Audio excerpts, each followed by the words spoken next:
What is up, nerds? How's everybody doing on this wonderful Friday night? Thank you for joining. Who we got in the chat right now? Every time. Who is up sewing their pill? Who's sewing their pills right now? You didn't know Tim Pool was bald? Why do you think he wears the beanie all the time? He's incredibly insecure about it, I'm sure. Nevergoon, how's it going, everybody? All right, today we're going to be looking at this debate on the Tim Pool show. And you might be thinking, you're not a React channel. Why are you watching this? Well, what's his name? Whick, the man who hosts all of the panels that I've been on that you've seen, except for maybe the Admiral Gibbs one, is on it today. He was on this morning, and he's debating Lactoid, who was in the debate I had with Pisco. I am not sure how this went. Whick seems to think it went really well. I'm really interested in see how it went. So I'm just going to be going through, and we're going to see how Whick did. I'm sure he'll talk to me about this and or watch this video, so I'm going to be honest, but I won't be super mean about it if he totally fumbles something. It's a very intense environment on a 1.4 million subscriber channel, so let's just dig right into it and see how he did. But yeah, go Whick.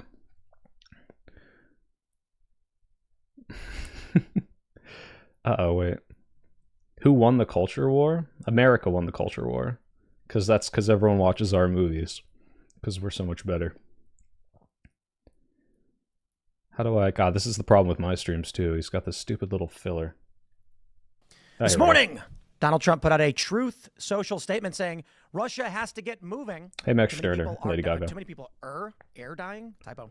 Thousands a week in a terrible and senseless war. A war that should have never happened and wouldn't have happened if I were president.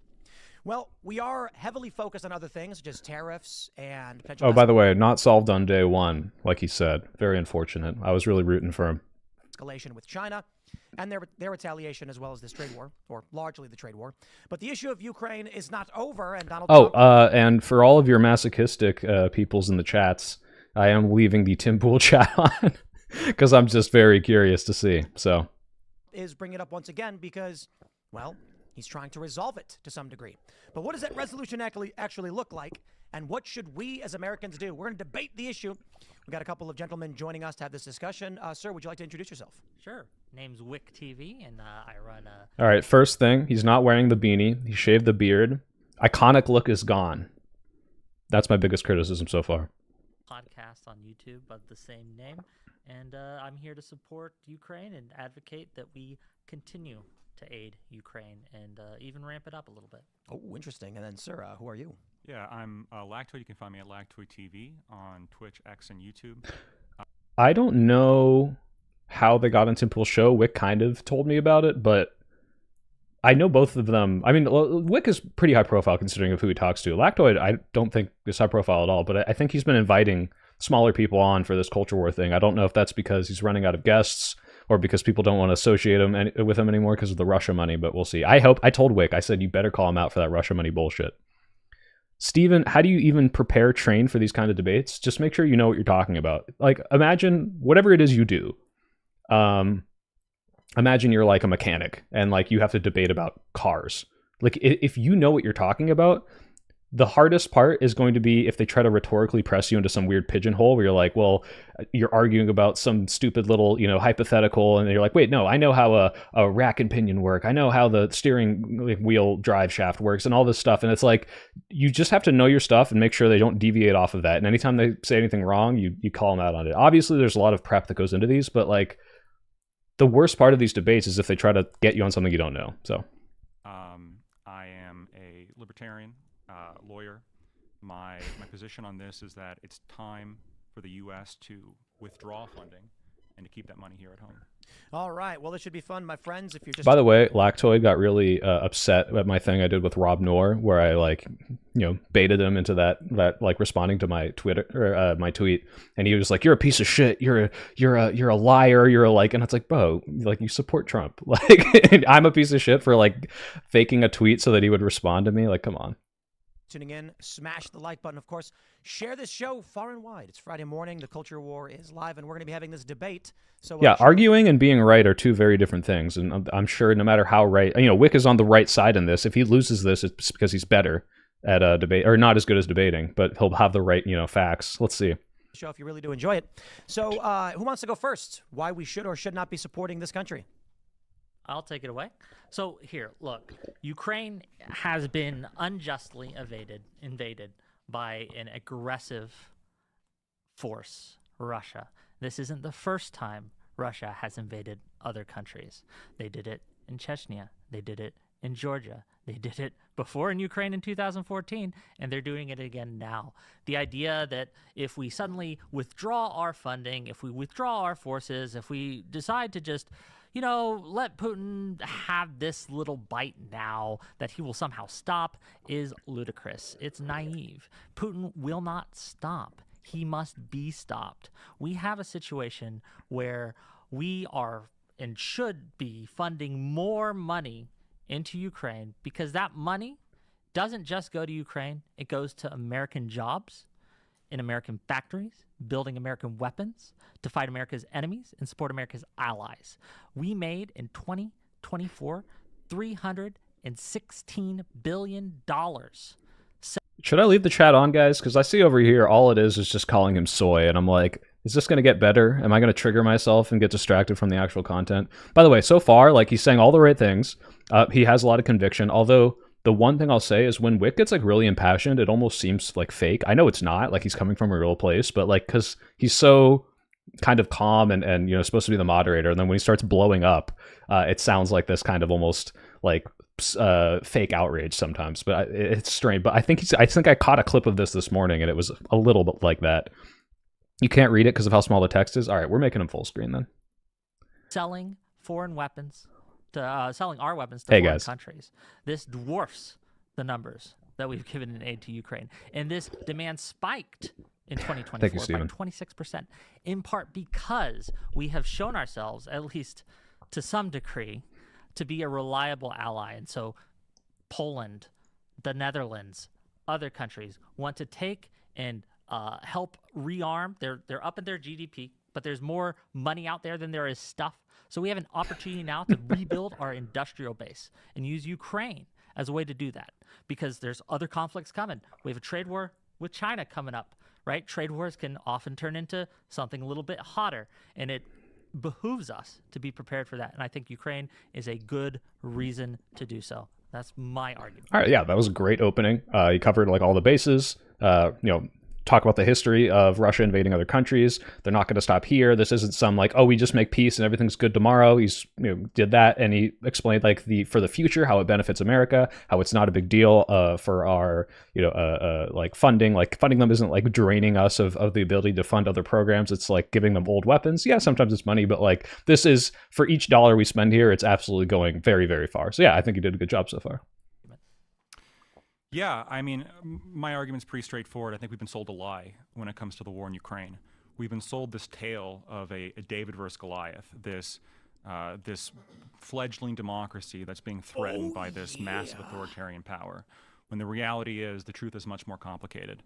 I mean, here we are, 200 billion. Okay, first of all, thank you, Tinfoil, for being a member for 3 months. And you said the Russian invasion of Ukraine is the best way to tell if someone is worth engaging with. Most of the time, people who don't support them are lying. Yeah, I have yet to hear a very good argument. Every single person I know that opposes this is either just pro-Russia, they're any Russian talking point about how this is our territory and want it back, or it is, hey, some bullshit propaganda lie fed to us about how, we're spending money abroad where we shouldn't be, and this is just, they're just draining our funds. Why should we be supporting them? This isn't our war. I just hate death. Don't you hate death? It's these very baby brain arguments. So Lactoid's not a baby brain, although he does sometimes make baby brain arguments. I'm going to assume he's going to talk about, don't you hate that they're conscripting people against their will? Why is this money, that isn't ours, or isn't theirs? Why are we sending it to them when we could be fixing problems here? These are my predictions for this. I didn't pre-watch, but it's pretty obvious where I think this is going.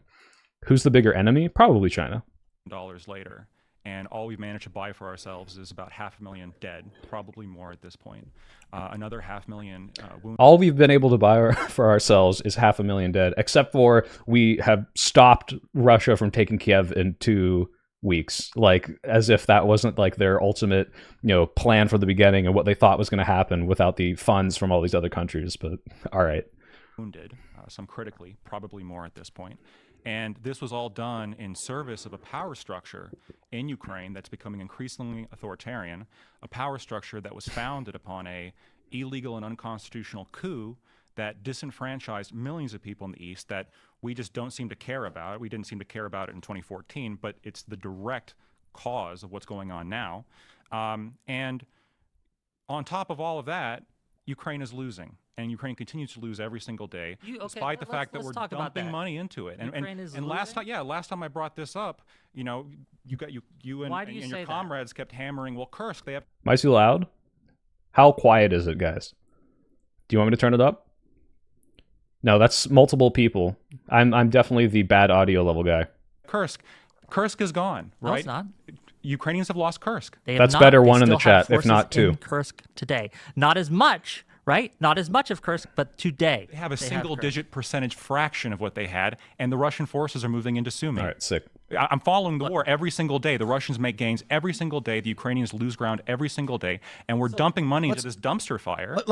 Let's start here. Why did Russia invade Ukraine?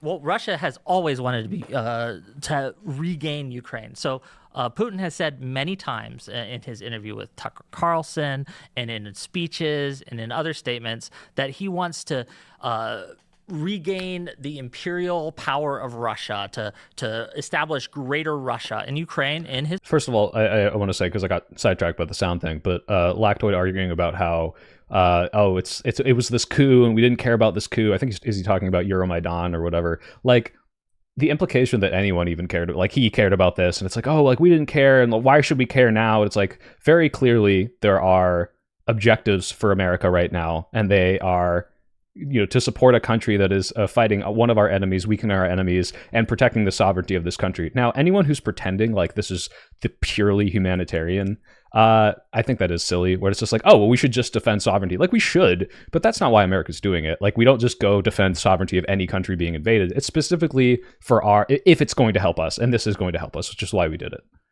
His mind is part of that project. He believes that they are ethnically Russian, that Ukrainians don't exist in a real way, and he just wants to bring them into his fold, right? That's his belief structure, and that's why he's doing this. This nonsense that people will say about, like, oh, it's NATO expansion, oh, it's this, oh, it's that. It's not.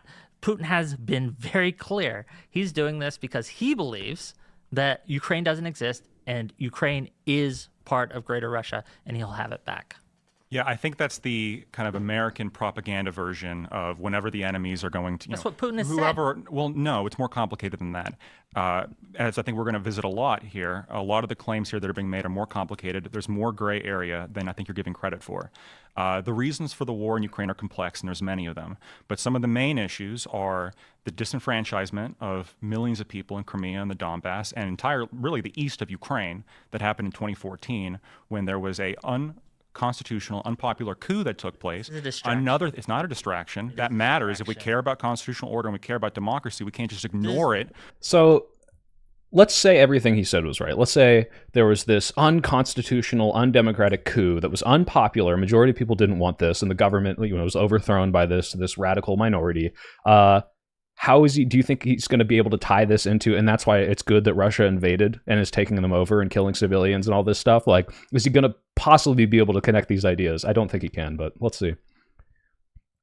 Soy Pill, you should reach out to Dylan Burns. He's really cool, and he can tell you a lot about the Ukraine war. Yeah, I should reach out to Dylan. I actually filled in for him on that Admiral Gibbs debate, but I don't know if he'd be willing to talk about it. When it benefits our enemies. Yeah, exactly. One last thing. The NATO expansion is also, of course, going to be one of the major factors. A few days before the invasion, a demand was made, don't let Ukraine join NATO. That demand was ignored. It's up to them. And then a few days later, the 2022 invasion happened. It is up to them. Why wouldn't it be up to them? Yeah, I like this. It's like, well, it's NATO's fault. It's joining NATO's fault because they said, hey, we'll invade and take over your sovereign country if you don't make this choice that we want you to do.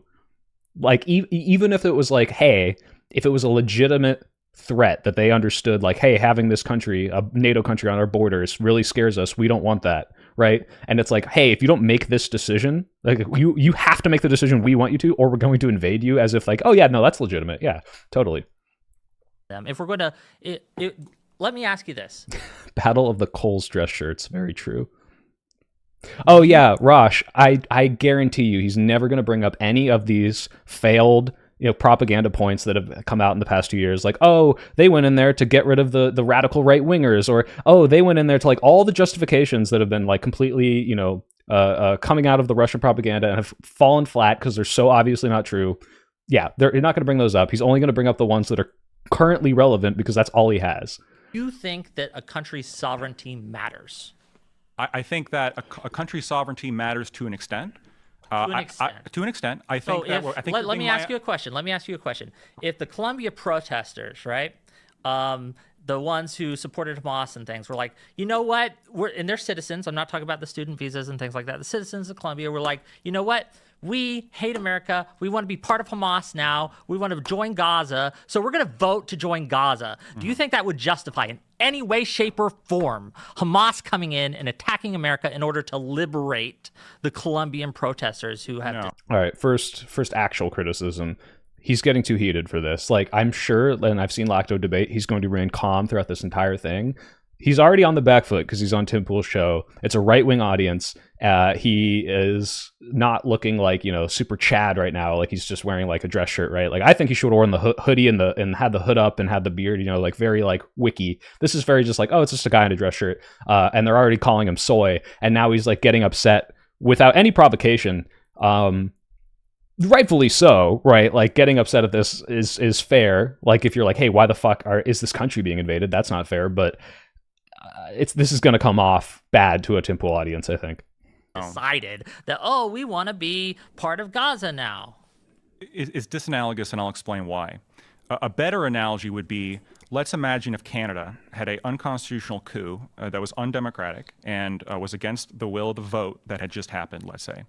And there were parts of Canada that were thus disenfranchised because, like many countries, certain areas tend to vote for certain candidates more than others.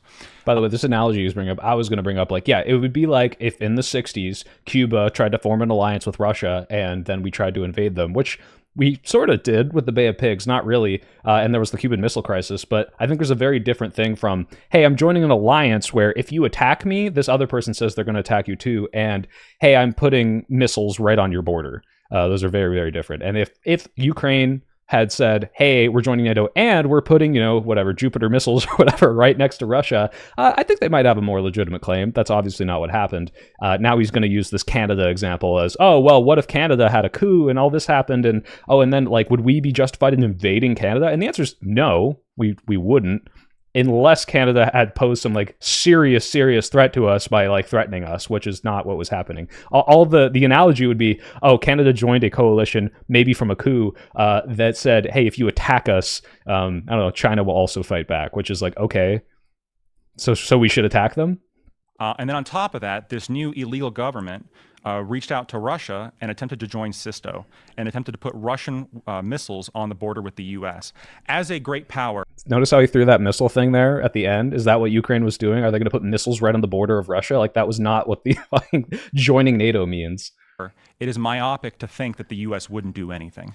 The tanks are rolling in the next day. We were willing to end the world over the Cuban Missile Crisis in 1962, despite the fact that we had invaded Cuba in the Bay of Pigs just a year prior. Okay, he's bringing it up. There are certain lines that great powers, red lines that they have, and one of them is, and Russia's made it clear, Ukraine. I think Lactoid's not stupid. I think he's well-read. I mean, he's a lawyer. Lawyers have to have some sort of like ability to process and have reading comprehension. I do think he's a bad person.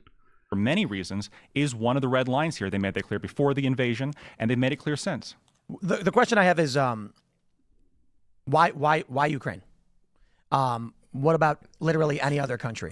By the way, I forgot. I can't believe we're not talking about this first. So Tim Pool is hosting a debate on Ukraine. Tim Pool, hold on, it's about to make the noise, and I'm going to get interrupted. Oh, yeah. Brett83, thank you for the $5. I've injected 27 gallons of purified soy sauce directly into my veins to become an all-powerful libtard. Seriously, though, keep up the great work. Thank you, Brett. Look, Tim Pool took Russian money, whether he knew it or not, from through the Tenet media scandal. You can go look this up if you didn't know about this. Russian state was funneling money through Tenet media to pay people like Tim Pool, Dave Rubin, Benny Johnson to promote Russia's interests. Now, it's debatable, because this is one thing I don't think we know. The Tenet media people knew, but we don't know if these pundits knew the money was coming from Russia. Did they knowingly promote Russian propaganda because of the Russian money, or did they think it was a reverse thing where they're saying things that are akin to Russian propaganda and they're getting paid for those points? Either way, their points are indistinguishable from Russian propaganda. That's why they were getting paid. So now Tim Pool is hosting a debate on the legitimacy of Russia's invasion, despite the fact that he should be completely discredited forever now. One, because he's fucking stupid and has terrible opinions, but two, because he's paid by one of these sides. And let's see how hard he goes on Whick here. But like, I hope Whick brings this up. It's like, how is this even fair when the moderator in this debate was paid by Russia to say, what's the classic clip? Ukraine is the enemy of the people, where he like slams the table down. He's like, look at, they're wasting all our money. They're killing people. It's fucking ridiculous. This guy's a clown. But let's see. He seems to be a little lax right now. I think he knows the eyes are on him. Well, I about do Burma? think we should.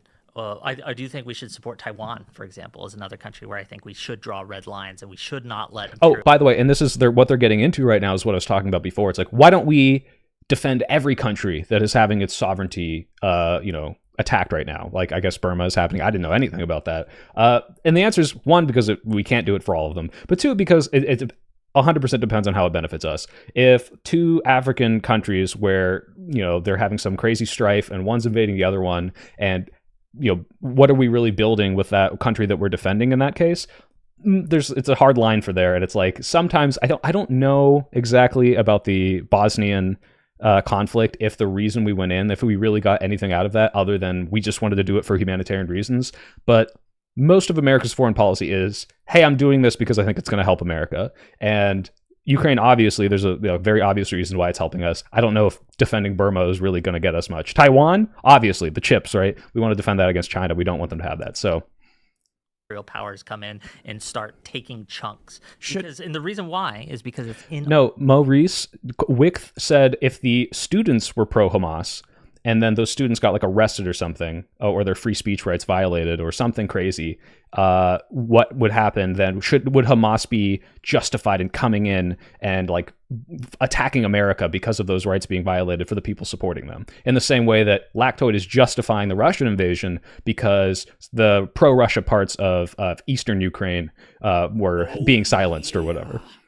Thank you for the $5, international spying. Isn't Tim being investigated for taking Russian money from Tenet Media? Yeah, exactly. He is. Oh, I don't know if he's still being investigated. He took it. He's maybe not taking it anymore. But now, I think he recently met with Netanyahu, so maybe he's going to get a bunch of Israel money now. Love your content, by the way. Not many left-leaning people are as funny as you. Oh, thanks, buddy.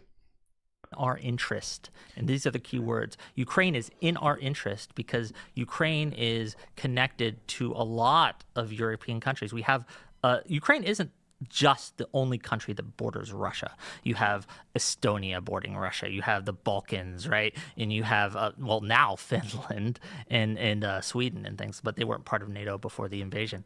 But this... I'm going to take your word for this, Plarty, but you say Croatia, Slovenia, and North Macedonia are all part of NATO, and Russia was supporting the Serbs, so countering Russian influence in the Balkans was definitely in America's interest. See, I didn't know that the Serbs were being supported by Russia in that conflict, but that's, same exact situation then. Matters because the reason why a lot of countries in 2004 joined NATO was because they foresaw said June. Russian imperial workout video June tinfoil. It's happening. I need to cut over their sovereignty, and they wanted protection from that. So if we abandon Ukraine, what that does Thank you for is the it sends $2. a signal to our allies that are our actually allies, the NATO allies that we have, that, you know what, if it costs too much, then maybe we're going to abandon them too. And that creates a very dangerous situation. But Ukraine is not an ally of the United States. Ukraine can be, and I think it should be. Sure, but but that's not what I'm asking. It's an art. Because it's not. And so it's understandable. That's an interesting way to phrase it. When he says it's not an ally, does he literally just mean it's not in NATO? Because they're our ally insofar as like we partner with them and help them now. I mean, they're literally now our ally. So is he saying before they weren't our ally? Like, was Albania our ally in the, Balkan conflict? Not really. Like, it wasn't like some huge trading partner, but it was something where it's like, hey, we're defending you because we are interested in defending you, right? So this is a very interesting, point coming from a Mr. Russia Money Tim Pool. You're saying that if, say, I don't know if the Lithuania fact gator's coming back. saw He's an dead. incursion from, Or maybe you know, not. Russia brought troops into Belarus, and then, or Kaliningrad started launching incursions through the border, Kaliningrad. Yeah. But Ukraine's not an ally, nor are they a member of NATO, nor the EU. So Really? Did Ukraine help us in Iraq? I didn't know that. I know France and Canada did, but that's cool. Hey guys, hi everyone. Albania representation, no problem. My friend, my friend who I'm not friends with anymore, but he drew the soy pill. He was Albanian, so I knew some words. He'd always be on the phone like, oh, shkapobon, po with his dad. So, what is the reason the U.S. intervened in this regard? Again, because it's in our interest. What are those interests? Sure. One of our interests is so I have to talk about this. So obviously, Tim, being a host, should ask that, right? Like, why are we here? If you don't know and you're watching this, like, what are America's interests? So it's like, hey, weakening the Russian military is our interest. Showing that we can help allies in Europe, that's our interest. These are all things that are like clear, and Tim knows this. But the way that he's asking it, like, he would never jump in and save Whick if Whick didn't answer this right. He's asking it specifically because if Whick doesn't have a good answer for this, which I think he will, it'll make his side look worse.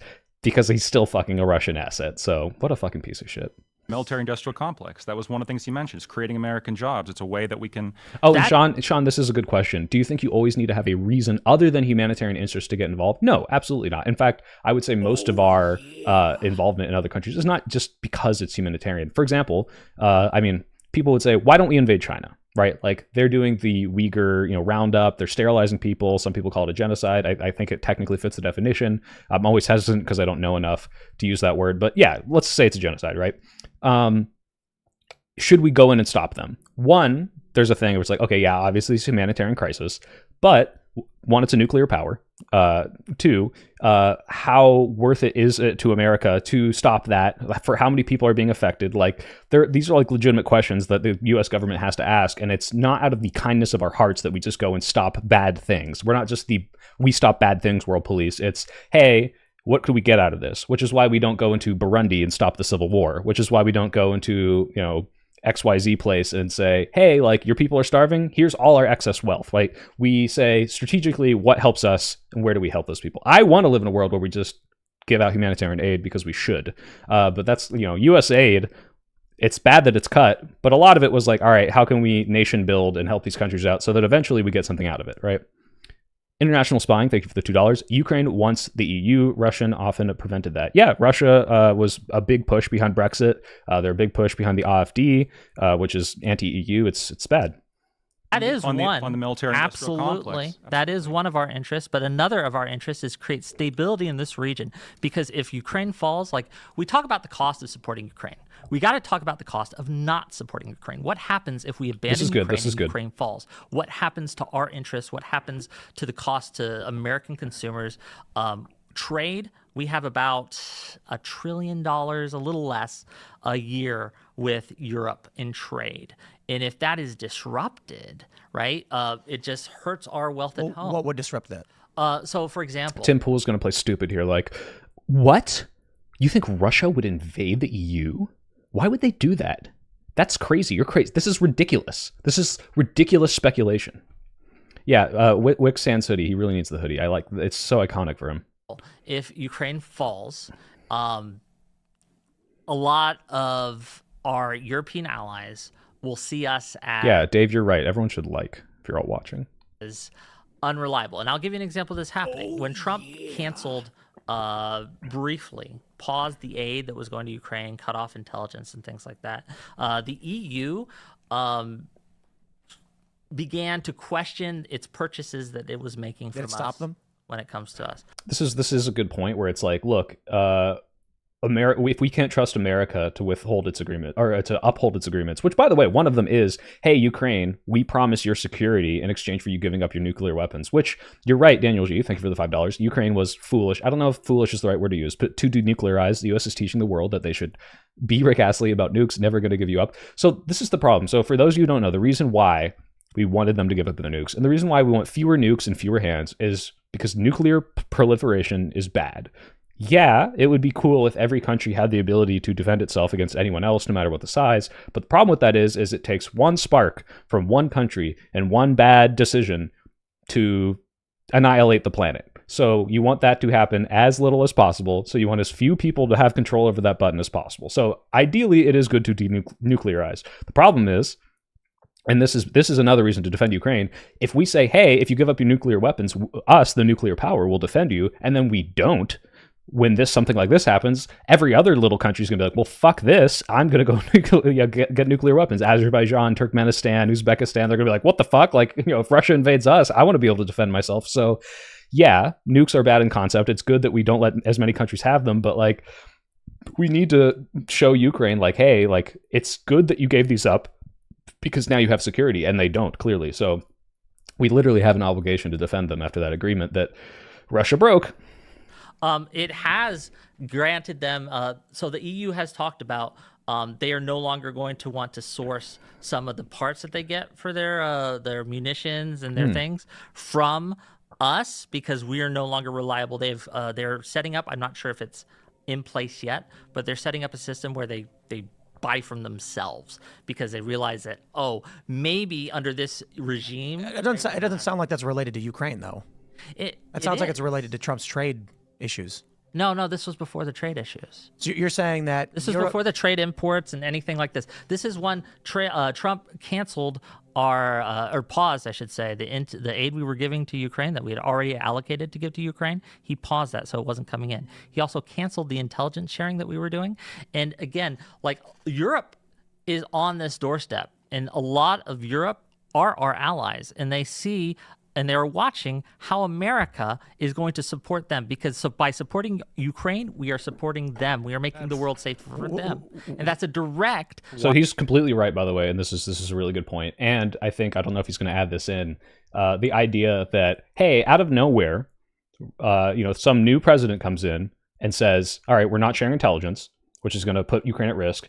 We are not going to provide material aid to you. So, like, essentially go fuck yourself. Now all of Europe's like, holy shit, like, are they working with the Russians? Is all this, Trump Russian asset shit true? Like, they're going to lose faith in the American, like, military and the American hegemony. Like, this is 100% correct. So they're about to be like, what? Again, the indignance, the false indignance that's about to come out. That's like, oh, well, you think that Russia would ever invade the EU, as if this wasn't stuff that they've clearly talked about wanting to do and would absolutely do if they had the power to now. Oh my God. If they ever do it, if Russia invades the EU, I want just like the snapshot of these fuckers' faces when like it happens. Like, obviously that'll be the silver lining, or it's not a good thing. I don't want it to happen, but when it does, if it does, man, fuck these people for playing defense for Russia the whole time. Wild assertion. Benefit. It is not a wild assertion. Wild assertion. They're not an ally, as Tim said. They're not an ally, right? You're saying they could be an ally, and I understand that U.S. aid and several other. But you understand that, like, interests Estonia is our ally. Estonia is our ally. They're a NATO ally, right? And I would agree. The Netherlands is our ally. For sure. France is our ally, and correct? They're covered under They Article are all 5. wanting us. They are all wanting us to support Ukraine. Well, I'm sure they are. That's less money that they have to spend. I'm sure they all want us to. They're all ramping up their money. Good. What are you talking about? They are ramping up their money and spending. I don't control their money, okay? If they want to spend money, I can't stop. I don't think it's a good idea, but I can't stop them.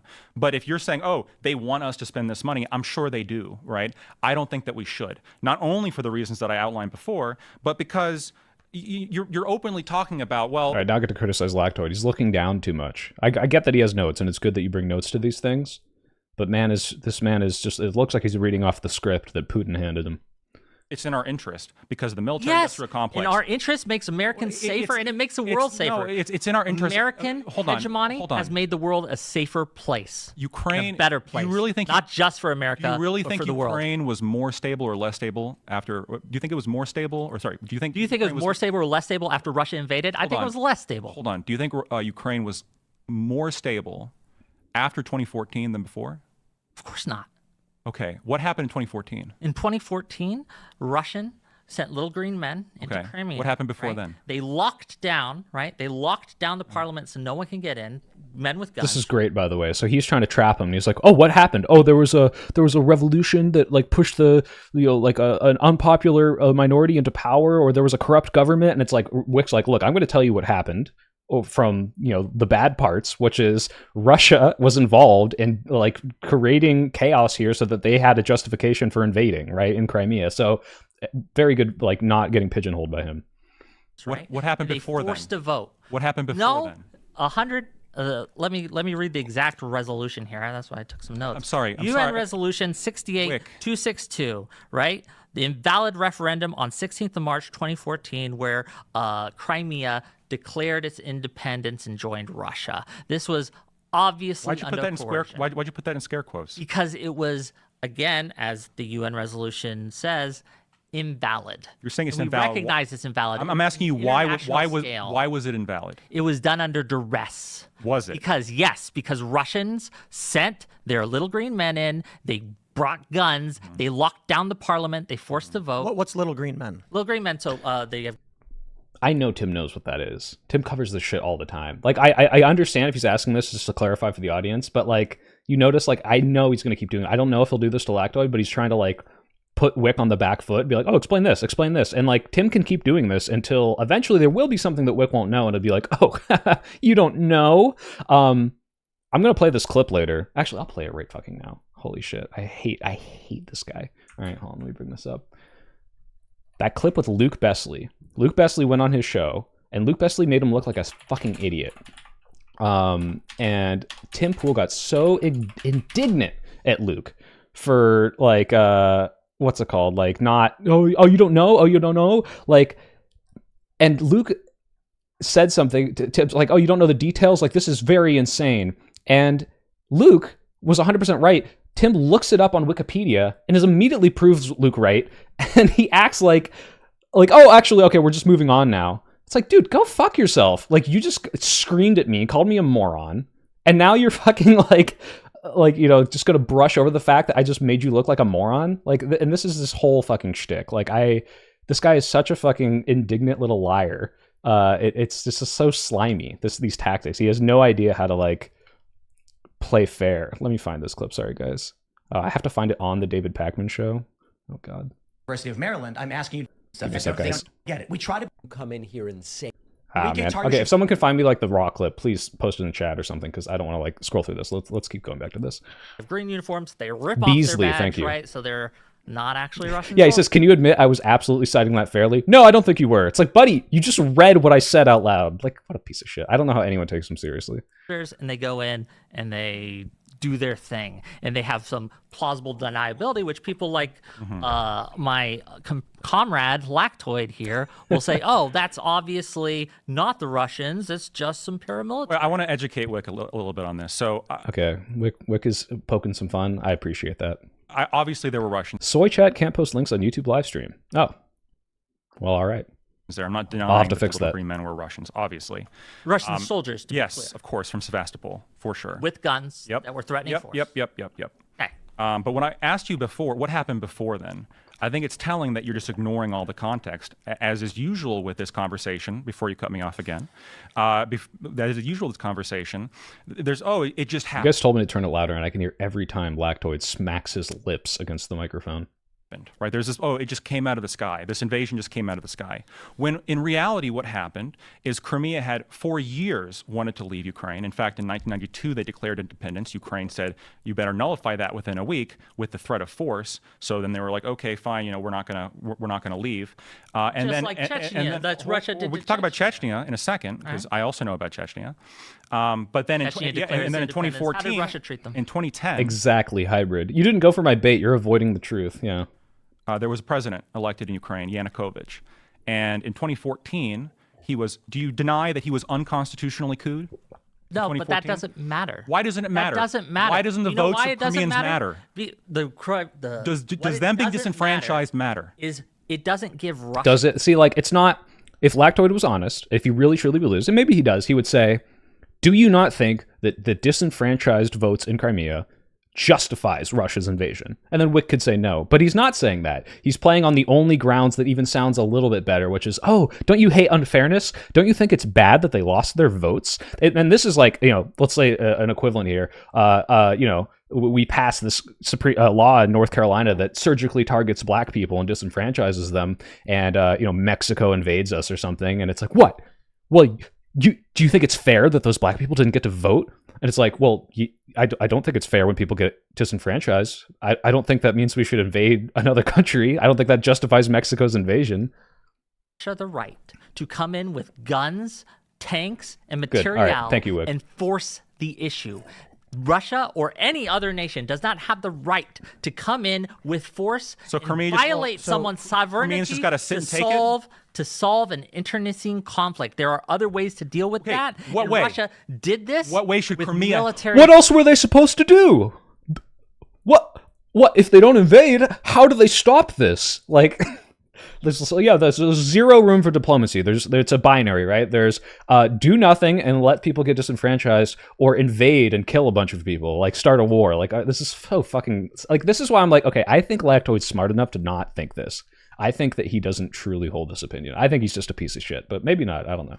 What force. way should Crimea have handled it? Any other way but this. What way? Because Crimea didn't handle it, Russia did. What way? Russia took away their choice. Whick. Why did See, and this is the other thing. Obviously, this is a debate. He's not going to like give him the answer, but do you really think he can't conceptualize any way we could have done this? Not, hey, we would like to send some sort of, diplomats and liaisons to talk about this humanitarian issue of disenfranchisement here, and maybe we can work something out. Hey, maybe we can say something that isn't like threatening you with the force of invasion. Like you can't think of a single scenario where there's a different way to deal with this. Like, come on, buddy.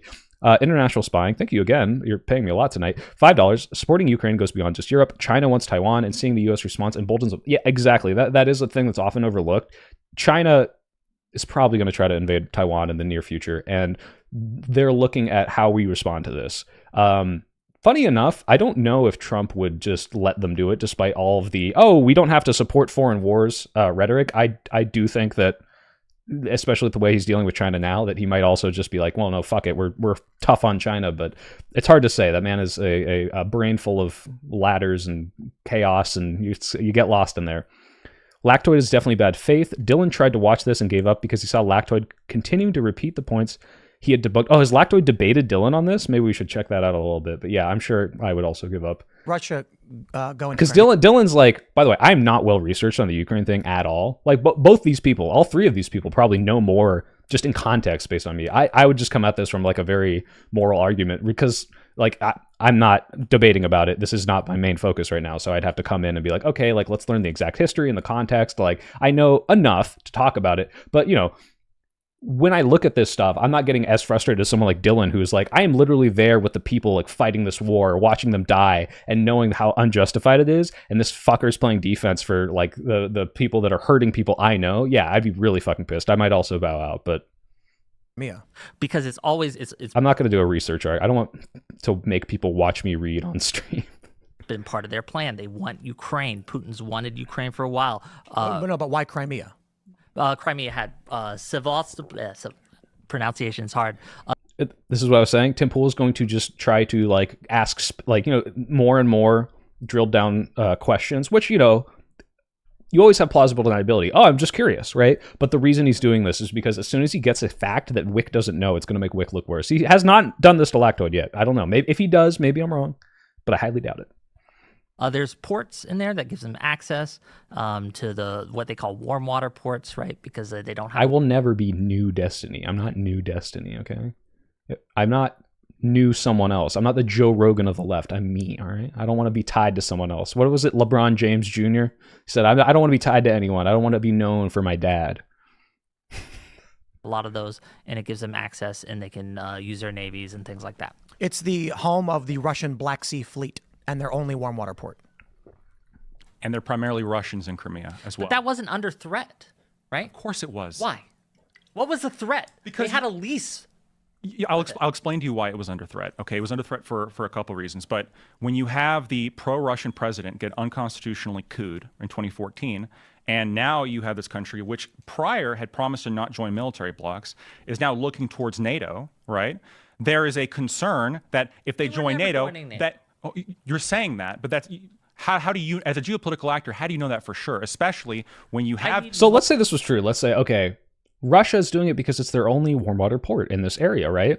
Okay, so if you're saying Russia invaded because they wanted a military strategic advantage that was being lost to, people not wanting to be a part of them, just say that. That's a justification. I don't agree with it. Like, you know, if that happened to us, if some country decided I don't want to be a part of your country, and we're like, yeah, well, unfortunately, you're Greenland and we want your territory because it's strategically advantaged. I don't think that justifies the invasion. But at the very least, it's just being honest. It's like saying, hey, sorry, we want this. This is for us. You know, this is for in our advantage. So we're going to take over. We're going to invade you, right? Like, if they just said that, that would just be them saying like, hey, Russia wants this and Russia should take it, right? But it's not that. You know, now they're backing up to this, but it's like, you notice how they keep jumping all over the place. It's like, oh, well, it was actually about NATO. Well, actually, no, it's not about NATO. It's about this a specific military thing, but it's like, okay, well, what you're saying right now is that Russia wants this because it's a strategic advantage to them, and so that justifies them going in and taking over a sovereign country. Well, okay.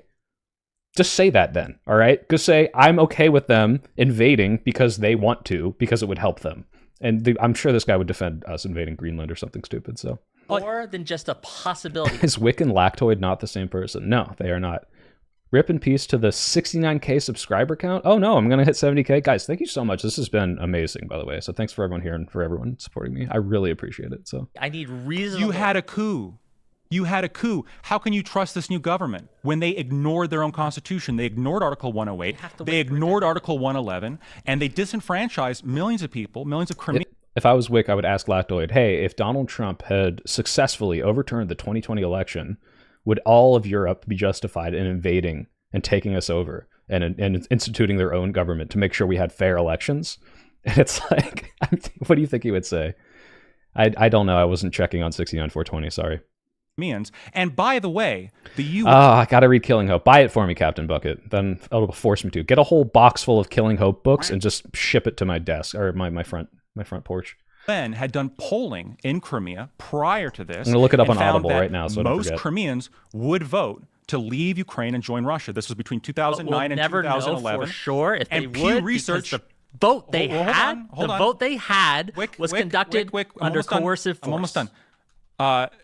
I think less than 2 months following the annexation of Crimea into Russia, Pew Research went in and did a poll, and 88% of Crimeans said that Kiev should recognize the results. Only 4% said no, which is relatively in line with what the referendum I gotta go was. back. Those numbers are maybe polling important. in Crimea prior to this and found that most Crimeans would vote to leave Ukraine and join Russia. This was between 2009 and 2011. Know for sure if and they Pew would, Research. The vote they hold on. vote they had was conducted under coercive force. I'm almost done. I think less than 2 months following the annexation of Crimea into Russia, Pew Research went in and did a poll, and 88%. Yeah, citing these like popularity polls, like when you have Russia's total influence over this, putting their own people in there that they know will support them. You know, like Whick said, like threatening people with elections. Like if you look at any Russian election and consider it legitimate, and especially like this one legitimate, any poll legitimate, it's like, all right, like, is this really what we're going off of? Of Crimeans said that Kiev should recognize the results. Only 4% said no, which is relatively in line with what the referendum was. They were occupied by Russian forces. Okay, so don't say no. When they weren't occupied, they wanted to leave Ukraine and join Russia. What about that? Through a poll. Through a UN poll. Isn't a vote. A UN, because Ukraine wouldn't let them have a vote. They if tried you to have a are vote wanting in to 1992. And again, this is before the vote that was under duress. I believe this poll was also like during the process, and this is something we should look up. Like, don't take my word on this. I'm pretty sure Russia was at this point already funneling, not military, like their own like pro-Russian, pro-nationalist citizens into this area to like skew results in a certain way where like, hey, we're going to influence this in the future. Because like these plans are not months or years. This is like decades in advance. But this is maybe spurious. Like, look that up. And Ukraine You said need no. more than just someone calling you up on the phones. Like, But yes, also a poll is not a vote. hey, buddy, do you want to secede from your country? You need an actual constitutional Congress. You need something actual. Would there. Ukraine But let again, them have that vote? At the end of the day, Yeah. at the end of the day, none of this justifies Russia coming in. Of course it does. And of course it. Oh, and yeah, by the way, I got trapped in this because I keep pausing. None of this justifies invading the country. And I'm glad that Whick brought it back here. does not. We would never let that happen in any other situation. Ukraine Russia didn't let them did vote. not let that happen. No, when Chechnya tried to secede, right? And when the Warsaw Pact broke apart, when the USSR broke apart, and Chechnya said, "Okay, we want to go away too." at the time, they were like, no way, Jose. And they came in with military force. That's a great point, Daniel. Yeah, do regions of a country have the right to secede just because it's popular? Like, if Texas just said tomorrow, like, we're part of Russia now, should we just let them? Like, no. In fact, like, that was the whole Civil War. We're like, hey, no, this isn't okay, because one, you're going to destroy the unity of these United States that may or may not endanger the rest of the country. But two, like, why does that, like, that's not how the Constitution works. You can't just vote to leave. So now maybe if it became legal in some way, but yeah, it's like absolutely important to talk about like holding the country together. So I mean, I'm sure if the Civil War was happening today, of course Lactoid and Tim Pool would be arguing pro Confederate points. So You support that. Stomp them down. I absolutely. by the way, yeah, so far Whick's doing great, bringing up great points. Like I said, the only minor criticism is not wearing the hoodie, and then also he's getting like a little like indignant, which is fine because this is like a touchy subject. But like I would, when you look at what Tim Pool and Lactoid are doing, they're like just very calm. Like it's almost like the rage comic, right? It's like you are the soy indignant libtard, and I am the cool, calm, collected conservative. So. We do not, because of the way they handled that. Whoa, why don't you support Because that? of the, again, as if you listen to that, because of the way they handled that. What way did they handle it then? Gross human violations of their rights. The Ukrainians do that in the Donbass? No. No. So No. when Amnesty And you know says why? when Amnesty says that they were committing war crimes by firing unguided rockets in civilian areas, that's just thousands of people dead. Who cares? So the go ahead. You brought up the vote from Crimea, and so I've been looking into it. I have a question for you.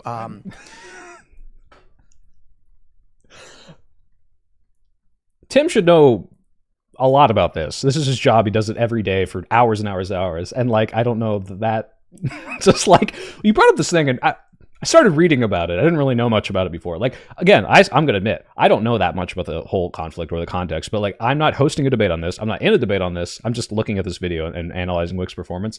And I don't do this for a full-time job, like analyzing these heavy political topics, but this is the exact same thing where Tim Pool, Sam Cedar called him out for not knowing about like Social Security, and he just gets so much of it wrong.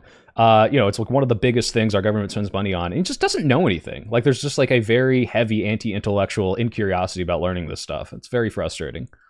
In the 2010 election in Ukraine, which you mentioned, Yes. Viktor Welcome to the good Yanukovych side, won Stark. 49.55% against Yulia Tymoshenko, who won 46.03%. Yes. The country was split from the east to the west, with the west largely, this includes Now, Kiev, like a hypocrite, I'm largely going to being bring in up favor of Tymoshenko, and the right being this in election. favor of Yanukovych. Yanukovych had his political opposition after this arrested and held for 3 years in prison.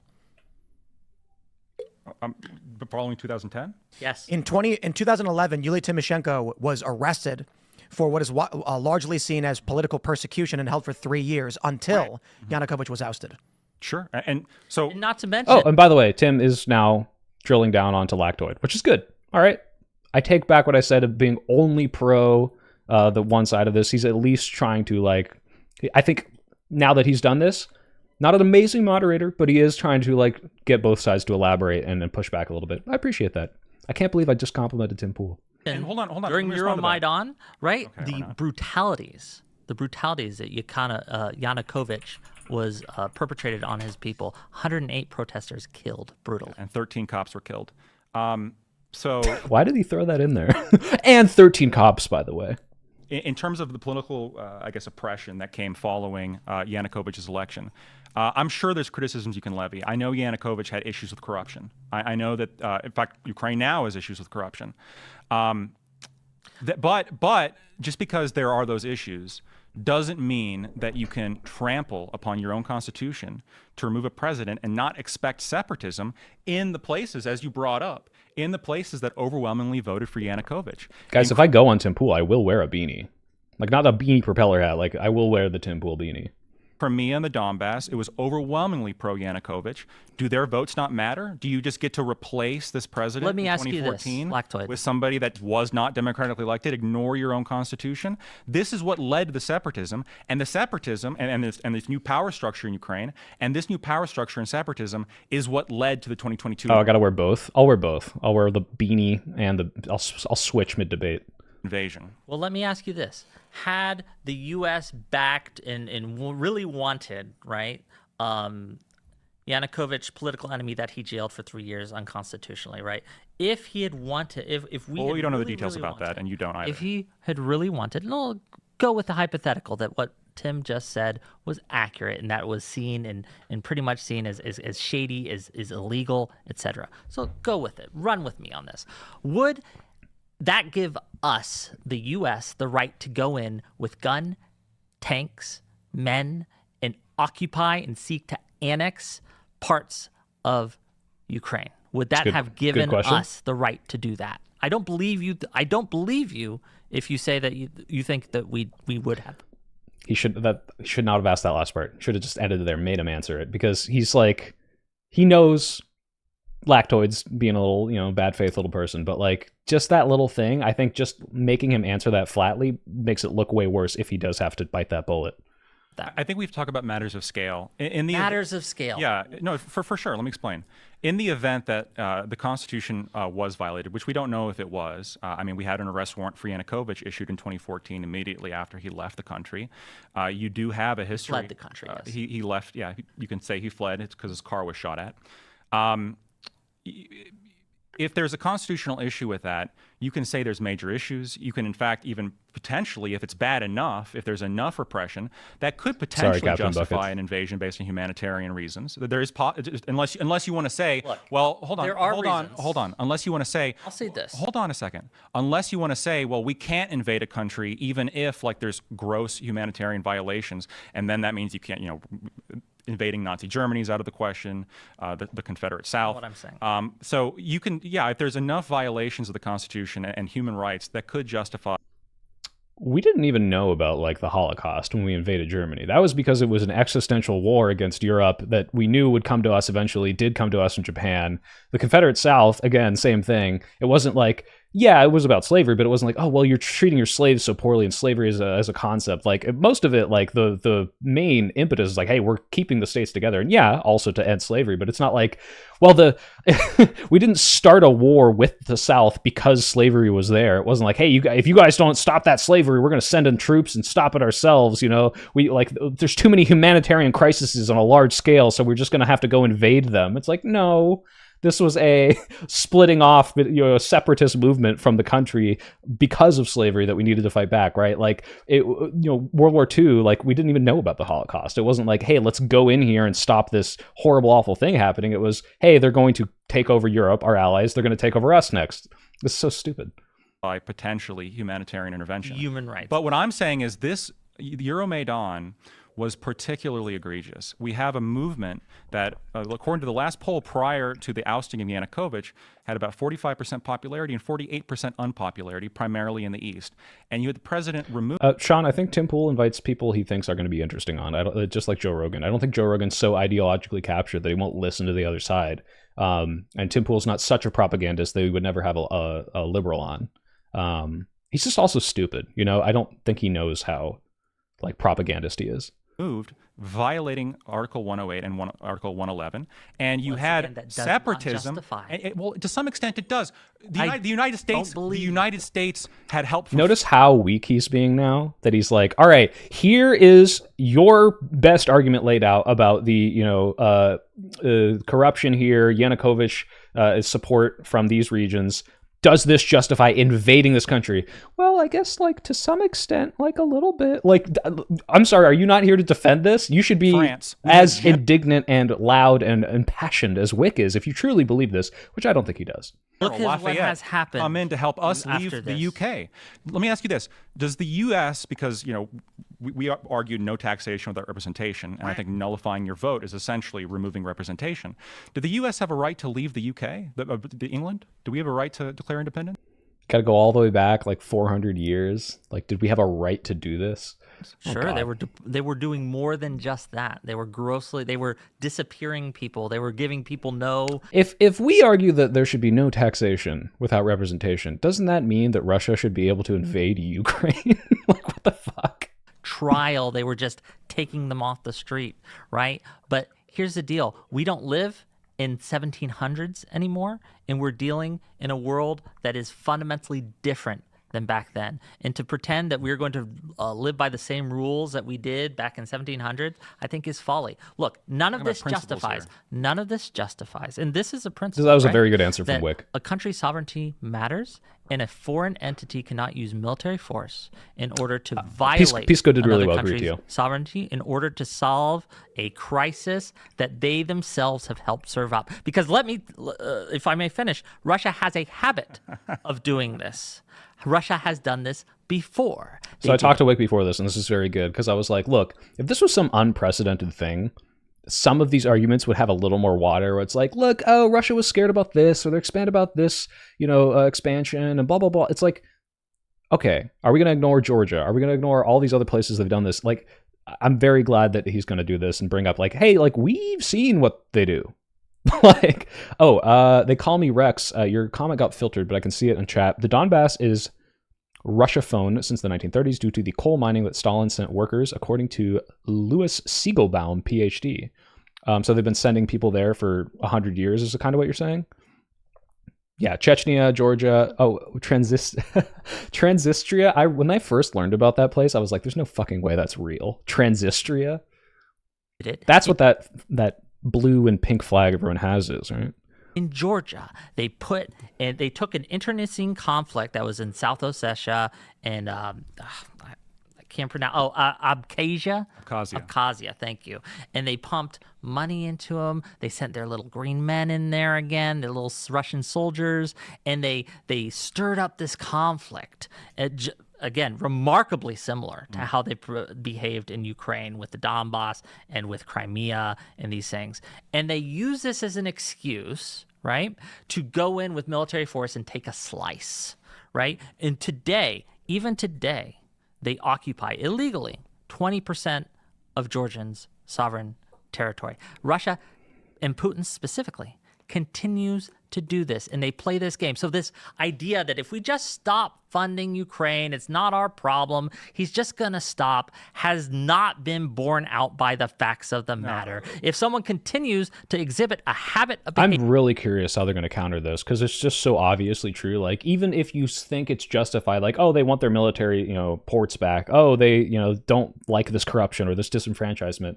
But they're going to stop here. I know they did it this time and this time and this time and this time and this time and this time and this time. But like, this is the last time. Super promise. Behavior over and over and over again. What is different this time? Let me ask you this, Simon. I think Sam Cedar was great on this show, and they should keep inviting people who, one, know exactly what they're talking about and can call Tim Pool out on his bullshit, but two, like, I think need to be a little more aggressive with him, because Sam made him squirm. Like, he made him ask a question, and Tim like didn't have a good answer for it, so he deflected. He was like, "Oh, you're clip farming, you're prop clipping, or whatever the fuck," and it's like, what? Like, Sam obviously doesn't know what the fuck that is.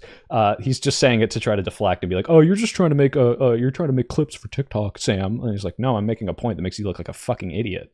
2 times. That's less than the U.S. has intervened in other countries. We invaded Iraq. We invaded Afghanistan. Oh my god. So, so you think Iraq and Iran and Afghanistan invading those was good? It's like, oh, the U.S. does it. This is literally like the Putin talking point. It's like, well, if the U.S. does it, I think Trump said this when he was defending Putin. He was like, well, we're not so nice. Like, oh, okay, I guess they could do whatever they want then. Okay. We got involved in Libya. Sorry. We got involved in Annex Syria. Afghanistan. We didn't annex No, we replaced Iraq. the government. But that's a fundamentally To a different pro-Western thing. government. And again, I'm not here to support every single thing that you... He shouldn't have gotten caught on the minutia there. Now he's making the good argument, which is, why the fuck does this matter? I'm not defending those things. I'm saying those are bad too.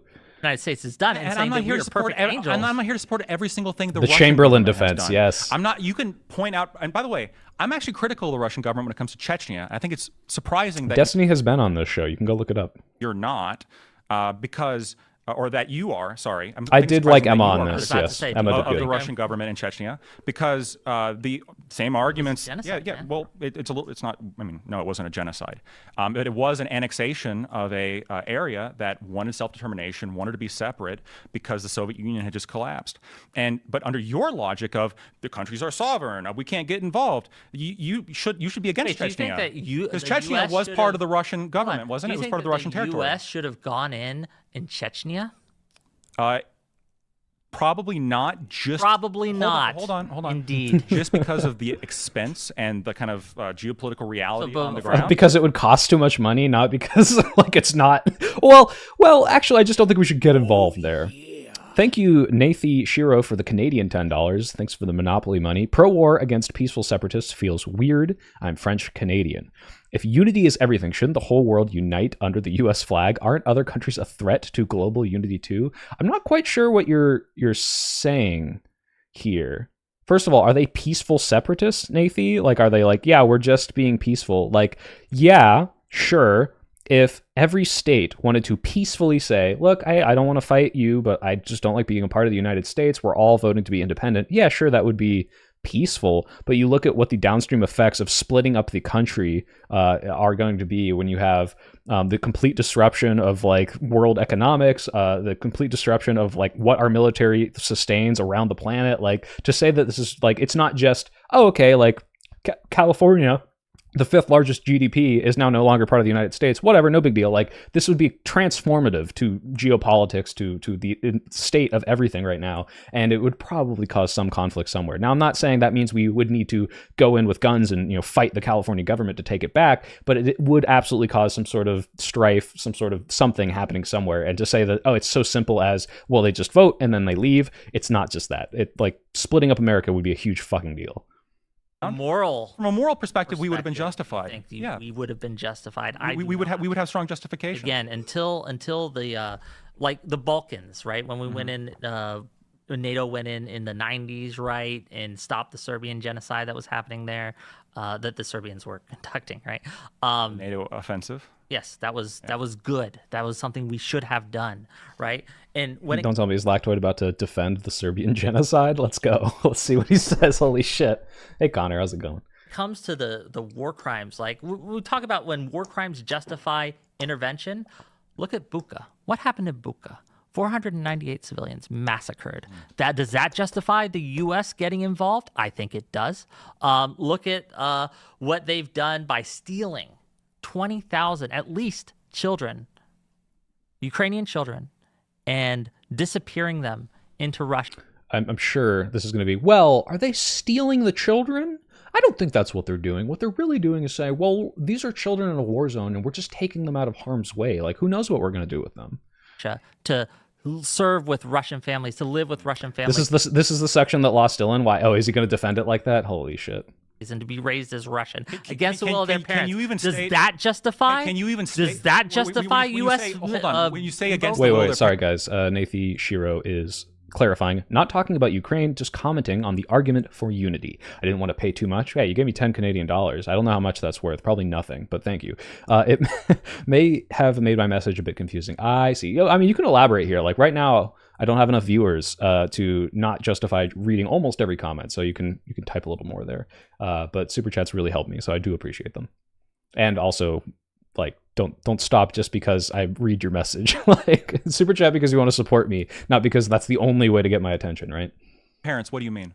I mean that the parents, they're not allowed to see the kids. Is that what's happening? Sean, I already answered Do you that. even know what the Russian I argument think he is on genuinely wants to have I don't Democratic care people on. why They're doing orphans. it. It's wrong. that? They're orphans. Thank you, And Nikki. if the parents are identified, they ship them back to Ukraine. They're They orphans. com- They're orphans. That is not true. It is absolutely true. They're orphans in combat zones. That is not true. They are orphans in combat zones. That is 100% true. Now, you could say, well, Russia has an obligation to send the orphans to Ukraine. That could be a discussion. But again, Wait, it's hold not a on, discussion, hold on, it's just hold the on, fact that they hold on. The Was framing. he saying, I think it sounds like he's saying, well, Russia's definitely going to give them all back, so it's fine. So I was wrong. He wasn't just saying, well, they're just, well, I guess that is kind of what I was saying, which is, well, they're just moving them out of harm's way, and as soon as the conflict's over, they'll send them all back. And as soon as they know who their parents are, they send them back. I don't think that's true.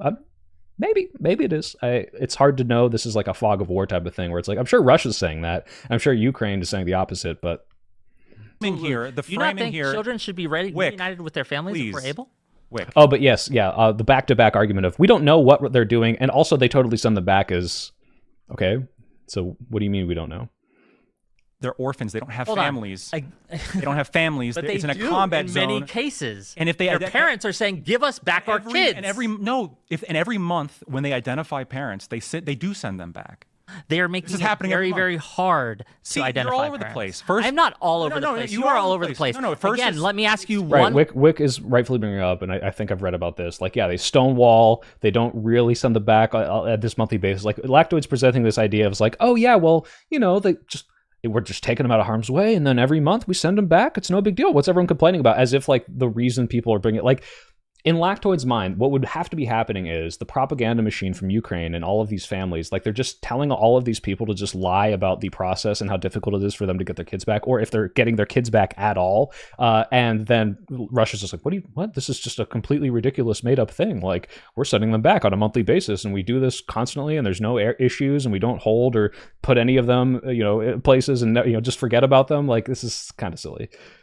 More time. Let me because ask you keep one more not time. asking- Congratulations you keep on not your credit answering card the debt. question. Does I hope your shift the went well, Bucha too. massacre justify, because you have agreed that violations of human rights allow us, or allow a foreign country to go in certain degree. militarily, right? So if Bucha's not enough for you, is them snatching these 20,000 orphans, as you call them, off the streets and Oh, and by the way, I'm remembering, like, trying to brush up my memory on this. Yeah, they're also like taking these kids away and like re-educating them, like forcing them to sever their connection with like Ukrainian culture and language, and like trying to Russify them, I guess, like as if like, oh well, they're just moving orphans away. Like, I'm sure Lactoid, this must have come up in his research, and I think he's willfully ignoring this like whole cultural wiping out that they're trying to do. So peering them into the Russia. Is that not enough for you? What about all the other they're stealing the kids, have Captain. been recognized by the UN, by the ICJ,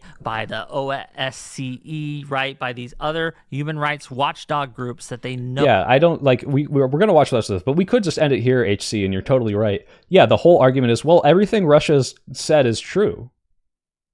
Like, that's all they have right now. So is happening in Russian. I have given my occupied opinion on it, Ukrainian Sean. I'm not going to do it where right they now. are forcing Ukrainian citizens to become Russian, get a Russian passport, and then they conscript the men and send them off to fight against Ukraine. Does that not justify? Whoa. Hold on. We got a problem with conscription now? Okay, we got a couple questions here.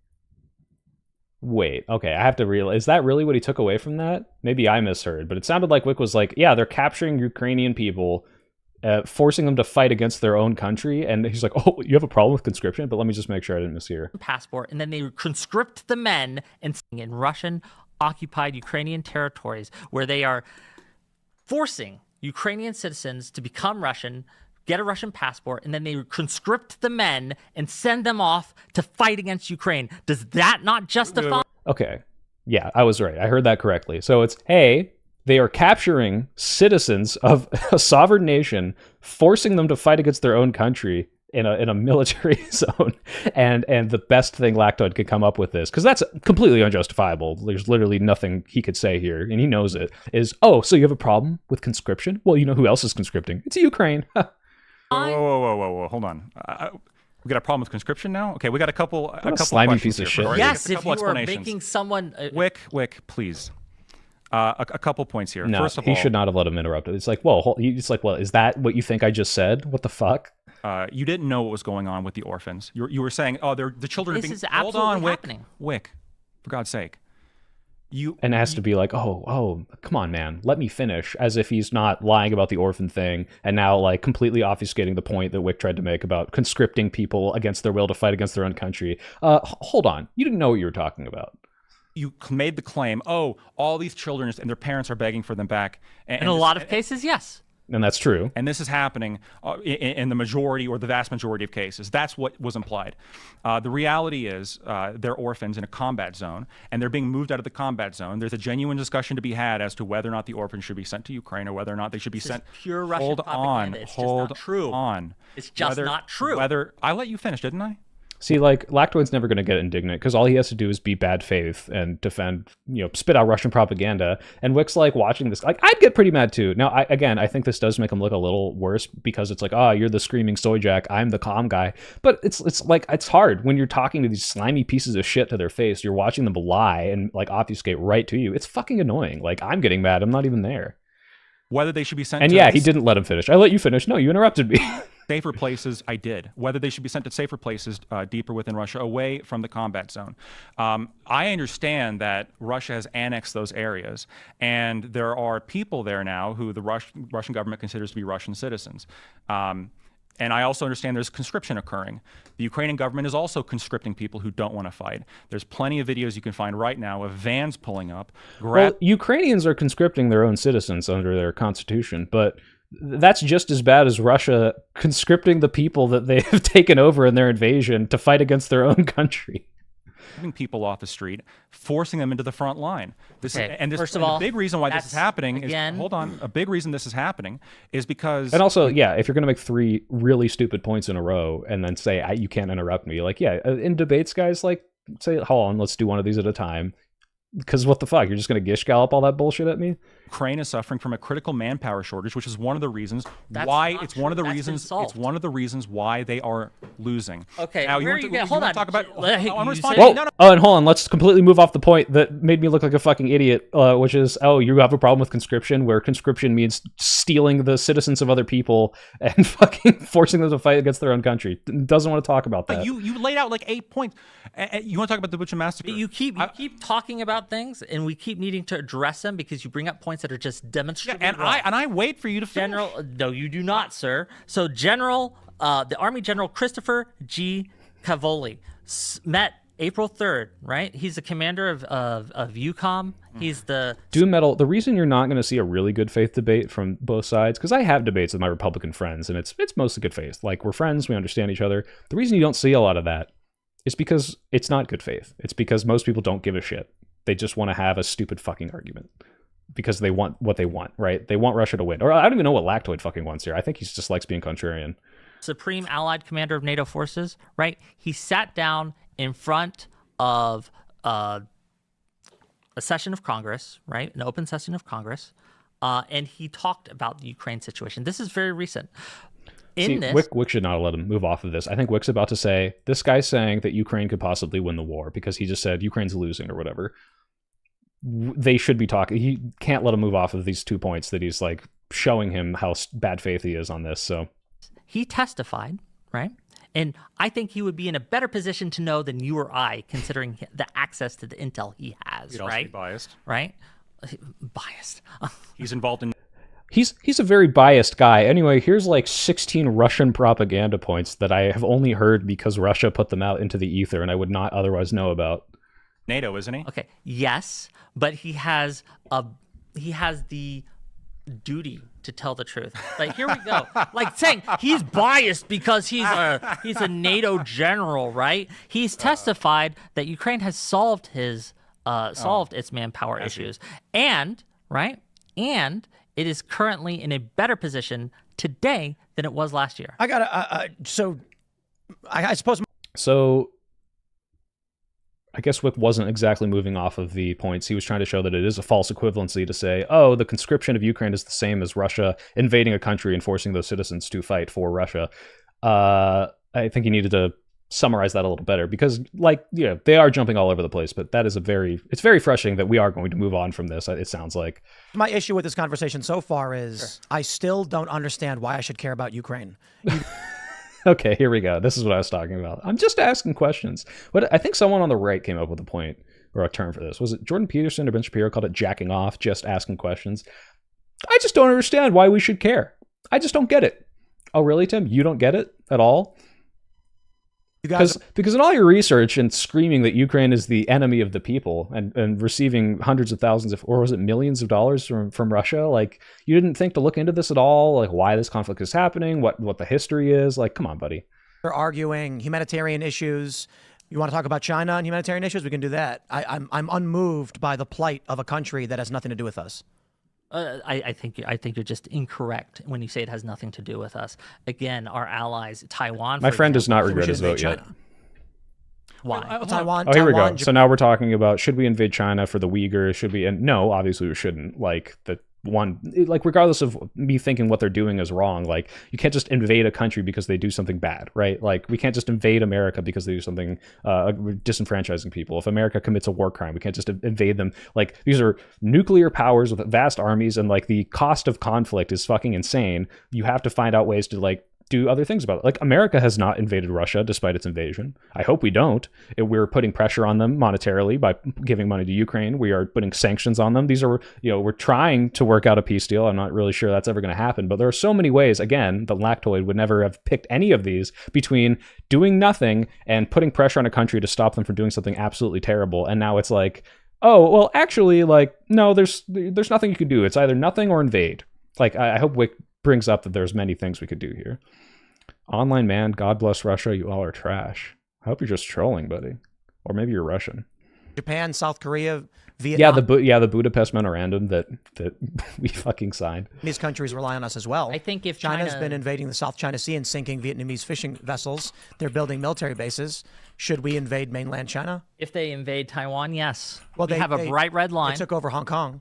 We have a bright red. Oh, they took over There were Hong mass Kong protests because trying to of shut it down. Sure, but the Hong Kong was a British government had.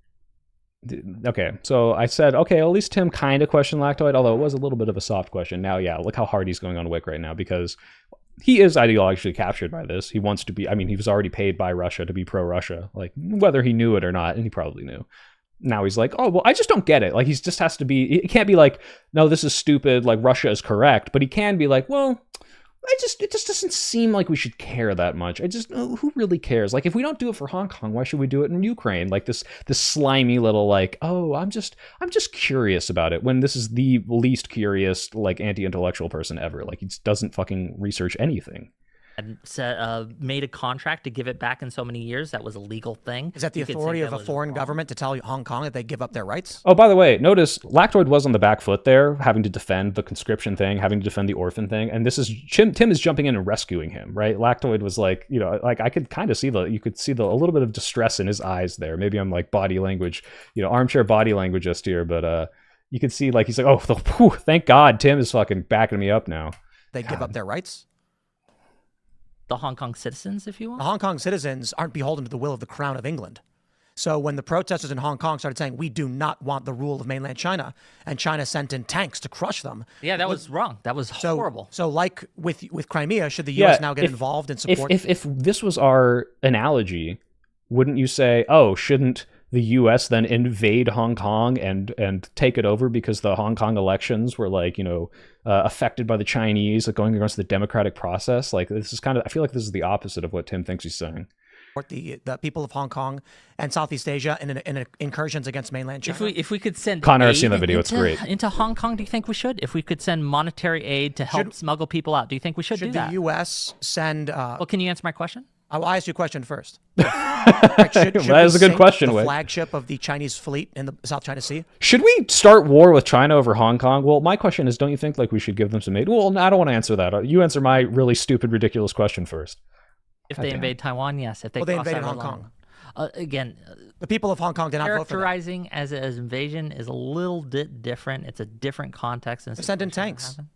Again, the people fought back against it, and they started disappearing them. Horrible. So what's the difference between Crimea and Hong Kong? Well, tanks were there. There was a tank. Like, as if China rolled their entire, like, military up to the border and started fighting with Hong Kong's military. Like, this didn't happen. Like, yeah, there was conflict. Yeah, there was protest. And by the way, I know Whick did not study up on this specific thing, and Tim knows it too, and that's why he's trying to get him on it. This is what I was saying he's going to do. He's going to go through, and he's going to keep asking questions until he gets to something that Whick has not, off the top of his head, know everything perfectly, and try to, like, oh, well, why don't we do it here? And maybe Whick will handle this well, but, like, what a slimy piece of shit. Like, he knows exactly what he's doing. This is not good faith. In Crimea, there was no contract, right? So in Hong Kong, I don't know if this is a good debate strategy, but, like, and this might seem like a cop-out if I didn't know the answer. Now, if I do know the answer, I think this is a good way to do this, and say, why do you think we didn't do that? Can you think of a reason? Hey, Lactoid, what do you think a possible thing we could do other than invading in this situation? Do you think Russia could have been more diplomatic? Do you think they could have done, like, X, Y, or Z? And then when they say, like, oh, you want me to answer for you? If you give an answer, then that's when you give the answer. And if you don't have an answer, maybe that's a bad tactic. But, like, I think it could really expose them if it's like, all right, do you want to answer your own question there? Like, what do you think I mean? The British government. You said there was a lease that Russia had. With Sevastopol, which is the military. Sorry. Pronunciations might. So the tanks that Russia had in Crimea were. Thank you for the $5 international spying. People are actively dying and being oppressed, which my religion explicitly states is awful. Why should I care? It's so true. And this is funny too, because Tim claimed to be like a leftist liberal. Oh, I care about good things happening. But, well, unless it's like a bad thing happening in another country, because that's not me and I don't care. It's like, to what extent does this matter? Like, yeah, of course, America is not some like humanitarian, like, oh, we just want to stop bad things everywhere, because we don't do that. It's for our own interests. And this is why, when he's asking this stupid fucking question, Whick does need to refocus, like, this is how it helps us materially. This is how it degrades Russia's military. This is how it protects the sovereignty of Ukraine. We are obligated to do it because of like the agreement we signed when they denuclearized, and it shows that we will show force when someone that we promise to protect in this area is getting threatened, and the same with Taiwan, and the same with any other country that relies on us, right? You want to make arguments about how they shouldn't rely on this? Okay, sure, but this is a very important thing for us to do. And to say like, well, I don't care because I'm not there, like, this is just a stupid, I'm just asking questions thing. Already leased to have been in there at the Black Sea port. He did used to work for Vice. But not So to Russia- blockade the Ukrainian military bases there, not to lock down parliament there. Again, the British, as I understand it, and again, I'm not an expert on China by any means, but the British had I like that he admitted that. an agreement with the government of China that in 100 years that we're going to give back Hong Kong into China's hands. And the day came and they did that. Now I'm with you. China has done horrible things to the protesters. Exactly in Hong hybrid, Kong. yeah. Horrible things indeed. And there might And be the an Uyghur argument. Muslims. Yes, Our absolutely. interests, I think, And are they're- very much at risk with China right now, considering the seizures, the atolls they've built, and their declaration of Let ownership me of the ask you South this. China Sea. Would you think it's beneficial then for us to stymie China's allies to hurt China's allies? Do you think making China's allies weaker would be in our best interest in the United States? This is good. I see. Well, I think Tim's going to catch on to this, but he's saying like, well, if you think China's such a big problem, don't you think we should hurt China's allies, Russia? And Tim's going to catch this and be like, well, if you're implying that I support the, let's see. No, the No, why not? We're about to because have the reason with China. the reason I asked the question is that I understand that's the reason you ask your question. but the this reason we brought asked the up question another is that we have multiple conflicts around the world, and my point was, when you guys are debating the humanitarian issues of Ukraine, I'm sitting here being like, Notice how you completely just avoided that completely because it's a very good question. It's like, oh, well, you're using this concept of, well, China's a big enemy. Shouldn't we do something about it to defend your point of why we shouldn't care about Ukraine? I'm saying, well, if that's true, Russia is an ally of them. Russia will help China. Shouldn't we then hurt Russia? And he's like, oh shit, like I can't really bite that bullet. I'm going to totally pivot off of that.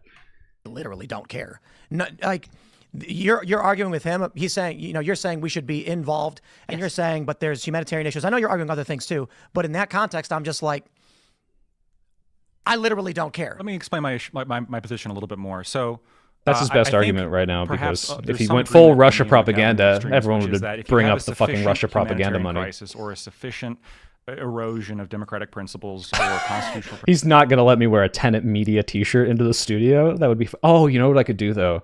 I could wear the Christopher Nolan movie shirt, or something like that. I'm sure there's some fucking Tenet material, but... principles that could, Yeah, I don't care. Why are you hosting this debate if you really don't give a shit? Like, why isn't the debate, why should I give a shit about this, right? That's a really good point. Like, oh, I just don't care. First of all, you would care 100% if this was like some horrible thing happening that somehow aligned with your interest. You just don't have a better argument right now than I don't care, because any other argument's going to make it sound like you're being a fucking Russian propagandist, which you were literally paid to do. justify intervention in I had a certain giant lollipop, circumstances. I think but we all it broke. believe that, right? Like, And also it got old. intervention in Nazi Germany. We all agree. I mean, Stop them from doing what they were doing. I know he's gonna make maybe some nuance point. Lactoid's trying to give him like the easy, like, well, if it's sufficient enough. Well, intervention, stopping the Nazis was bad, right? I mean, that should never be the way you start off that fucking sentence. Let's see how he backpedals here, though. Oh my god. Crisis or a sufficient erosion of democratic principles or constitutional principles that could justify intervention in certain circumstances. I think we all believe that, right? Like, no. Okay, intervention in Nazi Germany. We all agree. I mean, Stop them from doing what they were doing. the issue with Nazi Germany goes beyond humanitarian issues. The U.S. did not So invade. does Ukraine, and so does the China. U.S. did not invade, storm the beaches of Normandy because of the Holocaust. But if we knew about the Holocaust, That's true. and That's what I even if said. Germany wasn't doing all the other things that we invaded them for, I think that would have been sufficient reason to invade Germany. So right? we should invade China now? No, Here's the mean, China they're point. giving forced Well, they're doing the abortions to Uyghurs. Uyghur women. I'm not. Let me explain. I'm not saying that we should invade China now. I understand there's a lot of it's a different situation, and we can go into the minutia of the different factors that are involved. But what I'm saying is, This is weird. Now I'm like on Lactoid's team, arguing that maybe it's good that we would invade Germany to stop the Holocaust. Like, what is going on here? What is Tim doing? that if you do reach a certain threshold, I think, and it's possible to intervene, I think that there is a justification to do so. The question here is, does Ukraine deserve U.S. intervention? Is it worth $200 billion? Yes, because we signed an agreement that said we would protect them if they gave up their nuclear bombs. What are we getting out of this? What's Ukraine getting out of this, right? And Ukraine's getting the right to exist. From what I see, Connor, good point. Is that really what's happening? Is, you said something on a while ago that I thought was actually kind of profound. Your belief on the Tim Pool said something profound.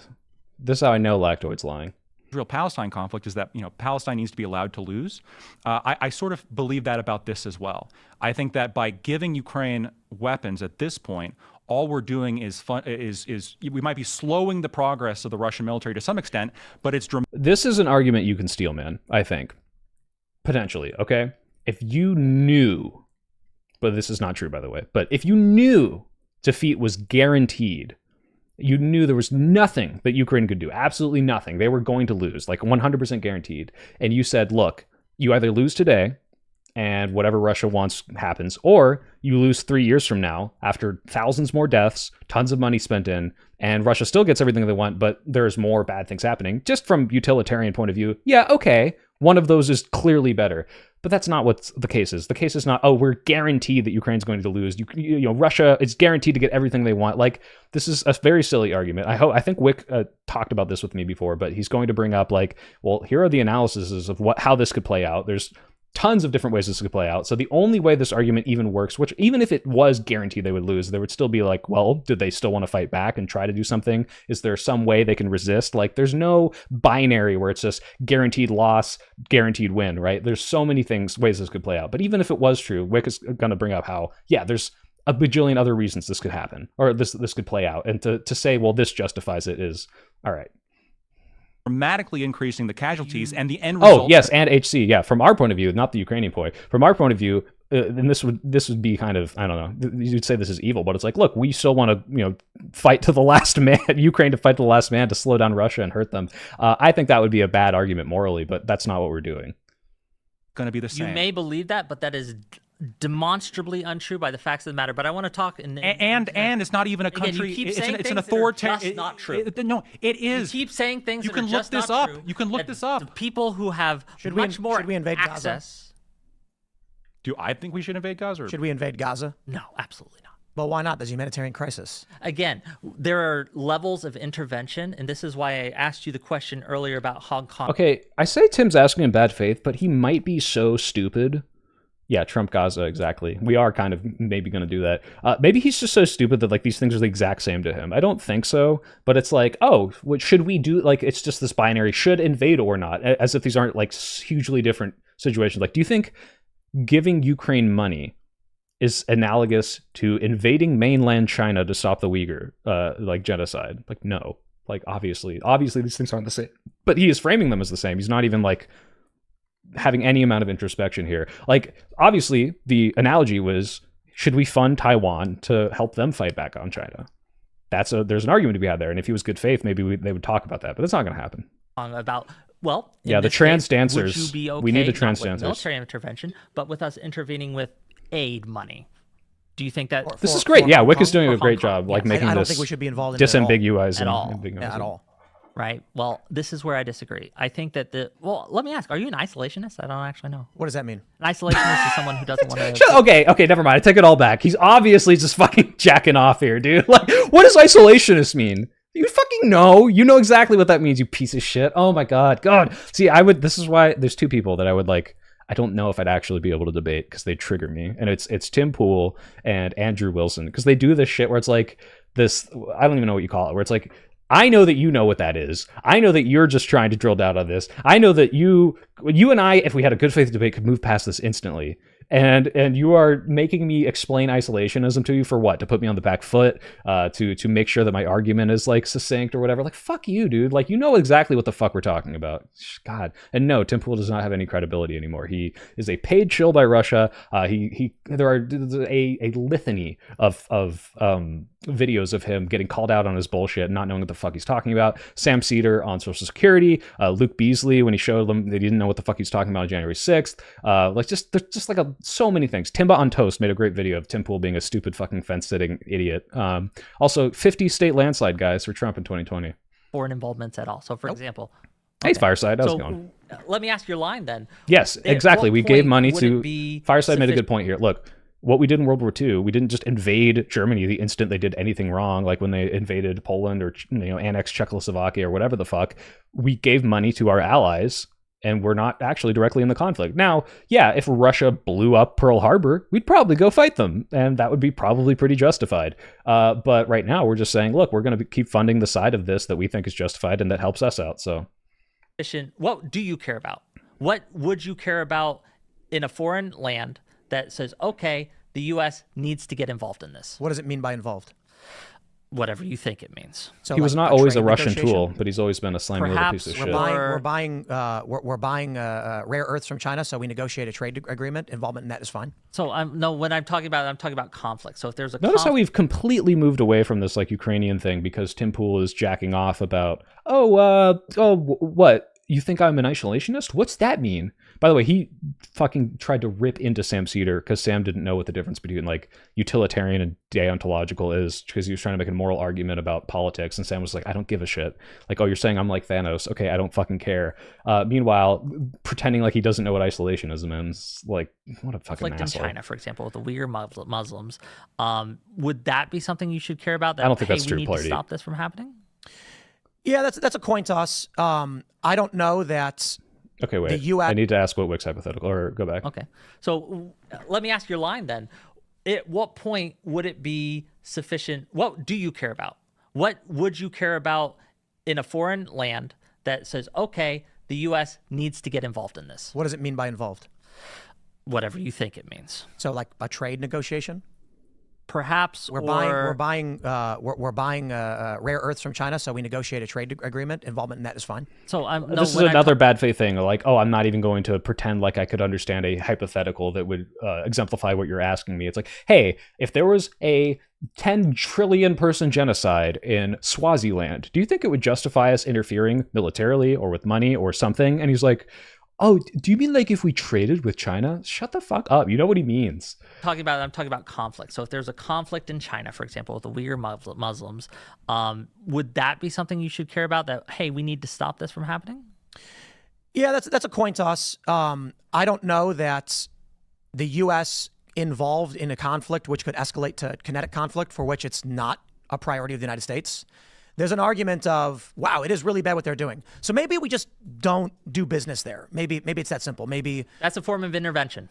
not All right, Wick. Pointed it out. Nice. really. It actually is, though. It actually is saying I'm not going to buy bread withdraw from you is not me kicking your door in at your grocery But store. you're saying Is I'm Tim not really going to? I mean, maybe he is an idiot. Does he really not think that like the economic sanctions, especially the way we're doing it with Russia right now, couldn't be much more damaging than a smaller scale kinetic war like on the border? Like this is so stupid. Like, just the world, hegemonic power, like deciding to sanction a country. I mean, we're just not buying your bread. It's not a big deal.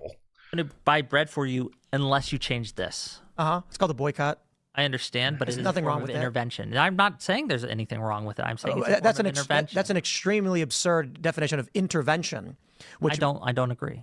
okay, well Yeah. then let's. Cutting off trade with a country and a fucking system that exists now where trillions of dollars are being exchanged between them. Boycotting them that's not really intervention. That's not doing, especially when you do it for something that they're doing. To protest their politics. That's not intervention. That's just saying, I don't want to give you bread. Like, the level of obfuscation here is so ridiculous. There's no way he's this dumb. That's why I hate this guy. Because if he was just stupid, I know stupid people. I've talked to stupid people. And at the worst, I'm just like, oh, I guess you don't get it. Let's talk about it. But this is so fucking dumb. Like, this is like, what you're fucking saying. let's God. the difference He makes me between so mad. kinetic intervention and purchasing boycotts. There's a whole host of other types of intervention that we can do when we Indeed. talk about So this. when we're talking about should the U.S. Indeed. engage in forms of warfare, such as sanctions or kinetic conflict, psychological operations, cyber warfare, etc., the answer is no. So notice that he just tried to say, well, here's the dichotomy here of, well, we can boycott their country or we could have kinetic warfare with them. And then he's like, well, okay, you're right. There are multiple forms. And one of them would be warfare. And the warfare is the sanctions. It's like, yeah, sanctions like not buying from them or organizing a boycott or putting extra tariffs or, it's like these obviously are all things that are intervening. And you're saying they're all warfare. It's not like a dichotomy between kinetic and that. Like, come on, dude. Should we stop buying from them? Yep. Yeah. If No, that's if it there's a though. Just guy don't who, purchase their products. He's got animals and he's a butcher and he tortures the animals before he kills them. I ain't buying from him. I'm not intervening. I'm just saying I'm not going to Let go. me That guy's ask you crazy. this: do you think there's any foreign situation where you would be in favor of the U.S. using a kinetic intervention? Probably.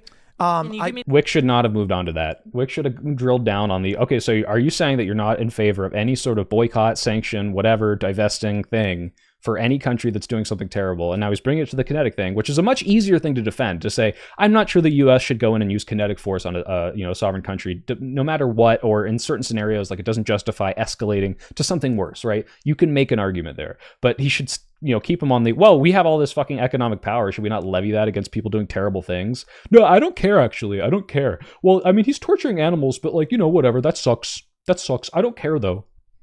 an example? So fucking Yeah, stupid. like the most difficult position is, should we have gotten involved in World War II? When you have an expansionist power. The most difficult position is, should we have gotten, I'm very curious about what he's about to say.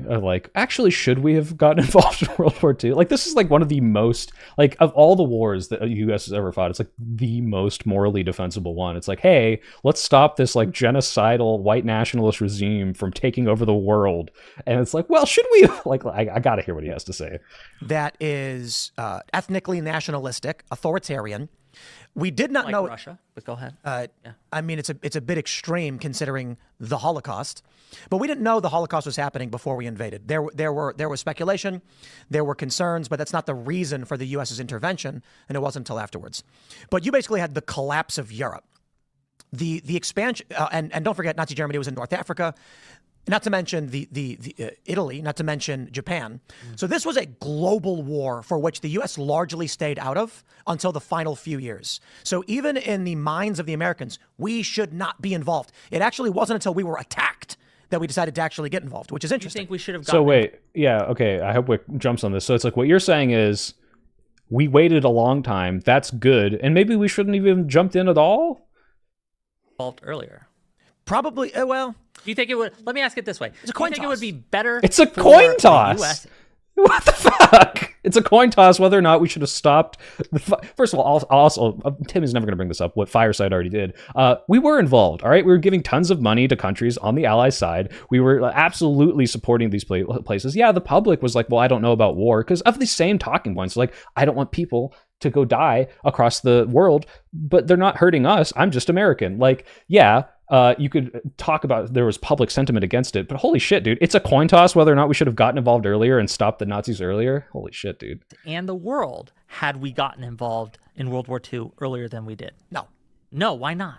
because we don't know what would have happened had things played out differently. What we do know is Jesus Christ, dude. We don't know what would have happened had things played out different. This is such a fucking baby cop-out answer. I think Matt Walsh used this to justify slavery, where he's like, well, I don't know where my life would have been had slavery not existed. No one does, because that is what happened, and therefore we must therefore defend it. It's like, dude, no, yeah, you could say that about literally anything. Yeah, we don't know what would have happened if America didn't invade World War II. We don't know what would have happened if America didn't jump in, or did jump in 2 years earlier. But like, what the fuck? Like, oh, well, maybe if we had done that, then the Nazis would have won. Like, is that seriously? Like, we can clearly draw lines from how things played out when we did jump in, and if we did it earlier, and say, well, we either would have have won the war earlier, or maybe this battle would have went a little differently. But to say, oh, well, maybe things would have been worse off had we, stopped the white nationalist expansion fucking country from going and taking over everything else. That could have been worse. Let's see what he says, though. Oh, $2. Tim Pool would have defended the Nazis in the 30s. Hey, I'm sure he would defend them today, too. And it's kind of what he's doing. International spying, we were involved via Lend-Lease and embargo. Exactly. We were already involved. It's just materially, kinetically, should we have been involved? Like, the time frames by which we acted, we got a result that was largely beneficial until the prevailing powers created what's called the liberal economic order, which has created instability and chaos for generations, and the U.S. entering a bunch of wars they've never declared. The Constitution of the United States effectively... Is he talking about because we waited a long time, we didn't lose as much, we were able to establish the U.S. powerhouse in the 50s, and that's led to bad things today, and therefore... I'm going to make an argument about what we should have done in World War II because of that. Like, this is kind of wild. This is beyond stretching. Ended in the 50s with these declarations of, say, the IMF, the World Bank, etc. So there's it's an interesting conversation that actually was lighting up with Douglas Murray and Dave Smith the other day, and it's been one of the principal discussions on foreign policy now. There's a lot of concern over the worldview of people like Daryl Cooper, as well as Dave Smith and others, who have made arguments that Winston Churchill was a bad guy, which I think is largely silly. I think the circumstances of World War II are the... He's just meandering a little bit now. He's talking about the Joe Rogan debate that I actually did watch. It was kind of interesting. Dave Smith is not very intelligent and makes dumb arguments. I don't love the Douglas Murray guy, who I don't think is the Hitchhiker's Guide writer. But he was doing his best to call out this idea that, like, you're talking about these subjects like, Israel, Gaza, you're talking about these wars like Ukraine, and you're presenting yourself as an expert insofar as, no, you're not saying you have a PhD in it, but you're talking about it with authority for hours and hours and hours on all these different talk shows, and you largely are not as well researched as people that actually are involved in this. I don't think you should have, he doesn't say you shouldn't be able to talk about it, but he's like, you should not be taken as seriously on this, and people should rightfully call you out for it, and they shut him down. So I'm curious why Tim's bringing this up here, but let's see where he goes, because he's not really justifying his point. The offshoot of World War I. World War I was high-density nations in dispute for a variety of reasons, came to the industrialization of war, which then leads to the wars it was. It's easy to say... Now, 100 years on nearly, I would have done it better. Honestly, I have no idea. So if you were to say, should we have gotten involved earlier? Well, I don't know, because the outcome could have been substantially worse. Sure. Right now, what we know is... This is such a fucking cop-out. Like, this is what I'm talking about. It's like, oh, well, I don't know what would have happened 80 years later, so I don't think we should have done that. Like, hey, you watched that guy who broke into my house stab me for 40 seconds, and then you stopped him. And yeah, some bad things happened in our marriage after that. I mean, like, we didn't, always get along. Sometimes we fought. And one time I spilled chili on the floor. And I don't know what would have happened had I intervened 20 seconds earlier and stopped that guy from stabbing you. So I really can't say what I would have done. Like, what the fuck are you talking about? This is such a stupid argument. Brett, 83, thank you for the $10, to touch on the economic aspect of boycotting Russia. The Russian market imploded the day countries stopped trading. Yep, that's true. I would think that USA being a part of that is supporting Ukraine. Yeah, absolutely. Like, we have decimated the ruble in the past 2 years. So, yeah, obviously it helps. Obviously, intervening in that way without kinetic force is probably preferable if you are on a spectrum of things that we could be doing. And, God, it's so fucking stupid. Sorry, guys. Temple is getting me riled up with these dumbass fucking arguments. By the way, speaking of supporting things monetarily, I've been asked and reminded by Claire, who is the organizer of that fundraiser, to check out the fundraiser link in my description. It's a fundraiser for Cars for Ukraine. So if you're interested in helping them out, go check that out, please. The Nazis were very bad. They were authoritarian. They controlled their economy. They functioned not too dissimilar. The difference between the communists and the fascists and the Nazis was largely on their view of culture, traditionalism, and progressivism. So we don't want an expansionist, authoritarian system that takes everything over. I agree that we don't want. But the liberal economic order has functioned largely like that, only slightly better. The liberal economic order is only slightly better than the Nazis, is currently where we are in Tim's argument, by the way. Jesus Christ. I didn't think it would be this bad. First of all, I don't even know why the fuck Tim's talking right now. This is a debate about Ukraine between Whick and Lactoid, and Tim has bailed Lactoid out. But now we have moved away from, is it justified for the U.S. to support them? And we are talking about, hey, I think that maybe we shouldn't have stopped the Nazis because, I mean, look at the liberal economic order. We're only really slightly better than what the Nazis are doing. So, like, what if we didn't intervene earlier? I don't know what would have happened. Like, Jesus Christ, this is so baby-brained. Respects. And I'll say this if anyone in my audience is confused. I think we're more than slightly better than the Nazis. Fundamentally disagree with that view. I think the liberal world order has made people more safe, more wealthy, and much better. This is where I think Whick should have gotten indignant. He was getting indignant about the other stuff, about the conscription, about the orphans. If someone said to me, hey, we're just slightly better, the liberal world order is slightly better, like, what the fuck? Look around him. Look at all of the things that we have from the free trade. Look at the mics we're talking into. Look at the life that you're living, because you have all of these fucking things based on the economic order that has come out of, like, the modern world post-World War II. And yeah, bad things have happened, but to talk about how we're only slightly better than the authoritarian white nationalist regime that would have killed you, by the way, for being a half Korean, half white, or whatever he is person, like, what the fuck are you talking about? Like, this is the dumbest argument ever, Tim. That's what you should say to him, because that is fucking stupid. And, like, everyone in the audience needs to see that.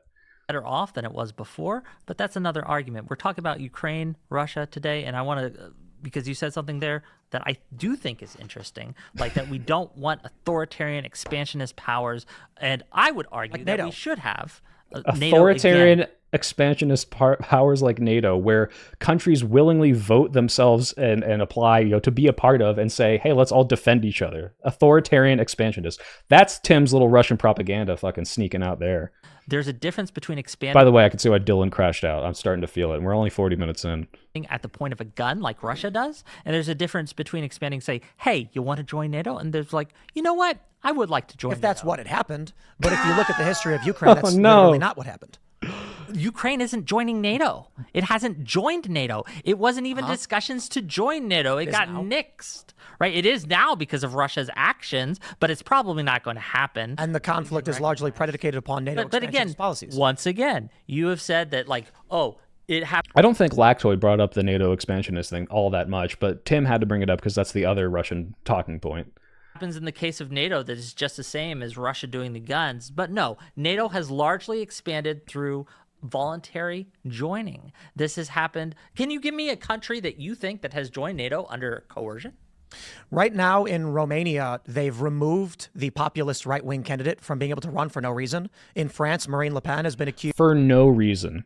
That's how he's framing it, by the way. I don't know what the Romanian one. I know vaguely of the Marine Le Pen one. She got like some sort of, what was it, like embezzlement charges or something? Like, I haven't looked into it too strongly. But look, if I Google this right now, if I look up Romanian right-wing, politician, is it going to tell me, hey, the Romanian right-wing politician was removed for no reason? Romanian right-wing candidate removed. Go to Reuters because I trust them, guys. I always trust Reuters because I love blindly trusting the color orange. I'm going to read this for you guys here, actually. Let's bring this up here. What does that have to do? So you guys can see what I'm reading. All right. Romania said, by the way, always do this. If you hear something that sounds fucking stupid, like, hey, they removed the Romanian right-wing candidate for no reason, look it up. Because I don't know this, right? I don't know anything about it. I never heard about this. But I want to look this up and see, all right, what are you saying, Tim? Now, unfortunately, Whick can't do this on the fly. All right. What's the title? Romania far-right candidate barred from May. Okay, let's see why. Romania's Central Election Authority on Sunday barred the far-right pro-Russian candidate. Interesting. I wonder if this has to do with some weird Russian involvement in this election to try to get them to leave NATO. Candidate Kalin Georgescu, I cannot pronounce that, from running in May's presidential election, a decision likely to deepen a constitutional crisis in the European Union. The cancellation of the presidential election due to allegations of Russian meddling in that guy's favor has thrust Romania into the heart of a dispute between the administration of US President Donald Trump and European nations over how democratic values should be defined. In a detailed account published late on Sunday, the election authority said its decision was based on the Constitutional Court's move to cancel the election after he did not respect ballot regulations. Okay, so he's already breaking a rule. It is inadmissible when rerunning the election to consider that the same person meets the conditions needed to accede to the presidency. He had been the surprise frontrunner on last year's ballot, and members of Trump's administration called its cancellation an example of European governments suppressing freedom of speech and political opponents. Sunday's decision, Good. Elon Musk. Guys, I've been editing the Elon Musk stuff and recording it. I don't want to read about him. Which tech billionaire and Trump advisor Elon Musk called crazy on his social media platform X risks deepening a rift between transatlantic allies that has already been shaken by the White House shift in policy towards Ukraine. While Musk and Vice President J.D. Vance have criticized the cancellation, several European diplomats, including German, French, Dutch, and Spanish ambassadors, have expressed support for the independence of Romanian courts. It is a direct blow to the heart of democracy worldwide. Okay, but are they really going to say why he did it? Like, you can't just cancel someone because you know they're supported by Russia. Otherwise, we could write Trump off. Let me skim this a little more.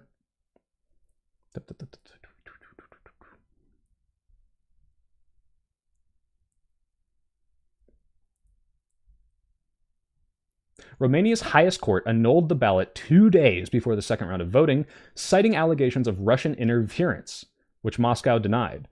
Okay, so there's some reason. There's some sort of thing, I'd have to look into this more, some reason that they're saying, hey, Russia's interfered. Now, if they're literally just saying, hey, Russia supports you and we're canceling you, I wouldn't support that. Like, no matter what, I don't think you should just be able to cut off a candidate for saying, well, you're being supported by our enemies and this will, end our democracy or something. Like, I mean, maybe there's an argument to be made there, but like, I don't think you could just be like, well, you're off the ballot now. Like, if there is a general accusation of there's some sort of interference, which it seems like, I don't know about how clear this is. I understand the hesitancy here. But by the way, when I bring this up and we talk about the details of this, in what world would I ever say they just kicked him off for no reason? Because maybe Whick didn't read about this. If I had to, like, he shouldn't be taking Tim Pool's word for this fucking bullshit. So he's under criminal investigation, including member of a fascist organization communicating false information about campaign financing, and he won the first round following a highly coordinated TikTok campaign, even though he has said he has spent zero funds on his campaign. So, oh my God, did TikTok let this guy win the first round of voting? Jesus. And let's see if there's something a little better here. Well, no. Okay, we're going back to this. Do with joining okay. NATO. All this How to is say, Tim Pool just said one more time. So we could talk about, hey, they kicked the Romanian guy off for no reason because he might want to leave NATO or something, and not, hey, there's accusations of this criminal thing and they might be using lawfare, they might be doing XYZ. Like, you could at least steel man the fucking side. But no, it was for no reason. They just don't like him. But no, NATO has largely expanded through voluntary joining. This has Thank you, happened. Mr. Thoughtless, Can for you give me becoming a bigger country bean. that you think that has joined NATO under coercion? Right now in Romania, they've Notice I forgot completely too that Whick asked, hey, can you give me a coercion happening? And he's going to talk about, well, this country might want to leave and maybe they're being coerced into not being able to leave democratically. Like, is that completely ignoring the context, by the way, of all of what we've talked about today about how Russia goes into these places and forces their will onto the public to make it seem democratic. Completely ignoring that. Actually, I think that this is happening in Romania. Jesus removed Christ. the populist right-wing candidate from being able to run for no reason. In France, Marine Le Pen has been accused of What money does that laundering. have to do with joining NATO? How is See, if I was Whick, I'd say, what do you mean for no reason? Why did you say, in what world is there no reason? But Romania has Romania. how has can been I enforcing determine it. whether or not the population of a country is willfully joining a nation when they remove its leaders? Okay, So when if you Russia, think that if Russia, notice he's not gonna let him get a word in here. join NATO, They removed Ukraine's That's leader. Whick. if USAID funds protests in Again, Ukraine, Ukraine isn't joining NATO. Mr. Thoughtless, thank you for the No, $5. hold on. The few days before- I'm sorry you're struggling with listening to Tim Pool. I am too. I am not going to put on Subway Surfers. That was a very special Christmas Eve treat. The invasion, a demand was said, don't you promise never join NATO. Why didn't they just say, yeah, sure, we'll never join NATO. US, They did say they'll never join NATO, and they was that part of the this agreement? Actually, let me double check that. Was part of that agreement that they would not join NATO? Someone say that in chat. Was the memorandum agreement? I'm pretty sure it was NATO. Signatory. Another key point was the U.S. State Department lawyers made a distinction between security guarantee and security assurance, referring to the security guarantees that were desired by Ukraine in exchange for non-proliferation. Security guarantee would have implied that the use of military force in assisting its non-nuclear parties, as per NATO, while security assistance, okay, well, that's just different. That's not specifically talking about not joining NATO. Maybe they actually didn't say that specifically. But the point is, they weren't joining NATO, they weren't trying to, and that America was saying, hey, yeah, we'll assist you in making sure this doesn't happen. And all of a sudden it's like, well, all they have to do is say they're not going to join NATO, as if they didn't just get fucking invaded. NATO will never Because accept them. a country has a right to make its own choices. You said they're not joining NATO, so if they're not joining it, why not they just say, yeah, we're never going to join? Because you don't let a foreign power come in and tell Because, you. yeah, because last time this fucking happened and you said you would invade, you invaded. So we're going to at least do the thing that's actually going to be a threat to you, which is say boots on the ground from like Article 5 gets invoked. Because otherwise, what the fuck? Like your word means nothing. We want like actual security guarantees. What you can and cannot do. You say if we're going to exist as a country, we have to be at least somewhat independent and being able to make our own decisions. They don't want to be a puppet of Russia. Okay, so they were never going to join it. But I still want an answer. They were never going to just join real it. quick, I still want an answer from you, Tim. On what? Which NATO country has joined through coercion? The look in Tim's face. Like, what do you mean? God, I hate that look. Because guys, we need a word for this. Where it's like, when I know that you know what the fuck I mean, and you're pretending still, I know it's bad faith, but like, there's some like smug little shit like word that I want to use to call them out when they do it. So my point is, I cannot assess which country is joining of their free will when we know in these. Well, okay, so by the way, Tim's argument right now is, well, I don't think there's a legitimate reason to remove fluffing it. Fluffing it? No, that's a little too obscure. Weasel, obviously it's weaselly, yeah. He's like, well, I don't know why they got rid of Marine Le Pen and this Romanian guy. So therefore, I don't think I can't trust that democracy even exists in any of these places. So did really any of them join NATO of their own free will? Is that like, that's what he said? Like, saying that out loud, I really want Whick to like lay that out and just be like, this is your argument right now, you fucking moron. Are you serious right now? No, fluffing, it's just like a little obscure. I'm sorry, Griteo. He's pooling. Oh my god. Wait, that it would be really funny if I called it pooling to like specifically name it after him. It's like this fucking stupid fucking tactic of, you know exactly what I mean and you're obscuring. You're fucking pooling so hard right now, dude. I think that would be kind of funny. Maybe I will call it that. These countries, they forcefully remove opposition to NATO. When a president starts to rise up, say Marine Le Pen, Whick. and she says, we want to leave the European Union, so they accuse her of crimes, criminally charge her, and remove her. Did she do those crimes? Yeah, exactly. Did she do them? Did she embezzle money? Are they just doing it for no reason? No, and probably not. No, she didn't. Or she said, we don't know. The argument Probably not, though. How do you know? They hold a trial to be able to find out. But hold on. You're right. You're right. He's completely correct. He's completely correct. You are completely correct. Crimea separated from Ukraine by a vote that was completely legitimate, and we all agree.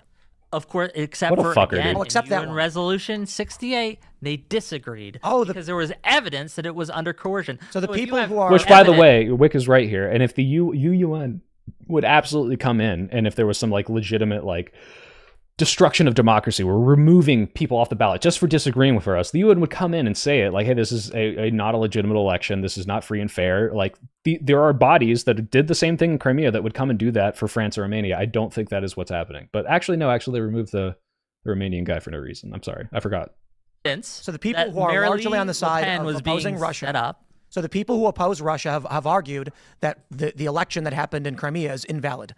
My point is, you have chosen to respect only certain administrative procedures and not others. Absolutely. Wait, so you have evidence that this election in Crimea was not legitimate because of direct, demonstrable proof that Russia came in and manipulated and coerced people into voting a certain way and also injected their own nationalist people into this area so that they could affect the vote, and you don't trust that. But this Romanian guy was removed for no reason, and you do trust that? Or you trust all these dozens and dozens of countries that voted to go into NATO? You trust that?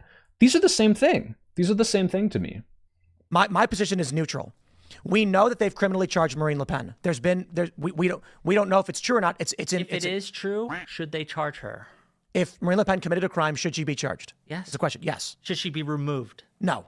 No, why not? Why do you think? Well, Because I guess it depends democratic on the crime, right? countries allow for people to vote. So previously in France, when I mean, there's literally rules for running like as a criminal. I mean, felons can't vote in this country, which I don't agree with. I don't think I was going to say, can felons run for president? Like, we literally just elected one.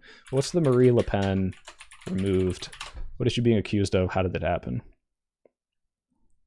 Let's bring this up here. Other Do you think politicians- felon- I hate that we're being dragged on in the weeds, and this is so fucking obscure.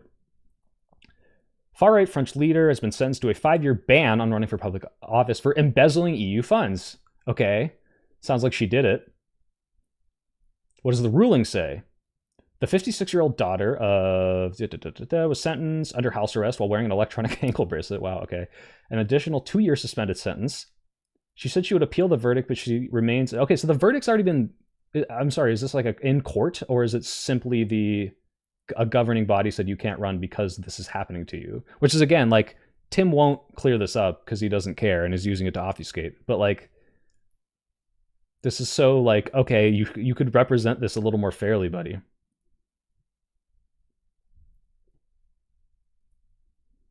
I think the reason they're saying she's the 56-year-old daughter, Connor, is because he was like some nationalistic person. Like, it's relevant. It's like the whole, what's it called? Mussolini's like granddaughter running. Monday's ruling came amid record ratings and opinion polls who hoped her decade-long efforts would finally deliver.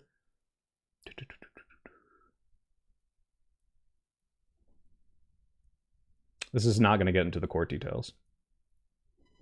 God damn it. I'm even falling for... I'm not even in the fucking room and I'm falling for Tim's bait where it's like, look, we can talk about Marie Le Pen, but you're operating under the assumption that for sure she's innocent. You said probably not, you know? Like, oh, actually, no, she probably didn't commit these crimes. Isn't it convenient that she got removed now? As if running for office doesn't put like a giant fucking lens on you, and that's why all the, you know, rape accusations come out when someone runs for office. That's why all the fucking crime accusations come out, because yeah, you're putting a fucking spotlight on yourself, and when you do bad things, for example, embezzling funds, like, people are going to see that. There's a huge spotlight on you. But it's getting fucking dragged down to the details because we're supposed to be talking about Ukraine, and now we're on like, well, did Marie Le Pen legitimately actually do this? And the fact that I can't possibly truly know because I don't actually read anything. Like, by the way, I would have read up on this. This is the problem why, right? Whick studies on Ukraine and the Ukraine conflict and whether or not it's justified and all these arguments. And now we are here arguing that, well, I'm not quite sure that the charges against the French candidate in the current election are legitimate, and she was removed and the democratic process is disrupted, and therefore I don't trust NATO in and of itself. It must be this authoritarian body where conspirators are going in and removing anti-NATO people. And it's like, well, how are we on this? I didn't study up on France. I didn't study up on fucking Romania. And now you've obfuscated to the point where we're not even talking about like whether or not a country should be able to defend itself from a fucking invasion. We're talking about the charges against a French politician. So should be able to vote, like convicted. Yes. He's pooling. He's in pooling. right I'm now. drowning in Not the pool. prison. Not in prison. There's due process restrictions, but once you get out, your rights should be respected. If her criminal conviction involved jail time, and I'm not sure it does because I'm not. Yeah. Also, quite they've up on been that in NATO. case specifically. Let's say 5 years in jail. Do you think she should be able to run from a jail Yes. cell? Interesting. Yes, because in a democratic institution, a democratic country, the people decide.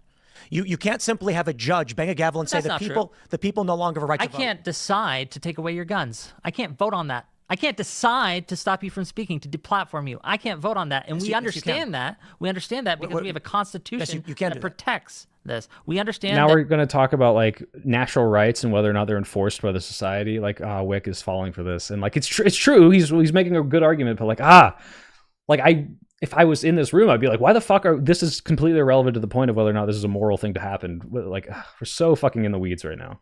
That in a democracy, there are certain things. That's not correct. Wait, hold on. Do we care about constitutional rules now? Just want to ask. Like, do we care about constitutional about processes? principles. Do we care about constitutional We care about principles? principles, and sometimes principles comes into conflict. Drowning You have to in decide the higher pool. principle. And when you have a principle of sovereign territories should not be invaded militarily with lethal force by foreign powers to stop them from resolving their internecine conflicts, I think that does rise above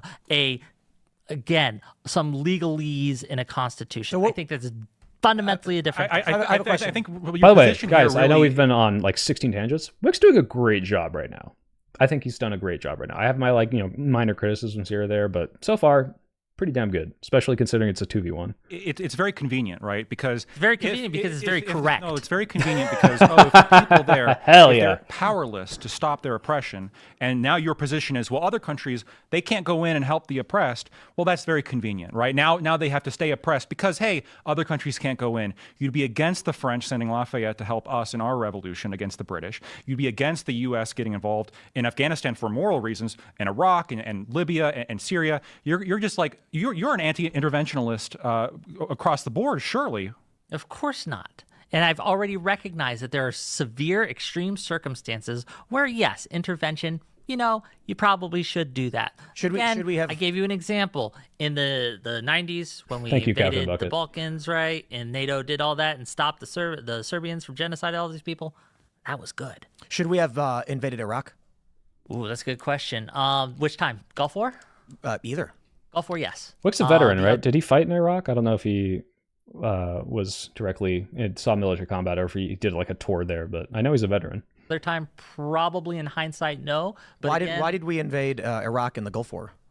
Because they were taking over Kuwait, which was a sovereign country, which was pleading for our help, and which Tim knows this. I know Tim knows this. It's asking questions. Yes, Tim is bald, by the way. was our ally. And then what about the second time? The second time, it was because we were sold a lie that there was weapons of mass destruction. Had there actually been weapons of mass destruction, there might have been a case there. And had we actually believed there were weapons of mass destruction, then fair enough. But Should we have intervened I think in Libya? hindsight, it was a mistake. Should we have intervened in Libya? I'm Notice, not familiar. He's asking all these questions because he's waiting until he can find one where Whick doesn't know, like, or have a good reason. And then he can be like, well, therefore we shouldn't. And it's like all of this to deviate as far as we can from, hey, should we help Ukraine out? This is fucking stupid. Enough about Libya to make a decision. And by the way, props to Whick for saying well, I don't know about this one. I don't remember exactly why we deposed Gaddafi. I didn't study up on this, but you notice how you're bringing this up to obfuscate away from the fact that I think it's justified to do this thing with Ukraine. Like, Jesus Christ. The actions of NATO resulted in the death of Muammar Gaddafi, which resulted in the reignition of the North African slave trade and tribal warfare, and the country's in relative chaos right now. I'm wondering for what reason NATO got involved in Libya. Why did we do this? I don't know enough about Libya to say. I'm just going to. It sounds to me like a dominant international power intervened in a local nation's conflict and overthrew their government. In certain cases, if you're it's so funny here because I am the Fox. Thank you $5. Good luck. Stay sane. Keep doing what you're doing. It's important. Thank you, buddy. I really appreciate it. If you bring up this example, first of all, he's trying to compare the UN, deposing of Gaddafi to Russia coming into Ukraine and starting a war, invading a sovereign country. We invaded a sovereign country. If I'm based on my very, very sparse recollection, it's like, okay, Gaddafi's doing these insane war crimes, and we're the UN. Like, all these countries are coming together and saying this needs to stop, right? That is the justification or whatever. That is not what's happening in Ukraine. But to frame it that way and to also keep going on this tangent, and you know why he's still going on it, because Whick said, hey, you know what? I don't really know much about this. Like, maybe we should talk about something else. And he's like, actually, well, you know what? Maybe we should talk about this more. It's like, dude, what the fuck? Like, so fucking transparent. You were asking me that if everything America and NATO has done has been wise or correct, I would say no. There are obviously instances where I think we should not have gone in. Vietnam is a good one, right? Should we be involved in Syria? Nope.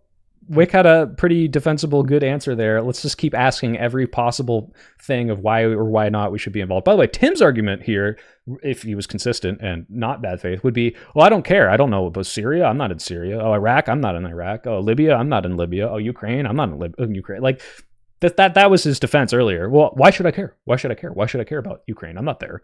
Now? Ever. Yes, I think we have interest in overthrowing a monster like Assad. Yes, he destabilized his people, and I think how did he do that?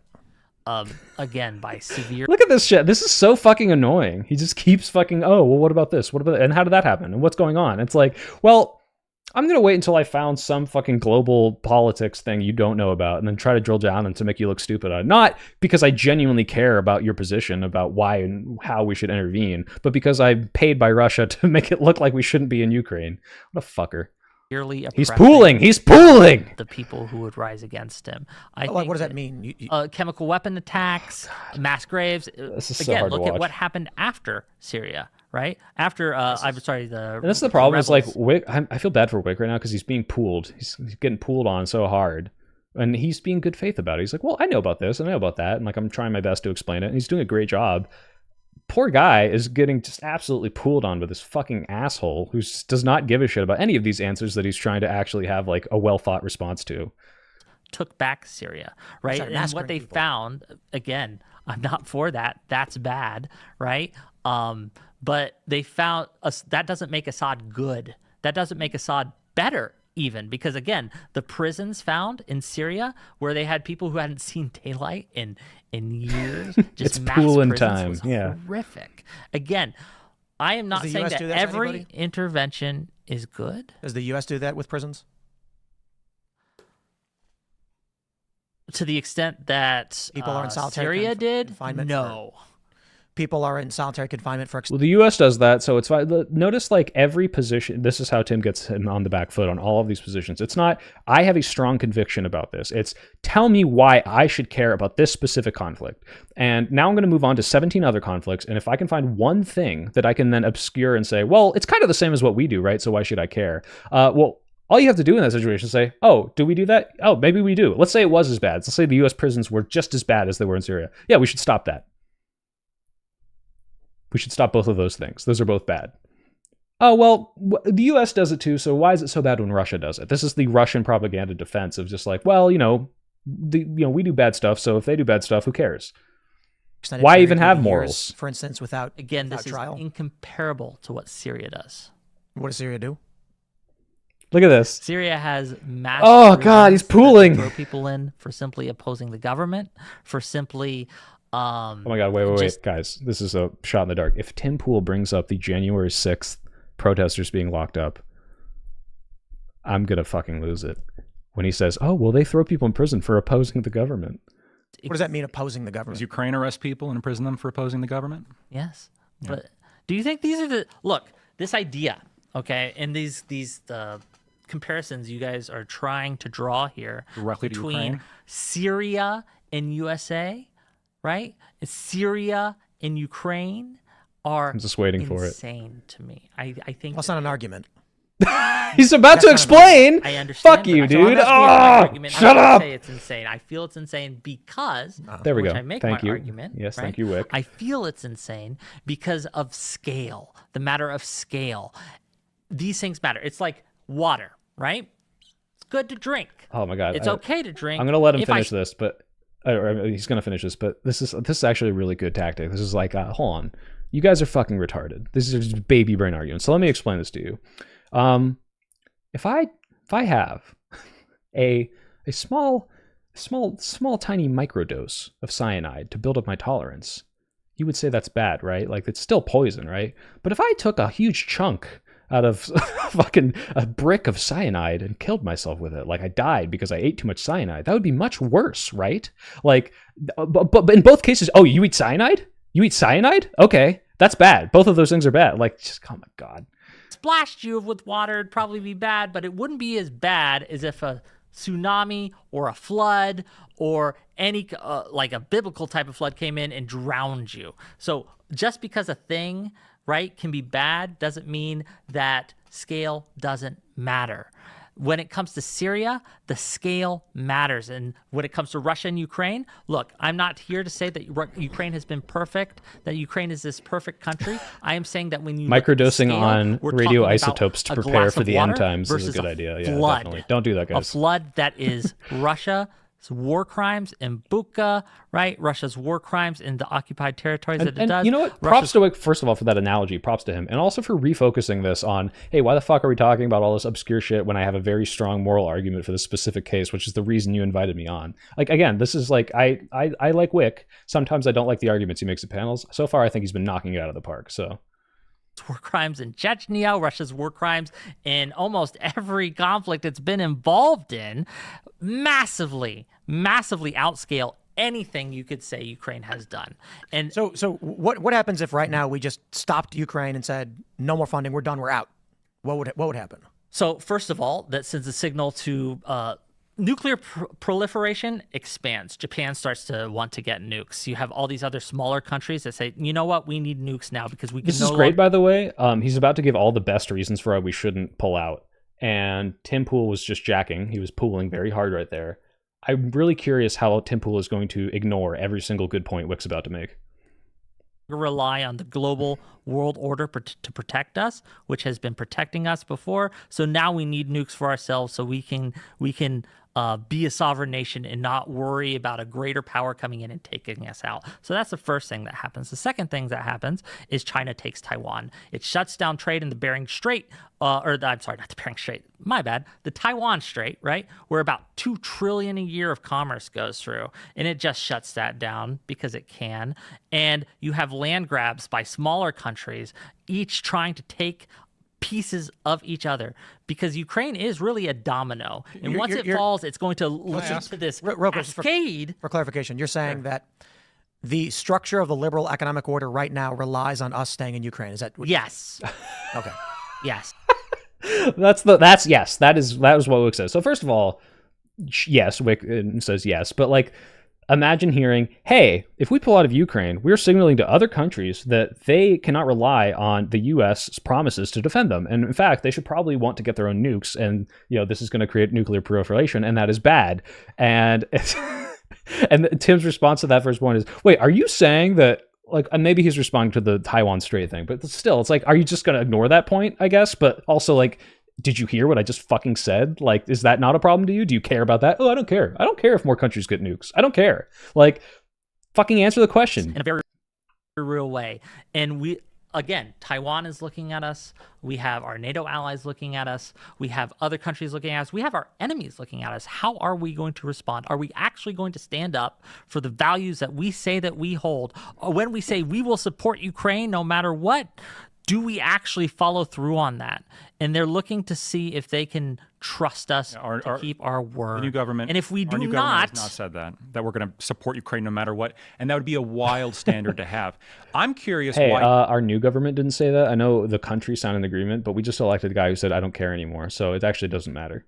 You support Taiwan, because if you have this standard, well, we can't get involved, even if the population there really wants to leave and perhaps has justification to leave and be a separate country, we shouldn't get involved. Why is the U.S. arming Taiwan? Why are we involved in Taiwan? Yeah, exactly, Connor. That's a good point. Just to elaborate on this, imagine if, no matter what, if new governments came in and just reneged on all of these fucking agreements, why would any country ever sign any agreement with us ever? Why would any country take us seriously? And this is part of why we're losing so much influence in all these other countries, because they're like, well, if you're going to come in and take all of these promises and just throw them out the fucking window, like if it's just every 4 years you completely upheaval every promise you've made going back however many decades, why the fuck should I ever trust you? Why should I invest in you? Why should I ever make any agreement with you if in 3 years some other guy's going to come in and completely undo it? Sometimes these things happen, right? So okay, Trump says I want to renegotiate NAFTA or whatever. Oh, we want to do some new trade deal. We don't like this trade deal. Like, there are things that can happen that are like, okay, a new president's going to have new policy, but to just say, well, like everything can be and can completely null and void because we have a new government is ridiculous. Like, this is not how you build coalitions. This is not how you maintain allies. It's just going to fall fucking apart. And the fact that it's a new government, it's fine. Shouldn't we just kind of say, well, we can just, let them be part of China? We set a red line in Taiwan that Why? if China decides Why to did we take do that? over using military force, Yeah. we will stop them. Why- Because we recognize that there are fundamental, specific interests that are good for America that run through Taiwan. First of all, we get a bunch of chips from them, which we put in. I understand. I understand. I'm not. smartphones, What I'm like asking. that. What I'm asking. There's a lot of trade that runs through the Wick. Taiwan I'm going Strait. towards the principle that you elucidated earlier when you were saying that there's this principle of national sovereignty and that countries shouldn't be interfered with by outside powers, even if certain sections of that country want to be independent. Now, it's clear that Crimeans wanted to be independent. They wanted to be separate, and their when you say hold on, interfered, and their contract need to was clarify. the rest of Ukraine was violated when the Constitution was thrown away in 2014. So why Yeah, good are point, you Connor. okay with the U.S. intervening in Taiwan? This also kind of breakaway area. I'm sorry, is he trying to say that it's hypocritical for Wick to say, I don't think Russia should come in based on the, some election thing that they're just using to justify to interfere with this sovereign nation. But when the U.S. defends a sovereign nation which has asked for our help, that's them interfering with a sovereign nation. And you said that was bad. Like, is that really what he's saying right now? Let's see. Area, but you're not okay with the Crimean people wanting to leave Ukraine. Because, again, just like Okay, so no, he's saying Wait, so you don't think that Crimea should be able to democratically choose to leave Ukraine despite all of the Russian interference to show that this might not actually be democratic? But you are okay with Taiwan asking the U.S. to defend it? Like, these aren't even close to being like mutually exclusive opinions. I would be okay if instead of like if Taiwan wanted to hold a vote, hold a referendum now, right, today, right, with the situation it has now, they aren't under occupation right now, at least not in any real way. They could hold that vote, Yeah, and they good point, have Louis. several times to do we want closer relations with the mainland of China and things like that. And you have fights politically where they elect leaders that go closer to China, go away from China, things like that. If they were to say, you know what, we just want to rejoin the motherland and we are done being our own separate thing, and there was no or not enough. By the way, this is like a good hypothetical. Let's say all of Taiwan, or like a good chunk of Taiwan, they, with no Chinese interference, this is very, like hypothetical. Let's say they said, fuck it, we want to be part of China again. We want to rejoin mainland China. And then America said, no, that would hurt us. So we're going to stop you, even though you've democratically chosen to do this, which is some kind of stuff that we've done, right? We've deposed democratic elected leaders for our own interest. I think that is fucked up. That is an example of bad interventionism, which is, yeah, it benefits my country and the people that I live here, but I think morally that is unjust. If they wanted that sincerely, and you could show there wasn't some crazy, Chinese plot to like subvert this, I don't know. Like, it's like, yeah, I don't think we should be allowed to go and say, well, fuck you, because we want, more stuff. We want these chips. Like, yeah, it would fuck us over completely. And maybe that would screw us over in a future conflict with China. But like, this is so fucking ridiculous. Like, to say like, well, you just hate intervention, or, well, here's a really bad intervention. So you don't like this one, but you like good intervention. Like, what's the quote of the day? It's probably, I'm pooling it right now. He's pooling so hard.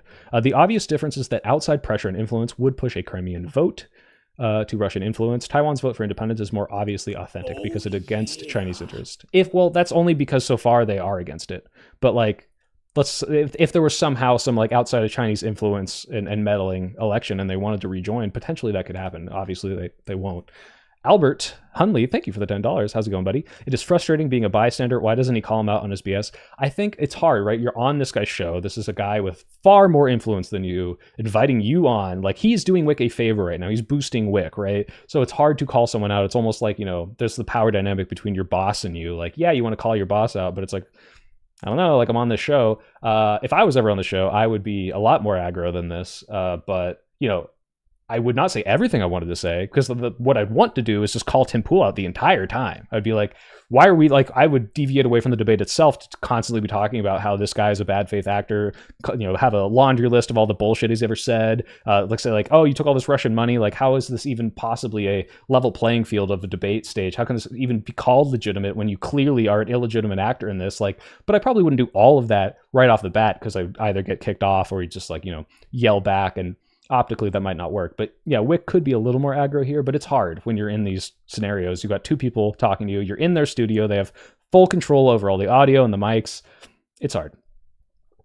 Force, then we should probably let that happen. But Thanks for coming, China Bill. came in and does what they want to do, which is send boats, missiles, and troops to occupy the nation and force the issue, then yes, I think we absolutely should stop that. I feel like you ignored something that I brought up earlier. Because that's what Russia did. Oh, sure. Crimea. Well, no. I feel like you're ignoring something that I said earlier. In 1992, Crimea declared independence from Ukraine, and they were going to hold a referendum to have a vote. The central government in Kiev said, no, you don't get to have that vote. You have 1 week to withdraw the referendum with a threat of force. So when you keep saying, well, the Crimeans should have been allowed to vote without Russian interference, I agree. The Ukrainian government wouldn't let them. And they also wouldn't let them in So I don't know about this 1992 history, but again, even if this is true, are we using this as justification for Russia's invasion? Which I don't even know if Russia, well, okay, no, not for the recent one. This would have been in 2014. But it's like, again, are you using this to justify like invading a sovereign territory? Because you can get indignant over this, and maybe this is a corrupt, bad thing. Ukraine had a lot of corrupt, bad like things happening in the past, and probably still does now. But then it's like, oh, and that's justification for invading them as a nuclear power. Like 14. And so that's why the Russians intervened in Crimea. for also some political, obviously geopolitical reasons as well. But the people of Crimea, That is you keep saying, nonsense. let me ask you, in Yeah, 1992, and assuming they weren't do you interfering in deny 1992. the truth that in 1992 Crimea declared independence and Kiev said no? I don't deny. So when you keep saying, well, the Crimeans should have had a vote themselves, and you have Kiev not letting them have the vote, I'm confused as to your actual Well, standard by the here. way, this is something that I think is a little slimy. I mean, Whick did talk about this, but Whick's main point is not let Crimea vote for themselves. There's several other points that he's made that has been completely looked over on this, and he was making a very good point about Taiwan there that is also getting completely ignored. Why do you support Taiwan? Do you think that the United States should have allowed, during the Civil War, the South to secede? No, because they didn't have their constitutional rights violated. What constitutional did- rights in 92? The U.S. should not have allowed the South to secede because they didn't have their constitutional rights violated. That's the reason they should have, not to maintain the Union, not to stop slavery. Like, what is this? Were violated from Crimea. Hold on. So the Soviet Union collapsed. We're talking between 1990 and 1992. There was a first referendum in 1991 in which the Crimean people overwhelmingly voted for autonomy. There was a second referendum in 1991 or the Crimeans and really the rest of Ukraine voted to leave the Soviet Union. And then literally within a year of the Ukrainians having a referendum to leave the Soviet Union, right, which was arguably legal at the time, probably illegal, you had the Crimeans say, well, we're going to have a referendum to leave Ukraine. And the Ukrainians said no. So the Ukrainian people, when they wanted to have a vote, it was denied to them. And then in 2014, when they wanted to have a vote, it was denied to them as well. The OSCE refused to come in and monitor again, and Whick, I hope he brings this up again. It's like, okay, do you think that France would be justified in invading the North during the Civil War because the North wasn't allowing the South to secede? Like, what the fuck?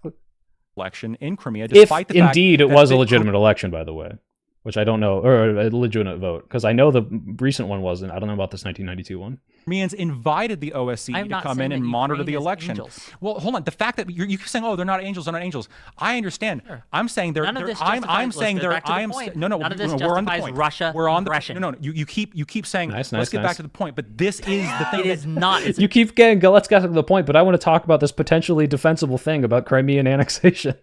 This is the obfuscation. thing that justifies intervention. Obfuscation. This is the thing that justifies intervention. not. When you have an area. You know, this is interesting too, because he's like, this justifies Russia's intervention. It's the area is democratically voting for a thing, and the government isn't saying it's okay.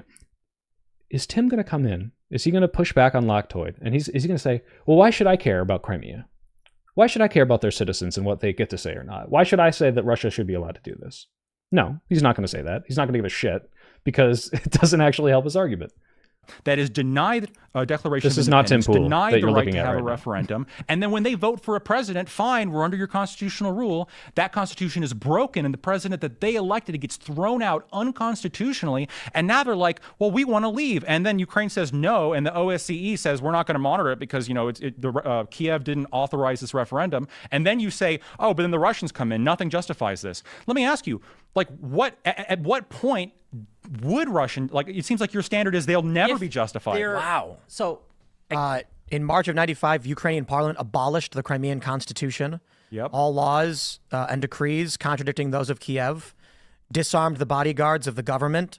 That's crazy. They've been bullying Ukrainian Crimea. National Guard troops entered the residence. Oh god, just the like, wow, I just learned this, and it's like, yeah, like why are you speaking so much on authority and hosting this debate if you don't know about this sort of stuff? Of the leader of Crimea seized it and forcefully took it over. Yeah, look in 1992 as well. Wow. The whole story. That was in here. 95. That was yeah, I believe that was. That was in 95. There's this has been going on since 91. Yeah, There's 91. you're right. And also, it's like, well, here's these 2 lines of Wikipedia that if I read out loud specifically make your argument not look as good if it supports Lactoid's argument, and not, hey, why did they do this? And like, let's talk about the context in which this happened, and like, was there a good reason for it? Is it justifiable? Should we get to the details of whether or not like a government can decide whether or not to abolish this thing? It's like, nope.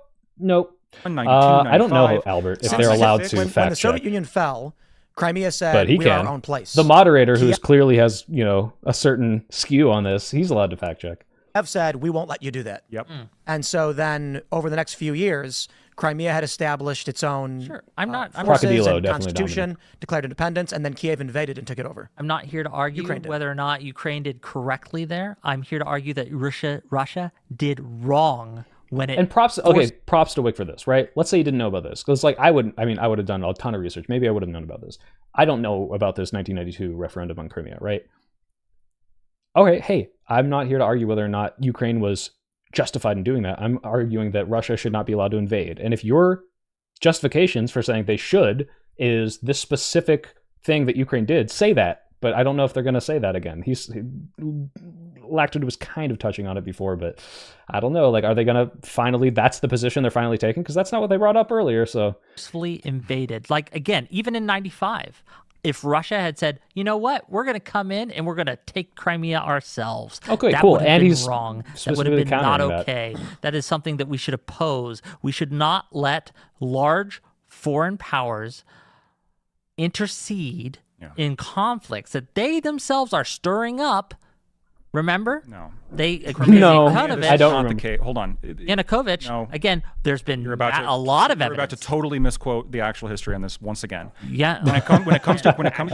to Crimea, okay, as Tim just pointed out, 1995, 1996, there was also a constitution that was passed in Kiev Again, that does changed not its give relation. Russia the right Hold to on, intervene. you keep saying I that. told Wick to wear Because the it keeps hoodie. He remaining didn't. to be true. Okay, but we all understand your point here. We all understand that you think. think you do. No, I do. I'm disagreeing with it. I'm saying that when you bully an area to this extent, when they want to leave and you deny it, when you invade them and take away their constitution, when you violate when you violate the shared constitution that you force Crimea to be under to their detriment, the person that they voted for, what it seems to me is that if there's anything that justifies like this is way more justified than the U.S. leaving the U.K. at this point. Like if there's anything that justifies intervention, this is what justifies intervention. Absolutely and you keep saying, well, it's not justified. It's not justified. How convenient. This oppressed people that doesn't have the means to defend themselves. Well, they can't. This is the first time Lactoid has gotten indignant in this conversation, and it's to defend the poor Crimean people couldn't defend themselves, and good old Russia came in and said, you know what, let's defend the Crimean people. By the way, remember why we're here, why they're having this debate.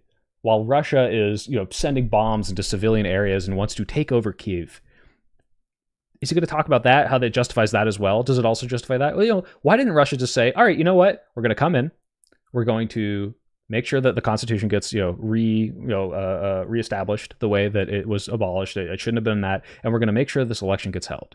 Is he going to talk about, hey, why didn't Russia just sanction this and say, hey, this is unjust what you've done to Crimeans, and we demand that you hold this election in Crimea. We demand that you respect them, and if you don't, we're going to do X, Y, Z. No, actually, they jumped straight to the invasion part, right? They didn't do anything in between then. And hey, I don't know, maybe they did, and Lactoid just doesn't know this, but notice how right now the indignant, like, oh, how dare they completely destroy and oppress these Crimean people, and that justifies us taking our tanks and driving up to the border, going over there, killing thousands of people, starting a international conflict over this. Like, this is like the thing that he's not going to lay out all at once in one big argument, because it sounds fucking stupid when you say it all like that. But he's got to keep moving back to these like very, very small defensible things, which are like, oh, you think that no democracy is bad? Oh, you think that more killing is bad? I don't like more killing. I want less killing. To any outside power to Yeah, help save 5 them, more minutes of reading. save them from this consistent oppression, because, well, we can't have intervention. We can't have any intervention. They just have to sit and take it. That's your position. Okay, the Crimeans do just you had to think- sit. And notice, Wick's position is not, there should be no intervention. It's no kinetic intervention. He talked about sanctions. He talked about boycotting. They're just going to ignore that. They're not going to talk about And it. that is Take it. absolutely not true, because there is wouldn't let 'em leave. There are a wealth of options. Oh, here right, we go. that Yes, can thank you, get Wick. into. Yes. Like if we wanted to stop that from happening, there are I'm wicking it. sanctions. I'm wicking there are it. ways to. Who would have sanctioned influence Ukraine? it. The U.S. would Again. have sanctioned Ukraine? Again, if what you are saying is true, and I have to look it up, and when I look it up, please is it do. going to be true? Please do. I'm very curious. Yes. But I told him to do that. I said, if they ever back you into a corner on something and you don't know about it, and they like speak from authority, say, hey, if I go look this up, like after this, is this going to be true? And guys, I don't know if any of you guys clip this, but someone please clip like the way that they're talking about the 1992 referendum, and then like give some fucking context to it and like explain that they're probably talking about it wrong. I don't actually know about this, so I can't do this in real time, but it's one of those like, yeah, like call them out on it so that we can clip it later and be like, okay, like, is this true? If I go look this up, is this going to be true? If I go look up the Romanian guy and why he was deposed, is it going to be true that they just did it for no reason? And then I Google it 10 seconds later and that's just not the case. Like, fuck you, dude. You're such a little slimy fucker. We'll get into that, right? But in the 1995, right, if to the world order, Crimea had said, help us, and appealed for help to outside forces, do you think that the only choices are military intervention? This is so good. This is so good to show. There's letting obviously other I options. think at that point, the only option was military intervention. I disagree. I think that's because untrue. the coup was pro-West. The West was not. We've already intervened on behalf of this power structure. Russia can impose sanctions as well. Yeah, what they're going to say is, we don't care. We're going to like just trade with the EU now. We're going to trade with NATO now. We don't care. We're going to continue to oppress the Crimeans, and there's nothing you can do about There it. are other It is one. You keep saying there's other options, but this, first of all, there's not, and second of all, this standard you have where it's like there's always yeah, he's back. Yeah, I'm so glad that Wix has pointed this out. Finally, it's like, look, okay, so your premise right now is that they are backed into a corner, and the only thing that they could do is invade Crimea. There's no other option. Not a single other thing would have helped. I can't even imagine a possible thing. And it looks like, you like, seriously, not a single other thing they could have tried before military force to invade this place to stop this like small section of what they claim to be a destruction of the democratic process. Like, goddamn. these other options. Not. What's the very next sentence? Wait, should I bring up the Wikipedia page? The 1995. Connor, can you don't link it to me? Oh, the 1992 Crimean. Let me bring this up. Yeah, is it something like, oh, if he just reads the next sentence, this is like such a this is a pool moment, dude. Let's see, 1992 Crimea referendum. What was the section he was on? Mean that you I'm gonna pull it so hard. Trying to post it. No, I've got it up in here. But what was the section? Relations with Russia, name change in 1992. Second paragraph, second sentence. Following Soviet victory, Crimea was granted autonomous status. Are you talking about the Crimean ASSR? Which section? I'm on a different page? Well, okay. This is just Republic of Crimea. Should I go to Crimean referendum? The name change in 1995. Okay. Oh, this one. Okay, gotcha. So, Meshkov was elected as president on a pro-Russian platform against the favored candidate, Bargrov. Despite the winning a referendum on further autonomy, Meshkov quickly ran into conflicts with parliament. On the 8th, the Crimean parliament degraded the president's powers from the head of state to head of executive power only, which he responded to by disbanding parliament and announcing his control over Crimea. Ukraine decided to intervene. Okay, so already this isn't just, well, they just legitimately did it. The parliament was saying, hey, like, we're not, like, there's obviously some sort of conflicts between the parliament and the president, okay, already. And it's saying, oh, you know what, like, maybe there's some sort of thing that we should investigate here. And it's like, no. Ukraine just came in for no reason and said, fuck you. But let's see. Ukraine decided to intervene. The Ukrainian parliament renamed the Crimean Autonomous Soviet Socialistic Republic as the Autonomous Republic of Crimea. And a week later, the new Ukrainian president, Franchuk, as the prime minister of Crimea. Okay, so they got rid of the guy that was elected. They abolished the Crimean constitution. All the laws and decrees contradicted those enacted by Kiev, and removed Meshkov as president of Crimea and abolished the office itself. After this, the Ukrainian National Guard troop enters his residence, disarmed his bodyguards, and put him on a plane to Moscow. On the 31st of March, the Ukrainian president issued a decree that subordinated the Crimean government to the Ukrainian cabinet and gave the Ukrainian president the power to appoint the prime minister of Crimea. Crimea's status of being subordinate to Kiev was confirmed eventually by the remaining Crimean authorities, and from June until September, Kukma governed Crimea under direct presidential administration decree. Crimea, exception of Sevastopol, was designated an autonomous republic in 1996 after an interim constitution, and it was ratified, changing the territory's name. Okay, so I'm sorry, what was the sentence you were talking about, Connor? No, Ryan, this is not the Soypill research stream. This is I'm watching Tim Pool and crashing out, but very quickly checking. Okay. In June 1992, the parties reached a compromise. Crimea would be designated... Oh, they compromised on this? This wasn't just like totally authoritarian. Crimea would be designated the status of autonomous republic and granted... Okay, I see what you're saying. Yeah, so it wasn't just some like, oh yeah, fuck you, we're going to do whatever we want. It was actually like some sort of democratic lead or somewhat democratic process here.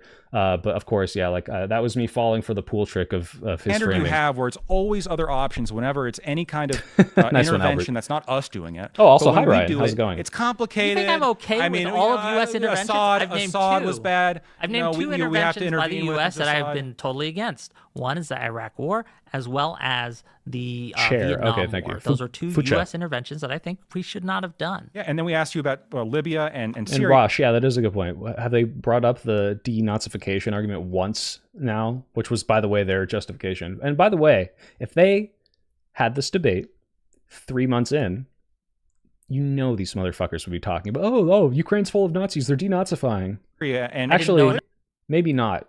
Maybe if I go look up Tim Pool. If guys, go look up Tim Pool's arguments on this in 2022. That's when it started, right? 2022. Getting my years mixed up. It's late and I haven't eaten. Is that what he was saying? He's like, actually, I think they have good arguments here. These Russian people. Libya, Enough you didn't know about Libya. But Syria, I Lactoid, think, I don't yeah, know. stopping Yeah. Assad was a good thing, and we should have done it. And I'd do it again. Couldn't there be other options for stopping There Assad? could have, but they Couldn't weren't we sanction working. him? Do you understand that we did sanction Assad? We went through the steps. If you to go from 0 to 100, right? To go Wick from has not brought up the Russian money yet. He better bring it up. doing nothing to okay, now we're coming in with tanks. It wasn't would be nothing. wrong. This has been We going on since go through a 1991. step-by-step process. No. This escalation This of has been force is going a on thing. since 1991. We brought up 1992, the Declaration of Independence that was ignored. We talked about 1995 when Kiev invaded Crimea and abolished their constitution. We're like, this has been going on for decades, right? At this point. See, and okay, you're saying, and well, this is one thing you know, there could- where had I been on this debate, I would have looked up this Crimea thing. I would have known about this, and this is one, I guess, like a slight mishap by Wick, but like, yeah, just reading that for 10 seconds, and I would have done hours of research on this, and like I said, okay, wait, hold on, you're framing this as Ukraine just came in and deposed these people, and not, hey, there was a compromise between parties on how this region should be governed because the way it was, set up in that way was like. Sorry, what the fuck was I saying? Like incongruent or like not a legitimate government or XYZ. Like there are very different ways of framing this that are not. Oh, it was just like they just subverted the democratic process. That's all that happened. And like I think Wick should know this. could have been other things. They've been trying other things. It's not like 3 30-second unskippable ads. I'm sorry to hear that. Jesus Christ, does AdBlock not work anymore? Russia just invaded this out of nowhere. That's true. Russia didn't invade out of 1992. nowhere. Russia has always Why? wanted Ukraine, and they have not invaded out of nowhere. They are invading because they want to gulp up I this have YouTube territory Premium. because Putin wants greater Russia. This is Full of the just bull- true. full of the bully This is people just that true. want to be What gulped you were up. doing is trying to obfuscate and post I'm hoc not rationalize obfuscating. because again, I'm citing look at what facts. Putin has said. And just to be fair, I do put the ads on. I think is it aggressive or one of the higher modes, just because. Well, I don't know if my dad's watching this stream, but it's my full-time job now. Cat's out of the bag. But if you guys hate me enough, if you guys complain enough, I will reduce it a little bit. What has Putin said? What is his reason for invading Ukraine? He brought up the unconstitutional two. coup. No, he brought up way more than two. He gave two reasons. There are two objectives in No, Ukraine. you- What are they? You didn't even Hold on. There are two objectives. No, you're in saying there's Ukraine. two. What You're are wrong. they? You're wrong. There's no. This is great. I love that Wick keeps refocusing. Wick has done a great job of keeping to refocus this, right? And saying like, hey, motherfucker. Like, wait, are we seriously saying like this is justified? No. Here are the two reasons. Are these legitimate? There's more than two. Demilitarization? Did you watch his speech? Denazification. He gave reasons Yes! for those objectives. Yes, he's bringing it up. He's like, yeah, is this legit? Oh, fuck yes. Oh, yes. Not the only two. He doesn't believe You Ukraine think should that exist. Putin is being honest? I think when he says... Wait, is Tim that Pool he bringing up, do you think Putin is being honest as like an argument against Wick? Holy shit. Yo, obviously fucking not. wants Ukraine, that he doesn't believe Ukrainians are a thing. that I'm Ukraine just so exists, happy that he's really, doing a and good that they're job. all I'm really sorry. just part of Russia. Then yes, I think he's being. Did you know honest that when he Kiev says was the that. capital of Russia? At one point? What Yeah, point? hundreds of years ago. Wick Okay, is fair ahead enough, of me. hundreds Wick of is years 10 ago, we steps don't live in ahead. that time. Right. My point is that you know what Ukraine means? The word. The word itself? Yeah. No. Do you? I actually don't know. It means the borderland. That's why it's called the Ukraine. They dropped the after the Soviet Union's collapse because they didn't want to be referred to Russia's borderland. Russia called it its borderland because it was historically a part of Russia and Kiev was its capital. I don't care about 800 years ago. I don't care about 60. Well, this is pre-Soviet Union. I don't care about You 500 don't even years care ago about and- 1992. So I I absolutely do. Well, no, you said like, oh, they just jumped. They're thinking, Wait, Yeah, man, I really want, like, this isn't Wick's fault, but like, I do want, like, what the fuck is Tim Pool talking about? It's like, well, actually, did you know that, Ukrainian people have historically been a part of Russia? Like, what the fuck is he talking about? Russia had decided to militarily invade Ukraine in 1992, I would have opposed that. And I oppose it now. And Yeah, again, and see, that's a following good the collapse of the defense Soviet of that. Union, we wouldn't have called it a military invasion of Ukraine because the Soviet states were in chaos and disarray, and they were largely Thank you for the under the $2 rule of international Russia as spying. was. Yeah, hundreds of years ago, the there was Mongols a lot owned it. going on, Should the and, Mongols you're invade probably Ukraine, correct, guys? Actually, in the fact that we probably would have just let it see where the Connor, you're being too good faith to Tim Pool. Yeah, I would also respect it a lot more if Tim Pool said, it's not relevant, I just think it's a neat fact. But that's not what he's doing. He's literally bringing out every possible defense of, like, for Russia that he can. Because he's a fucking Russian propagandist. And maybe, oh, you know what? Actually, what am I saying? He took all that tenant money, it got called out, and he was like, my God, I have to go on an apology tour. I apologize to my fans. I apologize to everyone. I was deceived. I was being bought out, and I didn't even know it. And this is disgusting. It's disgusting that a country would do this, that would try to use me as their propaganda arm. And now I've reevaluated all of my opinions, and now they're all completely legitimate just from me and my brain. Nothing else has happened. There's no other money or anything else coming in. It was just this one time, and I'm sorry, everyone. I remember when he did that apology tour and said that. So actually, no, I can't just assume. the chips fall, but the chips have fallen. And Okay, Connor, and just to be fair, you could theoretically be deceived. I think Dave Rubin probably was deceived because he's a fucking moron, way stupider than Tim. Dave Rubin, they said, oh, it's not a Russian, it's Edward Gregorian or whatever his name is. He's some, what was it, Belgian philanthropist who wants to pay you to say certain things, right? But like, you look at what they're asking them to say, it's like, hey, attack these like Ukrainian protests. Hey, attack these points that people are making against Russia. And it's like, yeah, okay, like, you didn't get paid to specifically have this opinion, but like, you made videos that had your, actually, I should look into this. Did they actually get paid to have those opinions? My assumption was that it was kind of like, at best, they were paying them because their opinions aligned with Russian propaganda. But I think there actually were some where it's like, hey, make a video about this, or Tenet Media kind of pushed them to make a video about a certain topic that just coincidentally happened to, side with Russia. I'd have to go look at it again. It's been a little while. But yeah, like, oopsie boopsie, like maybe you were deceived because you're a fucking moron. It didn't do your due diligence on who's giving you millions of dollars. I would probably look into this a little bit. But I think, Tim, he apologized. I remember he definitely apologized for this. We live in a world Oops, all where rubles, certain yeah. borders have been drawn, right? And I think that, again, what is happening today, we're not talking about 20 years ago. We're not talking about ancient history of 800 years Yeah, ago. this is kind of like Russia Russian is propaganda. engaged Whatever. in an illegal and unjustifiable, expansive project where it wants to take parts of Ukraine and absorb it into itself, because Putin believes that ethnic Russians, that the Ukraine isn't a thing, that they're all ethnic Russians, and he feels that a greater Russian They are empire ethnic wants to be a part, like he believes he should expand Russia into this greater empire, that they could be a world power again, and he has these imperialist ambitions and dreams, which he has said over and over and over again. So when to the question I don't do music of festivals, the Lady debate, Gaga. right? Of is it in the U.S.'s interest? God, I'm sorry, guys. I promise I'm not doing this because I go on this guy's panels. Wick is actually doing, like, he said, I asked him, how'd you do? He said, oh, I did well at the beginning, well at the end. They got some shots in, maybe not as well in the middle. I mean, I guess technically we're in the middle now, but he's fucking killing it. Like, the refocusing is great, bringing up the arguments, pointing out the inconsistencies, like, biting the bullet when he has to, admitting when he's wrong. Like, very few notes so far. Like, maybe he's just going to crash out, but like, so far, just amazing Ukraine, job. Again, yes, it is, because we have financial interests there. We have military interests there, strategic interests there. We are, and making Ukraine an ally in the future, which I think we're on a path to do, and I think that we should do, will give us access to rare earth minerals and better able to, like, a defensive basis. I think where we're we a can little have less better than an hour logistics and left, better Gridio. protect our You're interests. going to have to Do go watch you the know what VOD if you need to bow the out. principal political conflict in Ukraine was from 2010 to 2014? Notice how he's not going to address any of those very legitimate reasons that Wick keeps refocusing on because he can't. The principal political. The reason- I the can reason- talk about some of the political conflicts. What's the principal one? Trade, the trade issue, Trade. Whether we're going to be trading more with the European Union and all that, or the Russian versus Federation. Russians, yes, Yeah, yes, you're familiar with that conflict? vaguely, yes. I'd assume you'd be more than vaguely, considering it's the reason for the war. You think that's the reason for the Russian invasion now? Yeah, all of these other justifications. And by the way, this is the reason for the war. I'm just bringing it up right now. That's what Putin said. That was the reason for Euromaidan. Yeah. That's what Putin said. And if we're taking Putin at his word, then Putin doesn't always tell the truth. so only when you think he's telling the truth, you'll take what he says.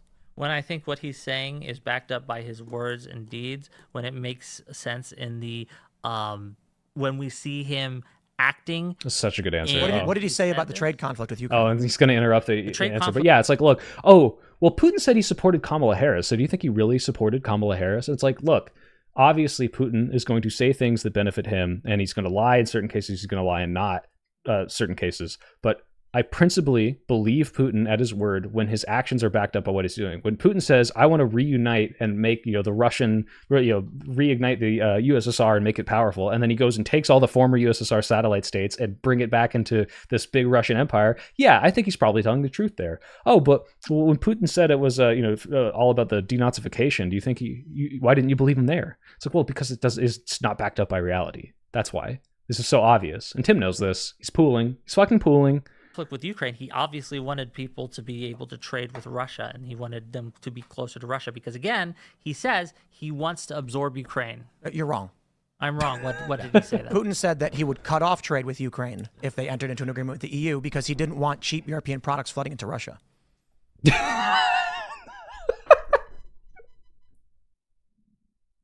It's because we don't want all those cheap German goods coming into our country. Oh, God. Okay. What does it have to do with whether or not Russia is justified, The escalation or of the... whether we have interest in continuing to support Ukraine? I'm just curious. It was a question about if you understood the political conflict that's occurring in Ukraine and why the war was happening, because you made several assertions about Putin's statements. So I asked you what Putin said, and you didn't know. And then you made an said a lot incorrect... of things, and I'm sure that there are things that I have said that or that Putin has said that I am unaware of. That's true. Fair enough. The issue if with he has said some things that I am unaware of, I grant you that. The trade agreement with Ukraine issue, and largely in the election with... And this is the part where Tim Yanukovych. is like, well, actually, I know a lot about this thing. And it's so funny, the switch between like, wow, look at this. I just found this out 10 seconds ago by reading this Wikipedia 2-sentence article that doesn't actually support exactly what I'm saying if I read a little further. But, I read it and wow, this is an interesting fact that totally, supports my argument. Anyway, let me speak from authority about this very specific trade agreement that you aren't completely up to date about, and how it's specifically the reason for the invasion, and specifically the reason that you never even thought about once, despite the fact that even Lactoid didn't bring this up at all. And like, I'm just bringing it up an hour into this debate for no other fucking reason. I'm very intelligent. I know all about this stuff. By the way, did I mention that I'm on Russia's fucking payroll? And Timoshenko had to do with whether or not Ukraine would be opening up to or joining the European Union. Yep. Many of the Western Ukrainians wanted to join the Schengen zone so they can get freedom of movement to leave Ukraine. And they viewed it largely as Poland. They saw it as an opportunity the same as Poland had. When Poland joined the Schengen zone... Oh my God, Gratu. This is the man who said, what is isolationism, as a debate tactic earlier. And now he's like, well, actually... Millions of Poles began to flee the country and go to other countries, notably in the UK, where they started taking jobs with higher base pay because Poland's economy wasn't as good. The EU didn't want to induct Ukraine because their economy was way worse, substantially worse. And the average Ukrainian at the time was making about $400 per month for like your median job. Sure. That meant if they did open the door to trade with Ukraine, he's reading off his tenant media flashcards. Any other EU country where they can start taking jobs that pay more, which would have caused economic destabilization, not too dissimilar to what they saw with Spain and Greece, which they're trying not to repeat. However, Ukraine was actively in a political dispute. Western powers, notably the U.S., and funding various NGOs through USAID. Okay, I thought he was setting this off the top of his head for a second. Now I see he was reading too. But, oh my God. Oh, you didn't know this? He's like reading a specific article about it. And with European interests. It could be such a, hey, I'm just like, look, if this was a good faith thing that he was doing, he's like, actually, I do think this matters, right? And you bring this up and you're like, well, so I'm looking into this a little more. I didn't know this. And it seems like this. Like, do you think that contradicts? That's not what he's doing, though. He's like, well, I asked you this. You had no idea what you're talking about. And this seems to be the crux of the entire conflict. You think you should know this, right? Like, it's very clearly this bad faith thing to make him look bad. It's not at all coming into this with I'm just asking questions, or, hey, what about this thing? Like, have you considered this? Like, it's so fucking transparent. I just hate this person so much. We're supporting the EU side of the... Guys, if you give me enough super chats, I can buy Tim Pool and make him say what I want. argument, Russia was supporting the Russian side of the argument, which is why the country was split east to west. The Kiev Oblast obviously was moving to the west, which is why you get Euromaidan. So a lot of NGOs were able to organize with the assistance of USAID. I don't think it's as simple to say that the CIA like snapped their fingers and made a revolution happen. They provided the resources so that activists in places like Kiev could do the work without having to worry about having jobs or not getting paid enough money. If we can get rid of the 22nd Amendment and re-elect Trump a third time, we can get rid of the 14th so I can purchase Tim Pool. So largely what ends up happening is Russia issues an ultimatum. Both sides offered tons of money to Yanukovych at the time. Russia said, look, if you open the door to European trade, we're shutting you down. We're not going to do trade with you because cheap European products would then flood into Russia. Nothing wrong with that. So Russia has protectionist policies to prevent their economy from being disrupted. So Yanukovych said, okay, let me get back to you. Went to the West and said, Russia's going to cut us off. What do you have to give us instead? When it came down to brass tacks, Russia offered, I think, somewhere around like several $1 billion. And Yanukovych was leaning towards taking the deal with the Russian Trade Federation. Has Freudian slip. Okay, I didn't catch that. What did he say? Back to you. Went to the West and said, Russia's going to cut off. Russia issues an ultimatum. Both sides offered tons of money to Yanukovych at the time. Russia said, look, if you open the door to European trade, we're shutting you down. We're not going to do trade with you because cheap European products would then flood into Russia. Nothing wrong with that. So Russia has protectionist policies to prevent their economy from being disrupted. I don't think that's a Freudian slip. I think he's just describing it. But how funny would it be, though, if out of nowhere he's like, so Russia wants, like he just used we instead on accident? Disrupted. So Yanukovych said, okay, let me get back to you. Went to the West and said, Russia's going to cut us off. What do you have to give us instead? When it came down to brass tacks, Russia offered, I think, somewhere around like several $1 billion. And Yanukovych was leaning towards taking the deal with the Russian Trade Federation over the EU. This is when the Euromaidan protests ignited. And we got the coup, which led to the physical ousting of Yanukovych. Now, don't get me wrong. I'm not saying that Yanukovych was a good guy by any means. Timoshenko was also accused of corruption. Okay, Connor. Maybe. Ukraine is considered to be one of the most corrupt countries in Europe, especially which is improving under Zelensky, to be clear. Perhaps. I mean, considering 7 million Ukrainians fled, it's hard to know exactly what's going on. But what we got after the fall of Yanukovych was Poroshenko, which led to his argument against like, hey, I think the corruption's like getting better, and he's like, well, we can't say anything. We actually don't know because 7 million people fled. Why did they flee? What's going on? Is there like a war there or something? Like, what do you mean? Like, what the fuck? What are you talking about? Obviously, the Burisma scandal, U.S.'s illicit involvement in Ukraine, the Qatar-Turkey pipeline conflict, Nord Stream 2, the expansion of the war, and ultimately where we're at now with Russia seizing the Donbass region and the Oblast stretching from the Donbass down to Crimea to secure a land bridge. Again, unjustified. What Russia is doing in Ukraine right now, it's invasion that it started in February of 2020. Guys, let me know, protest. Can I put this in 1.5 times speed? Because I do want to let you guys finish this. I want to speed it up a little bit. Is that okay? 1's in the chat if that's okay. 2's if it's not. Please? 1. All right, I got 1. I got 2 1, 3 1s. I'm just going to assume that's all of them. 1.5 times speed. Let's go. ADHD! Also, Albert, $2. Challenge accepted. Thank you for what? Putting it in 1.5. 1 from double takes. I got 1, 2. 22 is unjustified because it is trying to go in and annex territory. It's trying to seize territory unjustly from a sovereign nation. All this Euromaidan stuff is a distraction. It really is. Why is it a distraction? It is a The distraction. cause of the war is a distraction? Because it does not matter to the justification. The cause doesn't matter? It does not matter to the justification. Yeah, the cause. When we're talking about the war in Ukraine, you don't think discussing the cause matters? I think that the cause being their leader was unconstitutionally outed does not justify, again, the Bucha massacre. It does not justify the 20,000 children that were snatched away. It does not justify any of these actions that Russia has taken. And Russia has demonstrated again and again and again. Thank God. Whick is doing such a good job refocusing this. It's like, okay, every time you describe something, and if you're even able to frame it as moderately bad, now this justifies, like, yes, fuck off. This is how it operates. It stirs up this conflict, and then it takes advantage when this conflict happens. Do you think it was justified for the United States to instruct the state to fire their state prosecutor? Are we talking about the Burisma scandal and things like that? I mean, it's connected to it, but the question is, does the U.S. government have the right to go to Ukraine and say, we will withhold congressionally approved loan guarantees unless you fire your state prosecutor? Yeah, so should, the argument here is talking about the whole, who did they fire? God, I can't remember his name, because what's his name? Rob Noor would always bring this up when he would talk to people about this. Who's the Burisma guy? Was it Lukashenko? Not Lukashenko. Fuck, I don't remember. But yeah, it was like all these countries came together. It wasn't just the U.S. It was all these other countries and said, oh, by the way, fuck, wait, why am I even talking about this? I'm getting lost in the fucking Tim Pool thing. Tim Pool did not address any of the fucking shit that Whick just said, by the way. Well, that's the more important part. What is it? I'm drowning in the pool. He's pooling and I'm drowning in it. Like, fuck. He's not addressing any of the legitimate points that Whick brought up. He's like, oh, actually, I'm falling in the pool, drowning. Let the bodies at the floor. Let the bodies at the pool. First of all, yes, if all these countries come together and say, hey, like, we give you this aid, and we're going to withhold it for a second if you don't get rid of this incredibly corrupt prosecutor. Like, no, it wasn't Victor Shokin. Was it Shokin? Maybe it was Shokin. Thank you, Louis.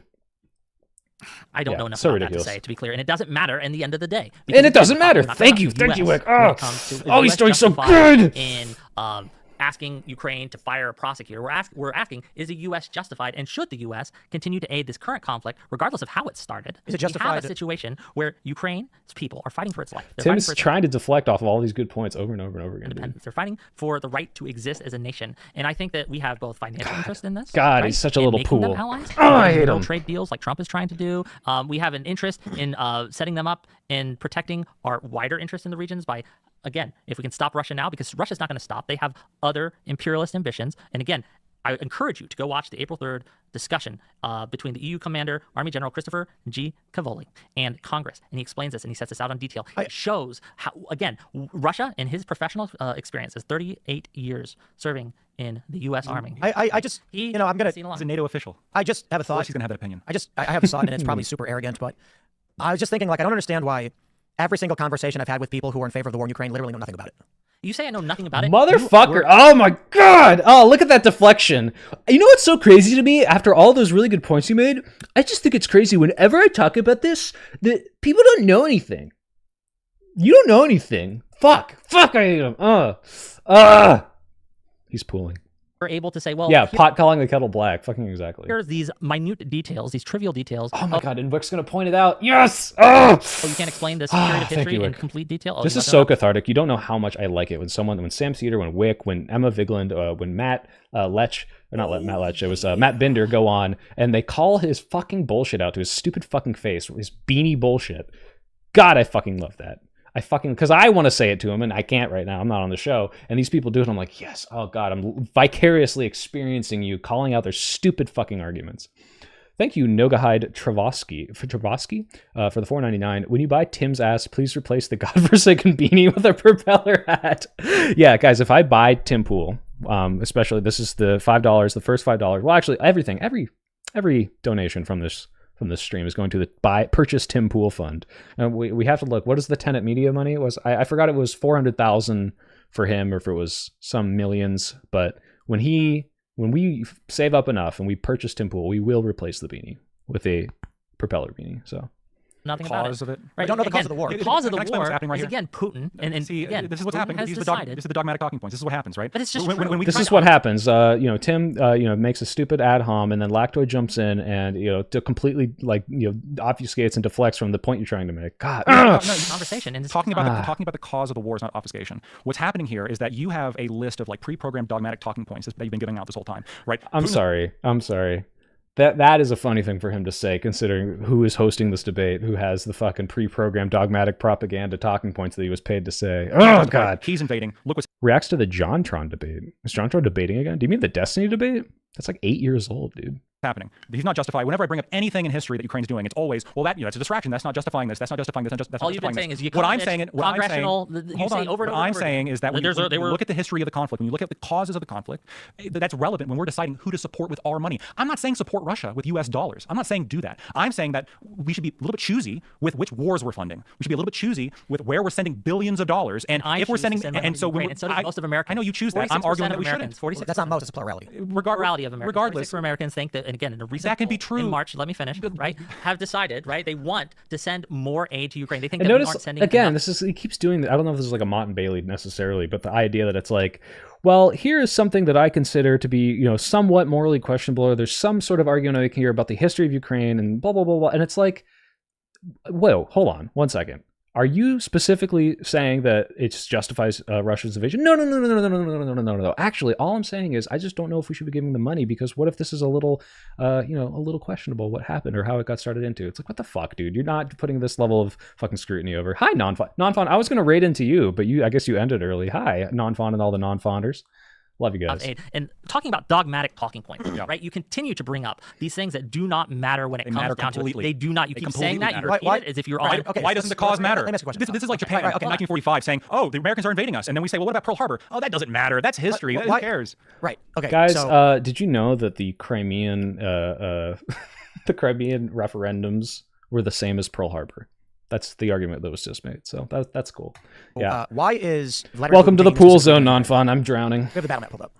This specific, the ones he wants to take all of Ukraine, I would say. Again, his stated goals at the start of the war were demilitarization and denazification, and you can't do either of those if you don't control at least a major portion of Ukraine. So non-fun, just for context, Whick is winning insofar as he has made excellent points so far. He has done a great job of refocusing the conversation. Every time these dipshits try to refocus it to something completely irrelevant, he's very centered, sturdy. Whick the brick, we're going to call him. He's a sturdy brick, and he's doing a great job. And he's called out Tim several times on his little bullshit, like, hey, you keep drilling down on the minutia of the specific thing and then are going to pretend like I don't know anything, when first of all, you've been looking stuff up this whole time, and I'm not allowed to do it. And second of all, like, half the time you're not even reading this fucking bullshit. Like, you're just using it to obfuscate from my main point, which I do know very well. Like, the region, God, I hate this. The Donbass region, right? This is what he has been since 2014. But Whick is killing it. Whick the sending brick. in his little green men to stir up these and to fund these kind of separatist groups and to help them and to kind of stir up this conflict so he can quote unquote justify him coming back in. That's why he's trying to take those regions. That's his quote unquote justification. Guys, by the way, if anyone stays to the end of this, we are going to write. You're going to help me draft a message to Whick praising him. We're going to be glazing him. Again, Can you name the oblasts that he seized? Luhansk and Donbass. Look at this fucking bolt, this little fucker. Can you name which ones he seized? After all of that he just said, hey, can I try to call you out on something you might not know? God, he's pooling so hard. He's a little pooling shit. He has some Zaporizhia, Kherson, Donetsk and Luhansk, and then Crimea. Sure. Okay. I think we might be interesting. Yeah, and he can name them. Go fuck yourself, Tim, you little fucker. Oh God, I hate that little slimy little shit. Map from 2010 compared to the current occupation map. I think that's something that could be useful, right? One of the reasons why, and with Crimea, the reason obviously the Russians were able to take it so quickly. No, look at him. He's a little defeated little fucker in the corner over here. Hold on, no, you guys can't see this. Hold on, let me bring this over. He's over here like, oops, he couldn't get around my, yeah, exactly. Nice argument. Now answer my pop quiz, you little shit. Like, actually can name them. Go fuck yourself, you little slimy bastard. You got caught. Oh God! But one of the reasons, again, why they managed to make such because guys, just to be clear, if you're not aware of what was about to happen right there, what was going to happen was if Whick couldn't name them, it's like, and this is what's so interesting to me. You come here and you supposedly have this very strong argument about Ukraine, and yet you can't name these regions. What's up with that? Why can't you name them? Like, you seem to not know anything. And it's just like completely obfuscating the points he's trying to make. By the way, I can't fucking name them. I also didn't prepare for a debate on this, but God, I hate them. The areas that they currently hold is because the population is not such a little shit. Russian, and there's polls that show this. And this idea there's this idea that the separatist movement in the Donbass was just this entirely engineered thing. This is and here we'll criticize Whick. All right, we're going to criticize Whick the brick. This is when I would crash out. I'd be like, I'm sorry, why did you just ask me that? Was it to prove a point about how I don't know anything and I can just name these things off the top of my head? Like, go fuck yourself. Like, you're a little slimy little shit who's trying to obfuscate. I would fucking, I'd crash out on him. There are people there who were upset, again, because they voted for this guy that was removed. But again, do you deny that Russia has exacerbated whatever natural enmity might exist there? That Russia has used its power, influence, and military to exacerbate, to fund these, to funnel funds and men into these things? That's true. I have no doubt that the Russian government has helped the separatists in the east and in Crimea in the same way that I have no doubt the Spanish and the French helped the U.S. during our war of independence. These are not analogous. The Spanish and the French did not take. He finally addressed the whole idea that Russian is like supercharging the separatist movement in these regions. And he's like, well, the French and the Spanish helped America, and I'm America. You think America's good, right? Well, you're right. Those things are the same. Okay, sorry, you've defeated my argument. For themselves. If the state voted to join them, this is the thing that's very it's confusing, right? Self-determination includes a country voting to join another country. Self-determination doesn't count when you have guns pointing at your head. Exactly, right? Was France and Spain? I didn't even think God damn, Whick is killing it. Imagine if France and Spain had said, hey, we are threatening the Americans and saying you have to revolt. That's not what fucking happened. But that is what happened in the Crimea, where Russia was threatening people to vote a certain way. They were coercing people to vote a certain way. That's not what happened. When the Russians intervened in Crimea, they weren't going and pointing the guns at the population that supported them's heads. They supported them, but before, during, and after this whole incident. Why don't they have an election? Why doesn't Ukraine vote on new leadership? Well, first of all, it's unconstitutional. They have a, What does the Constitution of Ukraine say about having an election? so under martial law, they are not allowed to have elections. And Who declares martial law? the president of The Constitution of Ukraine leaves out the president when it comes to who the elections are suspended for during martial law. It's Oh, a wait. statute. The president declared martial law. Yeah. He could undeclare it. Yes, but he is in a state. The country's being invaded. Of course, he's in a state of emergency. Martial they law is shouldn't very have important. elections. No, I don't think they should have elections now. I think it would disenfranchise think- millions of Ukrainians. I think that the people who are under occupation. I'm sorry, did Tim not bring up earlier that 7 million people have fled, probably because of this war, and you think that we can have a legitimate election while your country is being bombed and people can't even like make it like across the street sometimes because there's missiles flying into their fucking like house, and like half the regions have been taking over. So many people are dead. Like, this is not like a time to have. I understand now a lot more, like hearing him try to argue this. Like, I'm like, oh wow. Like I sometimes I thought like, well, maybe you could have an election during a war, but like, holy shit. First of all, there's the security reason of like, hey, what if the opposing force in this existential war somehow tries to influence the election to help them win? That's a little scary. But also, hey, how the fuck are all these people going to be able to vote in a legitimate election when all the shit's going on in my territory? Like, you could say, oh, should the America? You couldn't say America can't vote because we're in the war in Iraq. Like, nothing is happening in the country right now that would prevent everyone from having that like legitimate voice there. Maybe you could make an argument about, oh, we're disenfranchising some of the military over there, but that's a lot more spurious than, hey, motherfucker, like my apartment is exploding. I can't get to the fucking polling booth right now. occupied areas in Russia wouldn't have their voices heard. Do you think that Zelensky should abide strictly by the Constitution, or should he use extreme measures to secure victory? It really depends on the context. I can imagine Notice situations again, where, now Tim is also drilling down, and it's like, how can I make Ukraine look as bad as possible? Right. By the way, for someone who really doesn't care about Ukraine, Tim seems to be knowing a lot about certain parts of this that make Russia look good. That's interesting. he probably should violate the if it was Let me ask you this. distance, So- right, and he knew he was going to lose the whole country. Well, hold on. It sounds like you have like maybe a slightly good answer on that. Let me ask you a different question. Unless he violated one section of the Remember Constitution. that one time, like a few hours ago, where I said something slightly good about Tim Pool? Take it all back. It would Slimy depend. piece of shit. Let's try this. So right now, there's heavy conflict in their northern oblasts. Kharkiv, for instance, is the Ukrainian front on the Russian border. If the government of Kharkiv had, let's say, 40% of their of the local government was in favor of seceding to join Russia, should he go in and remove them from power by force? In Kharkiv, Yeah. That's a good question. I think they Growing have at this point. growing sentiment is rising. Like hypothetically, growing. If a region is being invaded and they're suffering horrific war and crimes and all this stuff, and because of this they decide, you know what, we want to not have this war happen anymore, should Ukraine go in and depose their leaders? This is like that. People asked this stupid fucking question. There was like this ridiculous abortion hypothetical about like a woman like on her way to get an abortion, but she slips and the baby dies. There's something stupid. Or it's like, what the fuck? How does this have anything to do with what I've just said? Which, by the way, again, he keeps ignoring Wick's points. Russia against Kiev. Yes, Should I think Zelensky they send the have- military in and arrest those politicians? I think that they have a duty to the state and to the security of the state to go in and stop that. If all the politicians in this region decide to commit treason, should should Zelensky stop them? that they have a duty to the state and the security of the state to go in and stop that from happening. So in this context, if the people of these areas That's try the other to, thing. One more Wick criticism. What I would keep bringing this up. Wait, Tim, I thought you don't care. make self-determination independent through their local government, you're saying he should stop that political process. yes, I don't think that. So they have no right to vote on how they should exist. I don't think that right. If they supersedes vote to commit treason. the right for the state itself to protect itself from an ongoing invasion. That's why I said it's and a Wick's political giving process. such good You're saying answers. it's a political God process by damn. which the local elected leaders say, guys, But the we political, think we should actually side with Russia at this but the point. political process is existing in the context of an ongoing invasion by a foreign hostile power, and we can't ignore that. So my question then is, you are saying there is no context in Ukraine right now where anyone has a Democratic voice. That's not true at all. That's not So what I'm saying okay, at all. that's why I asked specifically about a minority group. You're saying that if a bunch of people in a specific region voted to commit treason, that would not be legitimate and that they should be stopped by the president. You're saying that there's no possible justification that anyone could have a democratic voice? That's what you're saying? Like, he's pooling. He's pooling so fucking hard right now. This is infuriating for me to watch. Like, I can feel my skin crawling watching this little slimy shit weasel his way into these bullshit points that he knows he's doing. And I think Wick, and I'm not saying this to say like Wick is like dumb or naive. I think Wick's like at least taking him a little seriously. And I don't think he should. I think you should be like, what the fuck are you talking about, dude? Like, you really got to call this out. Like, you don't have to. I understand. And he's doing a great job engaging with it. Thank God that Whick is both falling into these bait ass fucking questions and giving good answers to them. But fuck Tim, dude, this is so ridiculous. Mirror of Faith, thank you so much for the $4.99. You should make a bingo game every time they make a talking point.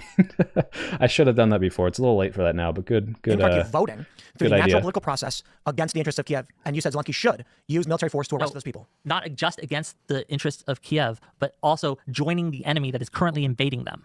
Yes, see, Right, such a good way to say it. Case. Right. So what about to separate? Not to join the fight, but to separate. To separate, then that's a harder question, right? But again, under the context. So of the okay, current invasion, guys, real quick, Curse is asking, do you think Whick is convincing the Temple audience? How much do you guys want to bet that if I open the chat, there's going to be something about pooling, something about this guy's a cuck, something about, this is our bingo, all right, guys? We've got someone write this here. I'll write this down on a little notepad, all right? We've got someone's going to call him a cuck. I'm going to see the word cuck. Let's see. We'll do 5. Cuck. He's a soy. Gay voice. The word gay. This something about like wanting people to die. This guy just wants death. What's the 5th one, guys? Beta. No, that's too similar to soy, cuck, and gay. We got one more. 5. Low T. No, don't just see that. No, low T is too obvious. This guy doesn't know anything. This man does some variation of this guy is stupid. All right, let's see. I'm gonna just open the chat. I'm not even gonna let it play. Live chat replay. I don't think it's okay. Okay, here we go. Hey Tim. Fuck Ukraine. Soy. Okay, we got soy. That's 1. Excuse me while I withdraw my dingling. I don't know what that is. Ukraine is not a friend, no. His wife, boyfriend, cuck. We got 2. Chechnya is a different country, so go fight. Oh yeah, all these people saying, oh, well, if you support Ukraine so much, why don't you go fight, right? Who cares if Putin takes over Ukraine? It would be an improvement over their current leadership. Shut up, we have invaded way more. We unjustly invaded Iraq. Long live Putin. Fuck this dude, what a child. Communism equals LGBT. We got gay. All right, that's 3. Violence is never justified as a position of the privilege. Okay, so we got 3 out of 5. But yeah, that's what the chat was be. I'm very happy I closed it. And you're asking whether or not he's convincing them? Absolutely not. For country or for a portion of a country to try to secede during an invasion. So, like for example, if America was being invaded, if Canada rose up for some reason, right, and was coming in through the borders, I don't think that it would be okay. I don't think it would be morally justified for Georgia to try to secede from the Union because they're worried. Well, this is a border state, which is why I use the example. So it'd be more like Oregon or Sure, Washington. I don't think that. I don't think that. That's. Do you think morally, that I don't think that the United States should allow that to happen. No. Do you think Zelensky should suspend legal jurisprudence, considering that war? Should he be able to detain and arrest anybody? No. Well, how far am I going to drag this hypothetical, and should Zelensky be able to do evil and all these evil things? And by the way, did I mention I'm not going to address any of your points about how we should defend Ukraine against being invaded by a fucking sovereign, dictator? Like, god damn. So God, he's if there's an pulling so individual there hard. who say a Hey, journalist, do you guys remember Lactoid is actually the opponent in this debate? should he be able to just rendition that person, or should they? There should have some. Yeah, there Oregon should- is there not should a be some border justification. They should, be able to Oh, yeah, I show forgot. that they committed some crime. There should be a legal process. To be fair, Or like a legal I process think every single court, Oregon let and me know. Seattle are the same Or are you state saying all like, the time. at the very least, have a writ from a judge saying he's a bad guy? It would depend on the situation, right? So depending on the situation means there is there would Again, be- what does this have to do with fucking anything? Hey, like, what are you willing to justify? Like, this is either at best in Kim's defense, which I know this is not the case, but it's like, oh, I'm just playing some fun little hypothetical mind games of like, how far would you be willing to support a country if they did evil things? But that's not what he's fucking doing. He's like, why are we talking about this hypothetical? What if Zelensky was torturing 17 puppies in a basement? Like, would you still support the country? Like, oh my god. scenario then where the normal judicial process doesn't play out. Well, for example, Because you're either saying absolutely not, there will always be standard habeas corpus and legal justifications through an adversarial court. If you say there's some it depends, you're saying sometimes maybe he should just grab in somebody and lock him. extremis. So like if, for example, there was a journalist and you knew, right, you found information that this journalist had a nuclear weapon that he was about to detonate. I don't think you He is doing such a good job, and he's biting the bullet. He's jumping into this stupid fucking hypothetical, and he's giving like a really good example. Like, well, I don't know. Like, what if the person that you're arresting just happened to be supporting the war effort for the opposing like person that's going to end your country? Like, should I be able to? Yeah. Well, I don't think you take that out. you're not talking about a journalist, you're talking about terrorist or an insurgent or an enemy combatant. A journalist. This is not showing up in my chat for some reason, but I see your comment, Connor Mason. What if Zelensky went on live TV and called you a cuck, huh? What then? Would you still support Ukraine? unless their job is literally just dissemination of information. So dissemination of information, then in that case, if that's all they're doing, What if there was it should be a legal process. What about a foreign journalist operating? Are you talking about Coach Red Pill? Is this what we're leading to here? One of the things we're getting to is the execution of Gonzalo Lira. Yes. Execution. Yeah, I can talk about that. He was murdered by the state. He was trying to flee the state. Can you prove that? Yes, he posted a video at the border, and then he was kidnapped and reported dead. He also Dead by claimed what to be- causes? He also Hold on, claimed to be just real quick. tortured. Dead by what before causes? this. Improper know treatment, anything about malnutrition, and this. dehydration. Improper treatment, malnutrition, and dehydration. So Some pneumonia, reasons when you lock right? them in jail and don't give them medical treatment when they're trying to flee your country. Right. How So was he arrested? how was he arrested? Why was he arrested? Why was he arrested? Yeah, he was fleeing the country. Disseminating. And you notice disseminating. this is a good example of like how you know that all the other stuff before was totally in bad faith, because now he does know about this very well, and he's asking these questions. He knows the answer. It's very clear he knows the answer here, and not in those other cases. I mean, it was clear to me, but like this is something where he's making it obvious that he knows the answer. He's like, oh, well, why? Because he's questioning. He wants Whick to answer it. He's like, well, I want to question your knowledge of this because I want to show that you're wrong. I want to put you on the back foot. He was doing it before, but now it's very obvious. Now it's very obvious he knows, and he's making it obvious he knows. Piece of shit. Absolutely fucking terrible human being. information, as far as I know, right? And I'd have to look into the case again. Are you in favor of that? No, I don't think he should have been. I don't Arrested and think. killed. Well, first of all, there was no evidence he was killed. I mean, if you take someone by Who force, killed him? The state. The state killed him. Yes, by locking because him up He and died of pneumonia in prison. Indeed, yes. So you think in the United When States, the United States, if someone dies of pneumonia in prison, did we execute that prisoner? we are responsible for their deaths? If someone is not guilty of a crime, Yeah, this is I guess one argument finally that Whick is making that I actually don't agree with. Yeah, I think I don't know anything about the situation, but let's say what Tim is saying is true. Let's assume for no good reason, because nothing he says is true, that this guy was captured by the state and they mistreated him in prison and he died. Yeah, that would be their fault if that was the case. If he died of a disease that was preventable because of the bad treatment that they gave him, or he got pneumonia and they didn't give him enough, aid. Yeah, that's their fault. That's their responsibility. But I don't know how much I believe about this. What a crazy coincidence how people could run against Putin, die of completely unrelated radiation poisoning, though, huh? Yeah. He was guilty of a crime of passing info about the Ukrainian army onto the Russians. He moved to Ukraine to start a red pill society. Okay, well, if that's true, I believe you guys over Tim Pool. It sounds like he was literally acting as a foreign agent against the objectives of the state. So maybe it was good that they arrested him. But hey, still would not justify them letting him die in prison. Okay. is fleeing, and we take them, we put them in How prison. do we know he's not guilty of a crime? What was he put in prison for? He was putting him in prison for disinformation, disseminating. I can tell you which exactly. I believe was a crime. Sure.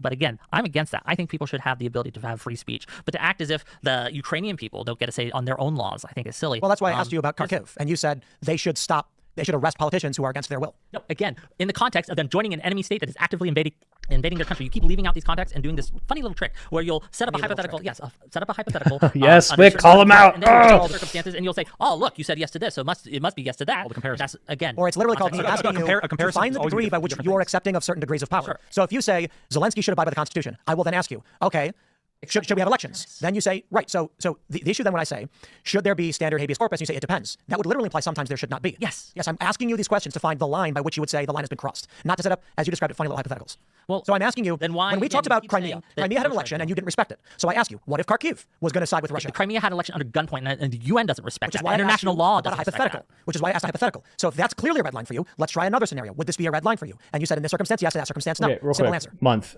Don't you use that strategy? Maybe I'm misremembering. I feel like I've seen you ask questions you know the answer to make your opponent look bad. Yeah, potentially. And when I do something like that, it's made very clear, like, I am attacking specifically an argument by showing that you don't understand this specific part of the question, or I'm attacking a specific thing. But what Tim, first of all, again, Tim is not the other debater in this. He's the moderator. And second of all, Tim is, the first cases that he's doing this, he's pretending like, oh, well, I just want to understand your understanding of it. But he's only doing it to expose specifically that he's oh, actually, I know way more than you. You're just an idiot. And later, he's doing it in a way, well, it depends. If you're on a debate stage, this potentially could be a way I'd say, okay, well, maybe he's just trying to make him look bad, and that's justifiable because he's doing it for for an audience. But like, if you're in a good faith debate, right, I would say something like, not, well, why is that? And why is that? And why is that? It's like, look, the reason I'm saying this, the reason I'm asking you is because I want to demonstrate X, Y, Z, right? Like, eventually you have to loop this back into an overall argument that you're making, because even if you are having a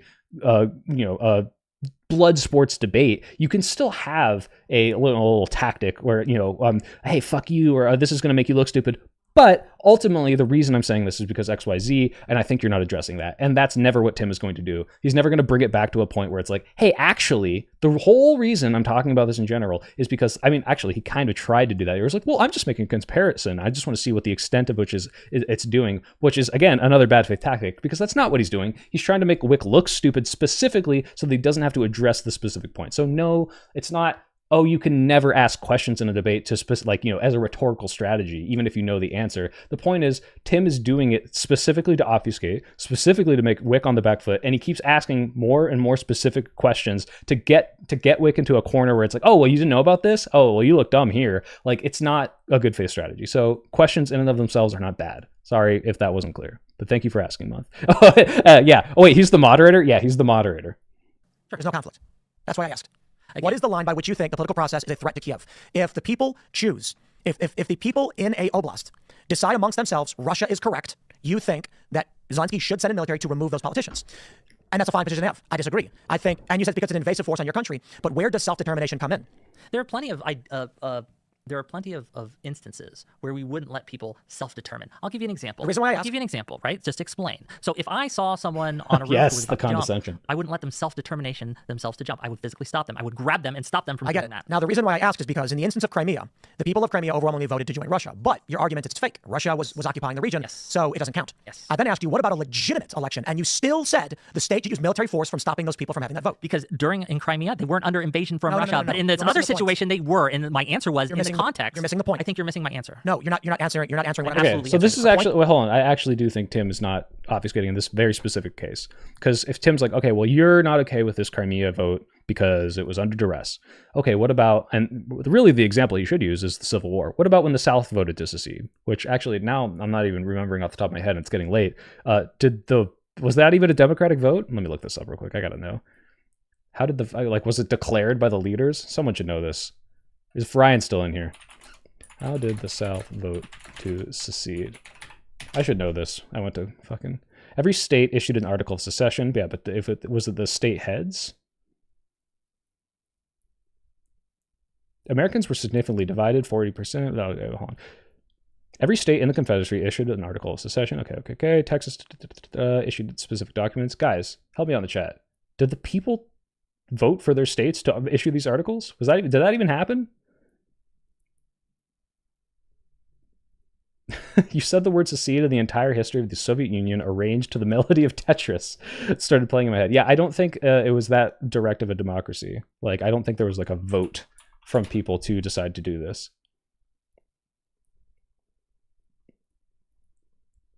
Yeah, it was like a vote from the states themselves. So even then...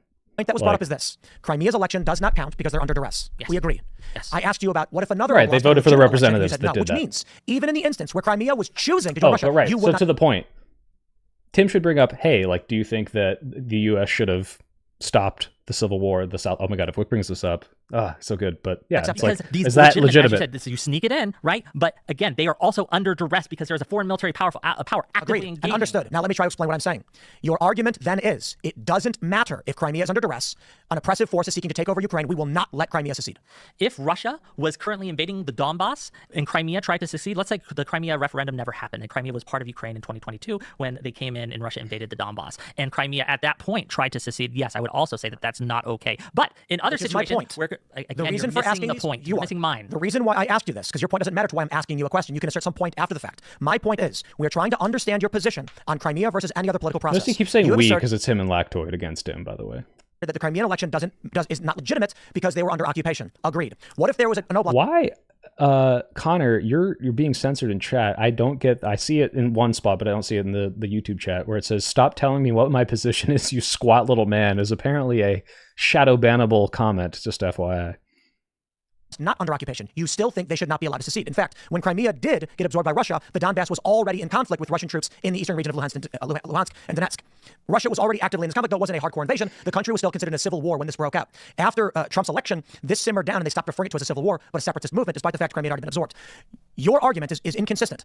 I I'd disagree. have no problem with you saying, I don't care what Crimea wants, they don't get to vote for secession. And I'd say, okay, if you made the argument that I don't care what Ukraine does, the U.S. shall prevail, I'd understand your position. But you keep trying to create moral justifications for why this instance is right and that instance is wrong. I think your better argument would be, literally nothing matters, all is fair in love and war, and we're going to crush Russia. And I'd say, okay. Here's the deal, right? Again, when you gave me the hypothetical of Kharkiv, right? And I said, no, because this legitimate process, because, and this is context, I think you were ignoring, and I think that makes me not inconsistent here, is that there is a form of duress, an extreme form of duress, and they're actively being invaded by the group that Kharkiv wants to doing such a good job. to. If you were Which is what Crimea did, right? No. What Crimea did was they were invaded by Russia. Russia locked their parliament. Yeah, right? And they had guns. exactly, Connor. I think a better argument would be this complete straw man that says, I don't care about any sort of morality or moral justifications or anything. Like, I just think the U.S. and the Ukraine should be able to do whatever they want. That's what I think your better argument would be. I'd understand it more. When did Russia invade Crimea? When did Russia invade Crimea? The 22nd, maybe the 23rd. It really, there is. Did Russia have any military in Crimea before then? Yes, they had a base, and they were leasing. Was the base significant? Define significant. I mean, are you talking about like 10 troops, or are you talking about 1 million? Neither of those. If the U.S. And Russia again, if the U.S. built a port in God, he's Taiwan pooling. And staged their entire Pacific fleet there with all their flagships and 30,000 personnel, would we call that an occupation? Did Taiwan invite us? Yeah. If And we've been there. So let's say we have 30,000 people in Taiwan. Our flagship for our entire Pacific fleet is there. All of our warships are based out of there. And then we send in, I don't know, a few thousand more troops. Would we call it an invasion?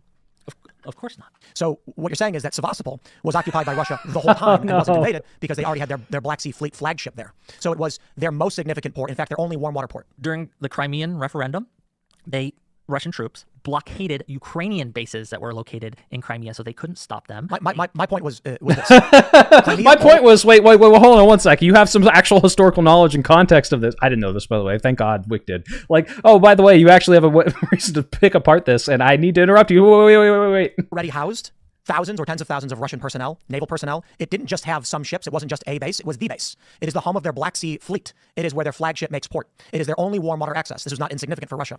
Russia didn't need to invade. They were already there.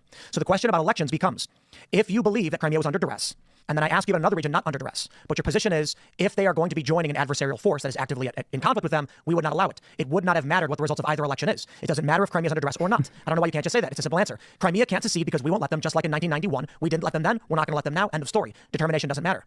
There's no problem saying it. Abraham Lincoln didn't let the South make self-determination. Okay, So okay, it's a simple cool. Wait. argument.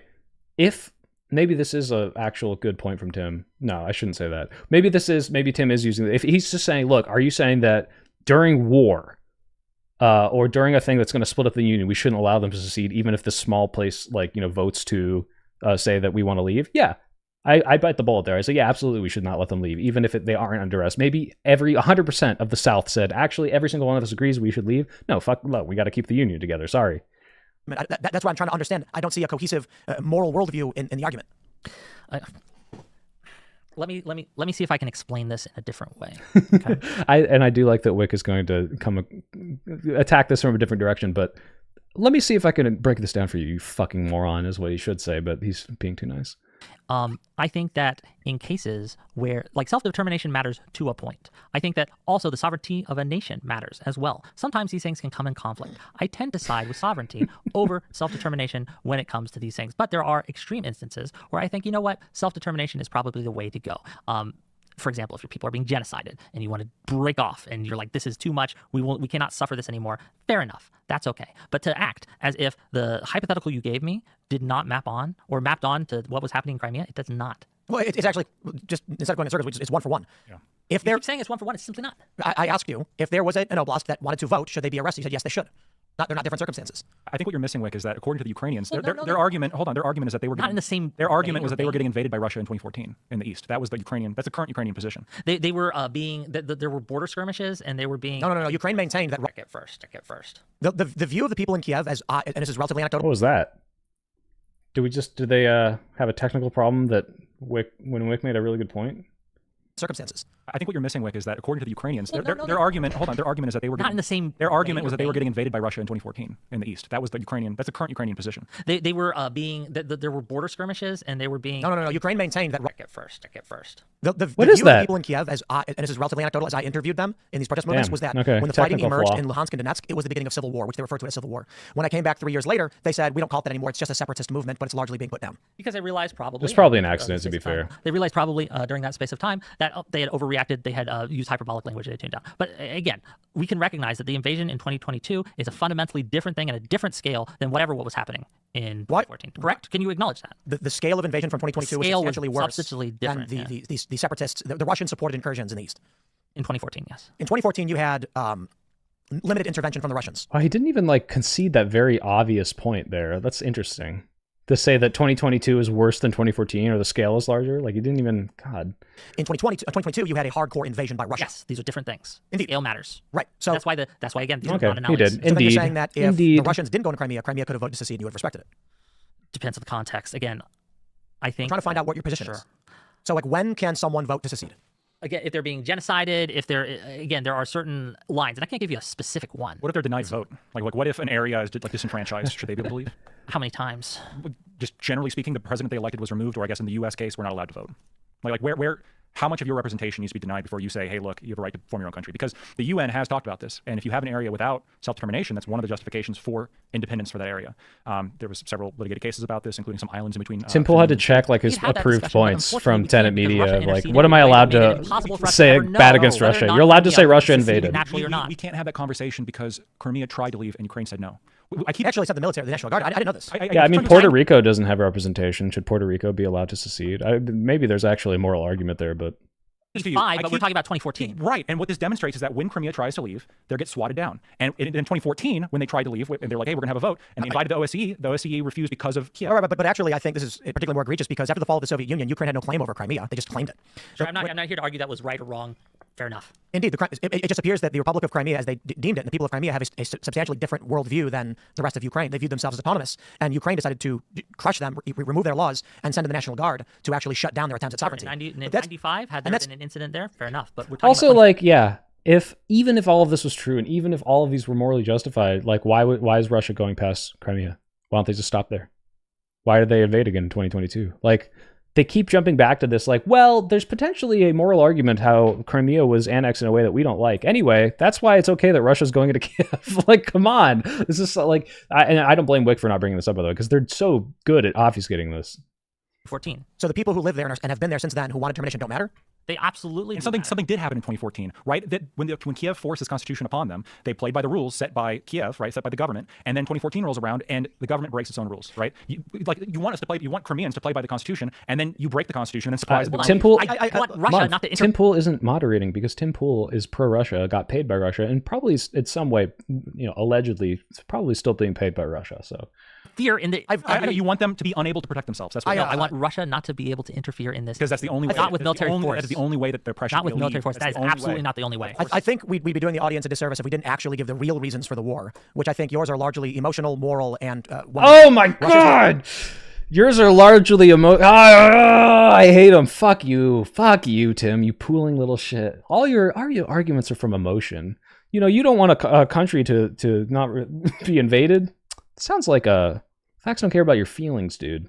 not invading Ukraine because they want to restore the Russian Empire, though Vladimir Putin has stated he does want to bring back the Soviet Union. He hasn't said it exactly as that. That's not the reason for the invasion of Ukraine. The invasion of Ukraine is specifically because Russia has one warm water port into the Black Sea, which is in Sevastopol. That costs billions to produce. It's the home of their Black Sea fleet, and it's where they do the principal exports through the Bosphorus Strait and through the Suez Canal. Meaning, if Russia loses access to Crimea, they're not going to be doing any trade with North Africa or the Mediterranean. And every time he starts going off on these little like, hey, this is the reason it's happening. By the way, man does not care. I don't care. Why should I care? Why should I care? By the way, here's exactly why Russia needs to do it. cut off from India and the rest of the Arabian Sea and the Indian Ocean. This means that Russia has no choice politically but to make sure they secure Crimea by any means necessary. After the Euromaidan protests and the ousting of Yanukovych, Russia has no choice because if they don't have this is the only thing they can have, right? Like this is the only way they have this very specific, port and ability to trade. And if they don't have that, the entire country will collapse and Russia will cease to exist. And that's why they have to invade the sovereign country. Like, what the fuck? Ah! God, I hate this guy. There was I a hate large him. movement that was pro-EU, which meant Crimea would have fallen into the hands of European Union forces, NATO interests. So Russia obviously then says... So by the way, God, this is so fucking annoying.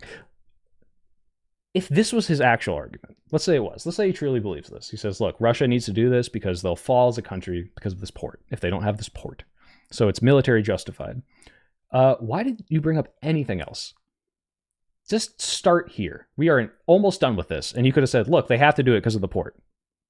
They their country will fall. This is very important to them strategically. They need this. It's so fucking stupid. Referendum, it's us now, which, yeah, I agree. I don't think is legit. But Russia's not going to give up their only Black Sea. I can make it. I can make it through. We can make it through, boys and girls and whoever else is in here. Sorry, their entire military. I was just using a that seems ridiculous. Fortnite colloquialism. But this would mean that the next 30 or 40 years they're cut off from the Black Sea, and their principal export, of course, is going to be energy, which ain't going to happen. A large portion of their exports, of course, are natural gas into Europe, which props up the Russian economy. That's through Gazprom. Gazprom has a natural gas monopoly in Europe. I do think he's reading something he prepared. The Russians fed him for this part, right? I don't think he's just reading off Wikipedia. This is just like, oh, got out my tenant note cards. Gazprom runs through Ukraine. Russia has another means of delivery of natural gas into Europe. That's through Germany with Nord Stream. Of course, we now know, according to Germany, or it is accused that Ukraine blew up the Nord Stream 2 pipeline, sabotaging Russia's ability to export natural gas to Europe, for which was propping up their economy. So the reason why Russia invaded the eastern regions of Ukraine and secured only Luhansk, Donetsk, Mariupol, Kherson, and portions of Zaporizhia is so that they can secure a land bridge access to Crimea so they do not get cut off from their exports. They had a bridge that stretched from Russia through Kerch into Ukraine, but it was bombed by Ukrainian forces. God, all of this, like, okay, again, if all of this is true, if they're doing it to secure their exports, if they're doing it to secure their economy, just fucking say that. Just say that's why they're doing it, and I think military action is justified to prop up my economy. And all this other bullshit about, oh, the sovereignty or the democratic election, and oh, what about this corruption? Oh, what about the... You don't care. You don't care about any of this. Why the fuck did you bring any of that up? This is why you're saying it happened. If you clearly knew this from the beginning, unless you're reading this from somewhere else, why the fuck did you bring all that other shit up and try to make the moral argument why a country should be able to invade a sovereign country to prop up their economy, to secure trading routes? Like, make that fucking argument. Ugh. The West with the exact reason why Russia secured the eastern region and why they're not waging a sustained Oh my through God, Belarus. this is so It also annoying. explains why when people make the argument that Russia wants Ukraine so he can invade the rest of these countries is a lie, because these people don't even know that Kaliningrad exists. And once you tell people that Russia actually borders the north of Poland and the south of Lithuania, they say that's impossible. And then you explain that Russia's an oblast in the Baltic called Kaliningrad, and they say, I had no idea that existed. Right, that argument goes out the window. If Russia gets cut off from the Black Sea, Russia's doing this because they want to invade other things. Like, he baby brains the other side so much. This stupid fucking strawman. Like, well, you're saying it's just because Putin just wants more stuff. Well, no, it's not that. It's actually because of these very complicated things about trade. Well, do you think that maybe he wants to unite and create the Russian Federation because he also wants to prop up his country, and by propping up his country, or in order to do that, in order to prop up his country, he needs to secure certain trading routes and economic things? Do you think that maybe taking Ukraine is a predecessor to surrounding other countries and isolating other countries insofar as, well, yeah, if he just had this little region that I just mentioned, then it would be easier. But also then he has Ukraine, and then once he also has Moldova, which he got kicked out of and he wasn't able to do, thank God, then he can more easily invade Romania. And then once they have Romania, it's like so easily justifiable from the other end. You can think about this for 2 seconds, but he's like, actually, you're saying he just wants like bigger stuff? No, this is ridiculous. He just wants to invade? No, you don't know about this. It's actually this very specific thing that, oh, by the way, completely, even if this was all true, falls into the argument that you just made. Fuck you, lose dude. 40% of their economy overnight. There is nothing that will stop Russia from fighting a war to secure this region. That is why this war is happening. Now, certainly, Vladimir Putin does want the Soviet Union back. He's not going to get it. It's not going to happen. That's why he's been largely disinterested in the expansion of NATO into Estonia and Latvia. He's allied with Belarus. Sure. There's a concern if the war expands. Maybe Belarus will carve out a piece of Lithuania and Poland to create a land bridge into Kaliningrad, which I really doubt. But this idea that they only are taking this specific portion, in the early days of the war, they had troops in Kiev, that they were rolling into Kiev. They tried to take... How can Russia continue to exist if it can't invade any of its neighbors? Yeah, exactly. Look, if China, like, took over the Suez Canal and the... oh, God, I'm just tired. What is the Suez Canal and the Panama Canal. If China took both of these over, just like completely disrupted global trade, like you could make an argument for, okay, maybe we need to go in and like stop some of this. But like, well, this sovereign country that, we use is deciding that they might want to join something else, and okay, well now we can just invade them. It's like, what the fuck, dude? Like, oh my God. They were stopped from doing that. They have since... Yeah, Tim very casually talking about the invasion in Poland, or annexing parts of Lithuania, like it wasn't literally a way to kick off a third world war. Oh decided, hey, this is probably only what we can hold on to, and frankly, I don't know if they can hold on to it for much longer. Play chess, right? Yes. Sometimes in chess, you make a... Every time Tim does this obfuscation, I'm getting more like I can feel my blood pressure rising. Holy shit! Move to force your opponent to defend an area of the board you don't actually want. Sometimes, but there's no evidence that this is the case. It certainly is. All of the evidence. All of the evidence. And I'm going to say this as disrespectfully as I can. Please do. When you can't actually name the oblasts that are under occupation, I question what you actually know about the region. Fair enough. You can question that. Wait, he but named parts of them, though. Fuck you. See, he did want to do that just to clown on him. Ugh. Here's Sure. the thing. You don't know the names of the places he actually invaded. He invaded all of Ukraine, as I said. Name the oblasts. We've already said them once. I said them again just a minute ago. Say them again. Oh, you can't name these specific regions? I thought you didn't care about Ukraine, but also I've memorized these specific regions, and if you can't name them to me off the top of your head, then you don't actually care. Ugh! Name the oblast. Name the oblast game that you're playing. The game of Did he why have troops? did he have Vladimir troops Putin in invade these Kiev? places? Why did he invade these places? Because he wants all of Ukraine. So what did he invade? Did he invade Lutsk? He tried to. If he could, he would. He tried to invade Lutsk? He's tried to invade Kiev. He sent forces across into Ukraine's territory. They went as far as they could until they were stopped. But they weren't stopped in the eastern regions. They weren't stopped in the eastern regions. They were pushed back to the eastern regions. No, they invaded actually from every direction. They invaded from the east and from the north through Belarus. Yeah, they invaded all of it. But they tried to. They gained a lot of territory. Ukraine has taken a lot back. What economic value does Russia have from securing Lviv? What economic value? They might have logistical value. God. I think the challenge largely is This is now Tim's arguing with himself. His whole thing was like, Russia has to do this because this is important. Russia's economy will fail if they don't take this port. Russia's economy will fail if they don't secure the strait. And then it's like, well, what economic value does it have if they invade this? And it's like, is he about to say, well, this one doesn't have one? It's like, yeah, they don't. They just want Ukraine. This is, oh my God, Moldy Man. Oh, you like planes? Name every plane. the lack of understanding in conflict makes it difficult for a lot of people to understand the requirements of warfare and the targets that have to be secured first. It's why in the Gulf War, we just dumped all their petroleum out. When you cut a nation off from their energy source, nothing else matters. Which is why in sci-fi, they have to make the joke, all of these movies are dumb because if aliens actually ever came here, they'd blow up North Dakota first. They'd take out our frack fields, eliminate our ability to power anything that we do. The reason why Russia invaded in every direction likely has to do with any standard first-grade level of chess. Sometimes you want to distract your opponent in one direction while secretly moving in an area where you want to secure it. Which is why when Ukraine actually started... Wait.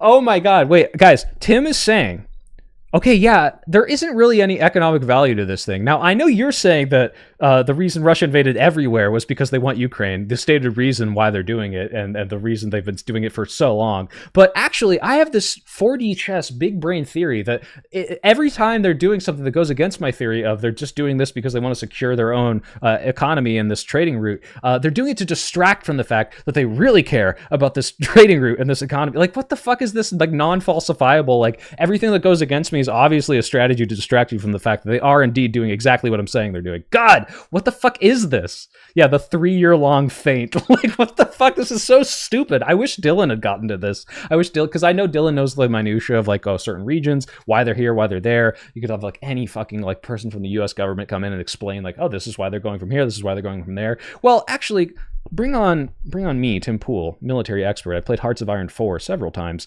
But by the way, did you know that aliens would invade North Dakota if they're smart? Yeah, they're coming in, and they're doing all this stuff because they're feinting right here and here, just so they can take these two specific places. And they're doing a really smart job, by the way. Russia's very smart and good, and holy shit, I hate to wage this. their counteroffensive, Russia did not retreat from the Donbass. In fact, the reason why it's largely considered that Ukraine's lost is because Russia has already secured the entire Donbass eastern region, stretching down into Crimea, securing their Black Sea access. If the first thing NATO forces did was carpet bomb the east and flatten all Russian forces and cut them off from the Black Sea, Russia's economy would be decimated. Do you think that Ukraine has lost the war? Yes. Yes. Well, See, unfortunately, now we're on a completely different argument, but I understand. This is so stupid. With you. They're wrong. COM disagrees with you. The Supreme Allied Commander of NATO disagrees They're with you. losing. And They're forgive losing. me. No, they lost. Forgive me. Ukraine Forgive me. lost the war. Forgive me if I trust professional military men who have waged war over a podcaster. Well, Indeed. okay, So we'll appeal to authority. Indeed! Appeal to authority. Okay, first of all, I really don't like that appeal to authority is like a fallacy, because I understand, like, the fallacious argument is like, I mean, this is how it was taught to me in school, right? In, like, logic class, right? Hey, you're thinking about whether or not you want to buy Reeboks. Well, did you know that this cool celebrity buys Reeboks? Oh, well, he's a cool celebrity. I'll buy it. That's like a stupid, like, fallacious appeal to authority. When it's like, this is like, oh, so you think the scientists told you that the planet was warming up due to the concentration of greenhouse gases and our continued use of production of all of these greenhouse gases is going to warm up the planet? Yeah, this guy who studies this extensively and all these other people that study this extensively across the planet have decided to come together and pool their research, and we all, kind of have this consensus that, yeah, this is happening. And whoa, dude, appeal to authority, dude. Appeal to, you're just going to cite the expert? Like, what the fuck, dude? This is so dumb. And, like, well, hold on. Let's see. I hope Whick calls him out on this fucking stupid bullshit. Holy shit. Oh, appeal to authority on the experts, the military experts who are constantly involved in this. You're gonna appeal to those authority? Fucking god. And forgive me if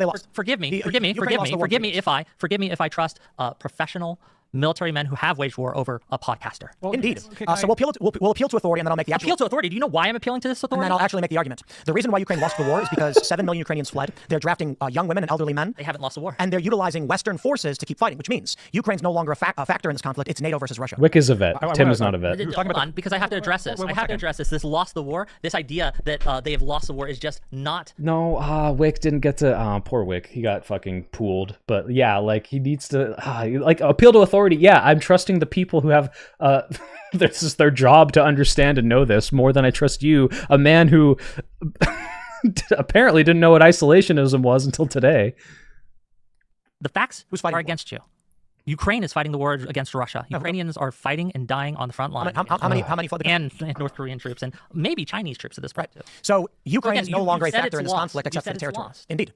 Ukraine, as a governmental structure, has lost the war. Has Putin achieved its goal of demilitarization? Guys, has Putin achieved its security? I'm sorry I keep pausing because we're almost done, but the way he keeps saying indeed whenever he says some dumb point, which like, you said this dumb point, he's like, yes, indeed I did. It reminds me of the Family Guy where it's like, Peter does not understand a question. He's like, perhaps. Indeed, I did say that. Indeed. Answer my question. Has Putin achieved its goal of demilitarizing Ukraine? Yes or no? Yes. Have you ever looked at the battle map? If they were demilitarized, then who is killing all these Russians? If they didn't demilitarize, how is it that the Ukraine battle map shows that they secured the entire land bridge to Crimea? Again, their goal is to annex Ukraine. See, that's made up. Fuck. Oh! No, What needs to crash out, dude? Denazify. Denazify. You can't do either one unless you occupy Ukraine. So you've assumed what the end goal of those things are going to be. You're assuming the end goal is the Crimean land bridge. I'm not assuming it. Yes, you are. Do you think? Okay, first. Yeah, Tim Pool pulls out this fucking bullshit out of his ass. Like, this is specifically why they're doing it. Any and all invasions of other part of Ukraine, that's just a distraction from the main goal. And then Wick's like, well, this is the stated goal from the leader who's doing this and has been his goal for decades. And also all of these analysts show that this is indeed what he wants. You're just assuming, buddy. Oh my God. Let's pause here and say, you exclaiming, yes, you are, is not an argument. And if you no. Because you asked me, did they demilitarize? Yes, they own their stated goal. They own it. They've secured the Black Sea. Demilitarization. And they've demilitarized the entire land bridge into Crimea, which is their Not demilitarization of a land bridge into Crimea, the demilitarization of Ukraine. That's an assumption you're making. It's not an assumption I'm making. It's the stated goal of Putin. Which was general demilitarization and denazification of the eastern region. Of all of Ukraine. Sure, you can make that assumption, but Vladimir Putin sent troops into Luhansk and Donetsk because of everywhere Azov battalion. To try to take all Not of Ukraine. in 2014. Not in 2014. Not in 2014. The stated goal of denazification happened with the Azov battalion on the eastern front. But we're talking about 2014 I shouldn't have put this in now. 1.5 times speed, guys. I'm like having Tim Pool overload. He's making too many stupid points at once. So he wanted denazification. So then what has he said since then when he this current conflict? So what has he said as of then? As of then? Denazification was 2014. What did he say in 2022? In 2022, the two goals were... Denazification was in 2022, dude. Does Tim not know that? Tim should know that. Denazification was the Azov battalion in the eastern front. You do not know this? He said again. When? In February of 2022, before he went into Ukraine, right? He said that they had... And when was the first time he said it? He may have said it before, but he's saying it again. He's repeating that now. So he was referring to which regions? The denazification of Ukraine. He believes that the whole structure of Ukraine is filled with Nazis, and he has had Russian times, and people have said that. He has compared Zelensky. You can take a look at the actual economics of the region. You can take a look at the actual companies that run their exports. Or you can listen to what Putin has said, which is vague nothingness. And what Putin has done when again he God, sent guys. troops everywhere. He's pulling into so Ukraine. hard. Imagine if NATO operated only on military strategy based upon what they've heard Putin say in interviews. They have intelligence that, again, they say that Ukraine is not losing this war. They have stopped, largely, Russia from winning this war. That's what NATO says. And why does Russia control the land bridge? Looking at a podcaster, right, and saying, oh, look, there's a land bridge there. I have post hoc rationalized, how can I make sure that no matter what happens, Putin is winning? What do I do for a living? Yeah. I podcast as well. So no one should listen to what you have to say about this. But they should listen to the UCOM commander. Oh, yes! Yes! Oh, Whick! Oh, get him! Oh! Issue and foreign policy. Name one. You name one. Sure. I will name... Yes! Oh, fuck yes! General Christopher G. Name one. Doesn't know any. Well, name one. Well, actually, I've named several, but I'll name them again. Oh, go fuck yourself, Tim. You little shit. Cavoli. And what's his position? He's the supreme Allied commander of NATO forces. No, Ukraine. That includes Ukraine because he's in Europe. So my point was, Ukraine lost the war because Ukraine's government is no longer a factor. It's a NATO versus Russia conflict. Hold on. Oh my By all God, means, what? cite NATO and the NATO support, the NATO weapons, the NATO intelligence, Oh well, guys. North Korea is helping Russia, so Russia lost. and we agree. NATO is at war with Russia in the Ukrainian territories. If NATO withdrew its forces, right? Or not forces, I'm sorry. If it stopped arming Ukraine, certainly that would be a very bad day for Ukraine. Like, they rely in a large way on NATO, but Ukraine is the one fighting and using those weapons. Ukraine is the one that's deciding how to do that. Ukraine is the one that's drawing out the battle maps, that's drawing and deciding the targets to hit. And Except for the Black Sea Fleet.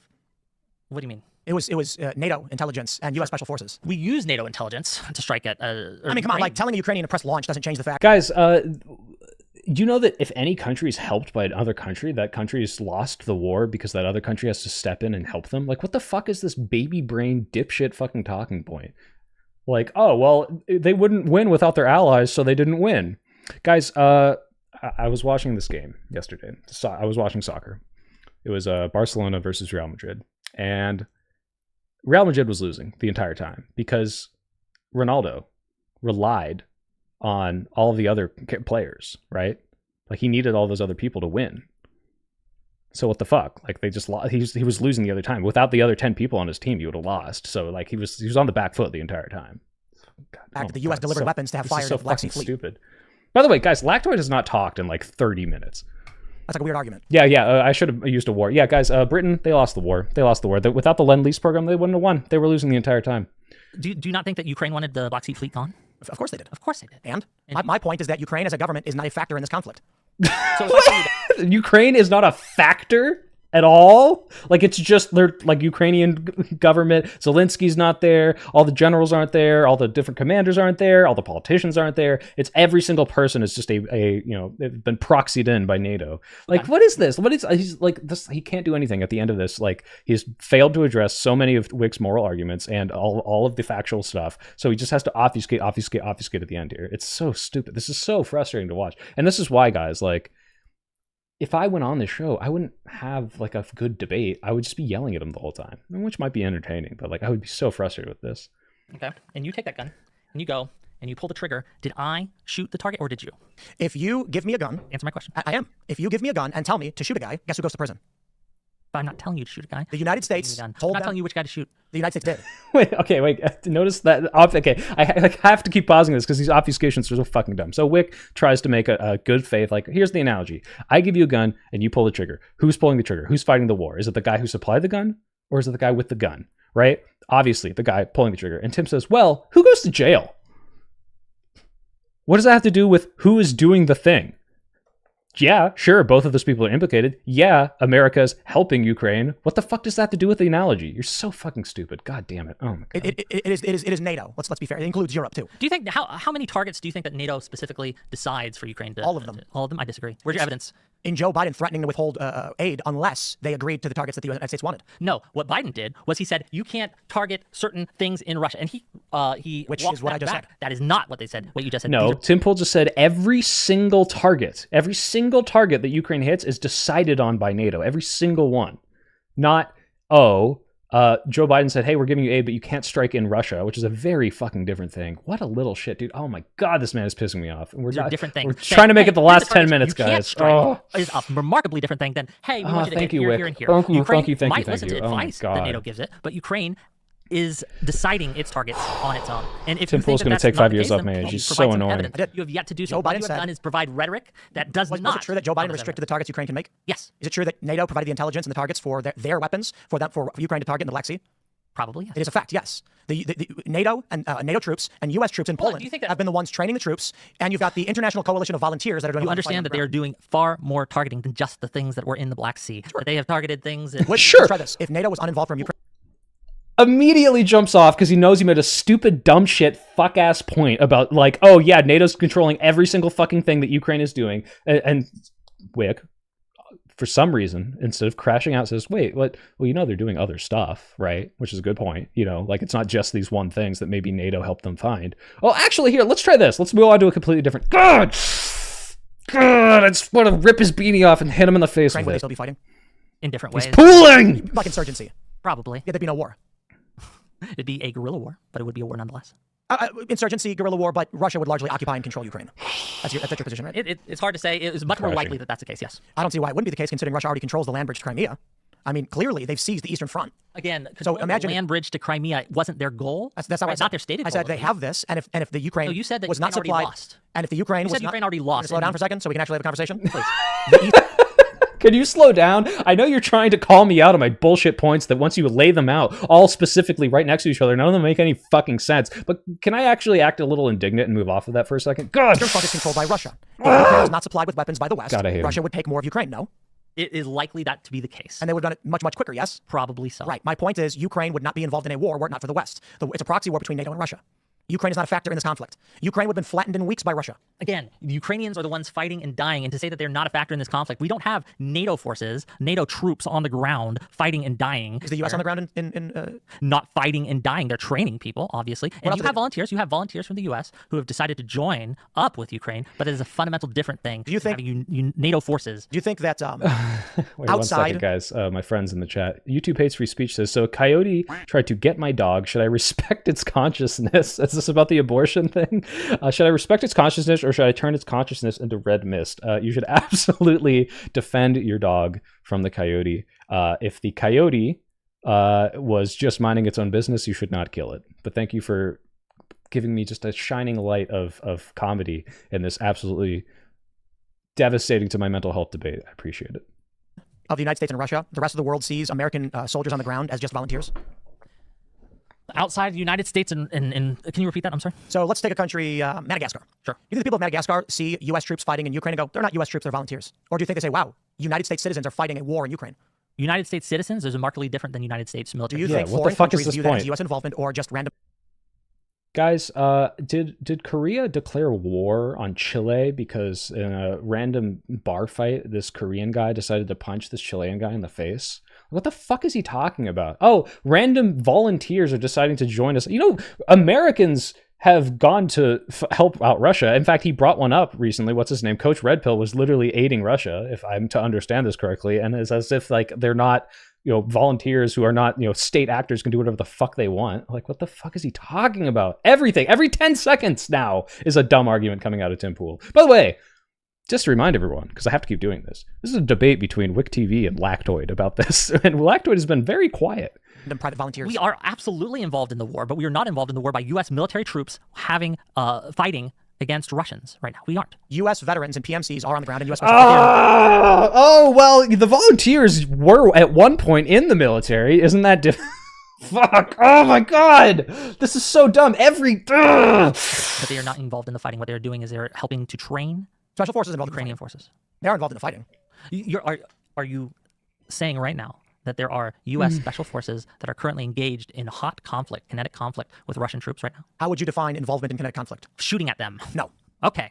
But U.S. special forces are actively involved in the conflict. Right now. Okay. I don't deny that. Okay. Right. So all right. Again, we can do this. there are lines, and one of the lines is, are you involved Simple's in the moderator, hot by the way, guys. kinetic conflict where U.S. troops or special forces are shooting at Russian I'll give you a forces spin, right now? And guys. that's simply Cool me not the down. case. Cool me down. You can't Provide evidence. Tag me Are there out. American citizens who have previously served in the military on the ground in Ukraine? Previous serving in the military is not the same as being an active military member. Yes or no? Yes. They are. Who are taking orders from? Ukraine. And who's giving the intelligence, the weapons to Ukraine? NATO. Do you think that any No! Oh, this is so stupid. Okay, guys, are you saying that American troops, American state actors are not fighting Ukraine? Yeah, then that's not happening. Well, are you saying that people that used to be in the military are not in Ukraine now? Well, okay, that some of them are volunteers and volunteered to do that. Yeah, but who are they taking orders from? Ukraine. Well, who's Ukraine taking orders from? Well, Ukraine's taking orders from America. So America is fighting the war. Oh my God. God, this is so dumb.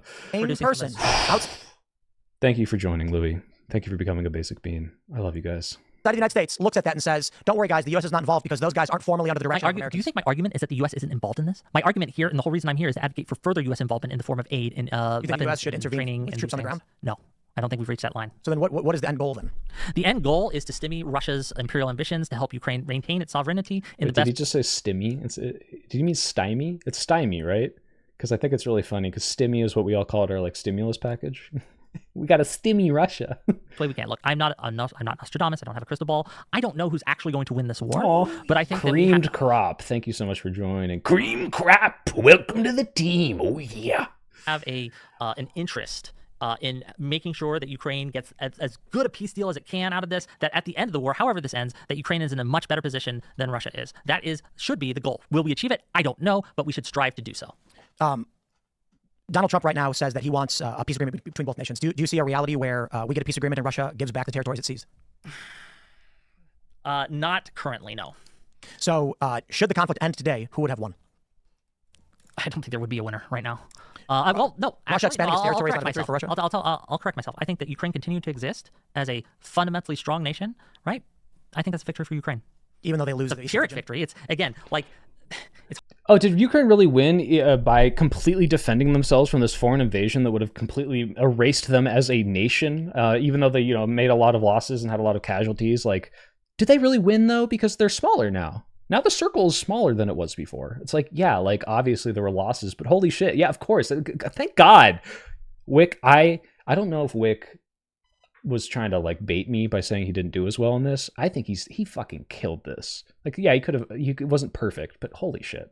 It's hard to, they wouldn't have lost. They would have stopped Russia from winning. I would not commit violence. You don't think that's a victory for against Russia to anyone. control the eastern region into Crimea? I think that it shows that they have not achieved their stated military objectives in the conflict. So I would consider that a loss. So you think that Donald Trump is correct in negotiating this end because it would mean Ukraine won? It depends on how Donald Trump's negotiating. Right now, the war stops as is, and the territory is held by Russia. Everyone just stops fighting? Is that a victory for Ukraine and the United States and NATO? It's not a loss. But you said the sovereignty and maintenance of Ukraine would be a victory. Yes. And Russia's not really winning because they're not completing their stated goal. They're just expanding their territory a little bit. Yeah. I accept. Let's right now end the war where it is. Russia can... I accept. Let's end the war right now where Russia is. God, oh my God, he's such a slimy little fuck. Oh my keep the God. eastern regions, Ukraine wins.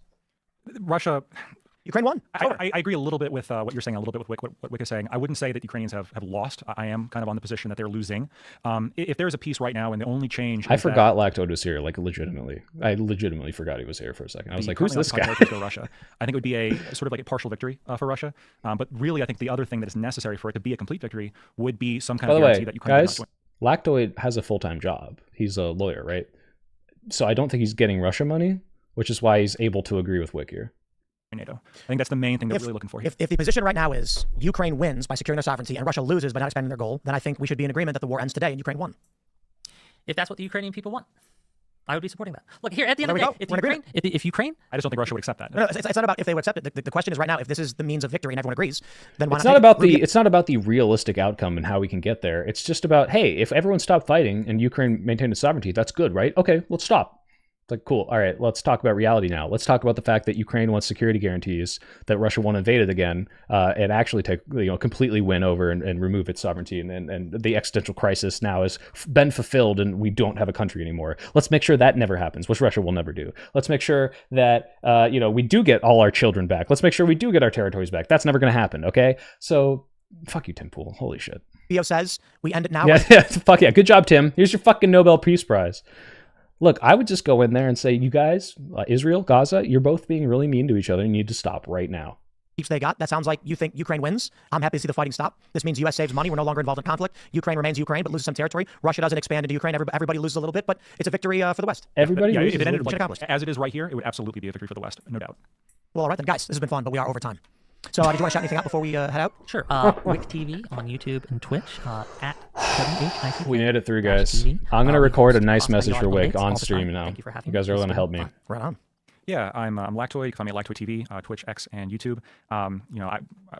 This was a good conversation. I did want to get into a little bit more as to the humanitarian issues that are happening in Ukraine. Rest in peace, Gonzalo Lira. But I talk a lot about that. So right on. Well, everybody, we're going to say... All right, guys. Let's record this for Wick. You're going to hear me. I'm not going to bring it up on screen because I don't know what other DMs are here. Let's see. Can I record a voice message? No, here. I'll do it on my phone. We're going to do it on my phone. Okay.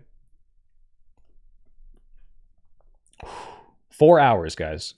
Thank God. Thank you all for sticking around and making it through this. He's asleep right now, by the way. He went to bed. I asked him if he wanted to come on and talk about it. He went to bed. So he's going to wake up and he's going to hear this really nice message, guys. First of all, before I start, does anyone want to say anything? Because I will read off chat's compliments. If it makes you feel better, I won't eat it. Now, you can eat the coyote, buddy. Guys, if you want to say anything to Wick, I'm going to read these out loud to him. Super chats or whatever. Just if you have some messages for him, positive things, because he needs all the help he can get from all the hate mob Tim Pool bullshit he's about to get. All right. Hey, Wick. it's me, the soy pill. You know this because it's our DM. I'm still on stream. I am 4 hours and 10 minutes into watching your 2 hours and 7 minutes debate. You said you didn't do so well in the middle. Here, hold on. I'm going to read your quote out loud. You said, I got some hits in, took some hits. I started well, struggled in the middle, and ended well. You're completely wrong. I think you fucking knocked it out of the park. And I'm not just saying this because like I go on your panels and you invite me. I was ready to be like upset that you missed a lot. I think you absolutely fucking killed it. We're in a 2v1, which is really a 1v1 because Lactoid just kind of gave out in the middle there. You kept refocusing the conversation every time he tried to obfuscate. When he tried to play stupid fucking games with you, you said, no, this is a stupid fucking game. You're obfuscating. And you got back to the original point. Half the time, and my chat will attest to this, and like you can go watch the VOD, but half the time I was like, oh, he needs to bring this up. You like immediately bring it up. You did an amazing fucking job. You fucking killed it. Like 5 out of 5 stars. Like, yeah, there's a couple things you could have done. I think you got indignant in certain moments. You maybe didn't need to. I think you weren't mean enough to Tim Pool, but like this, all side notes, right? Like you fucking killed it, dude. Like actually really fucking good job. You blew my expectations out of the water. So that's great. And I asked my chat to say nice things.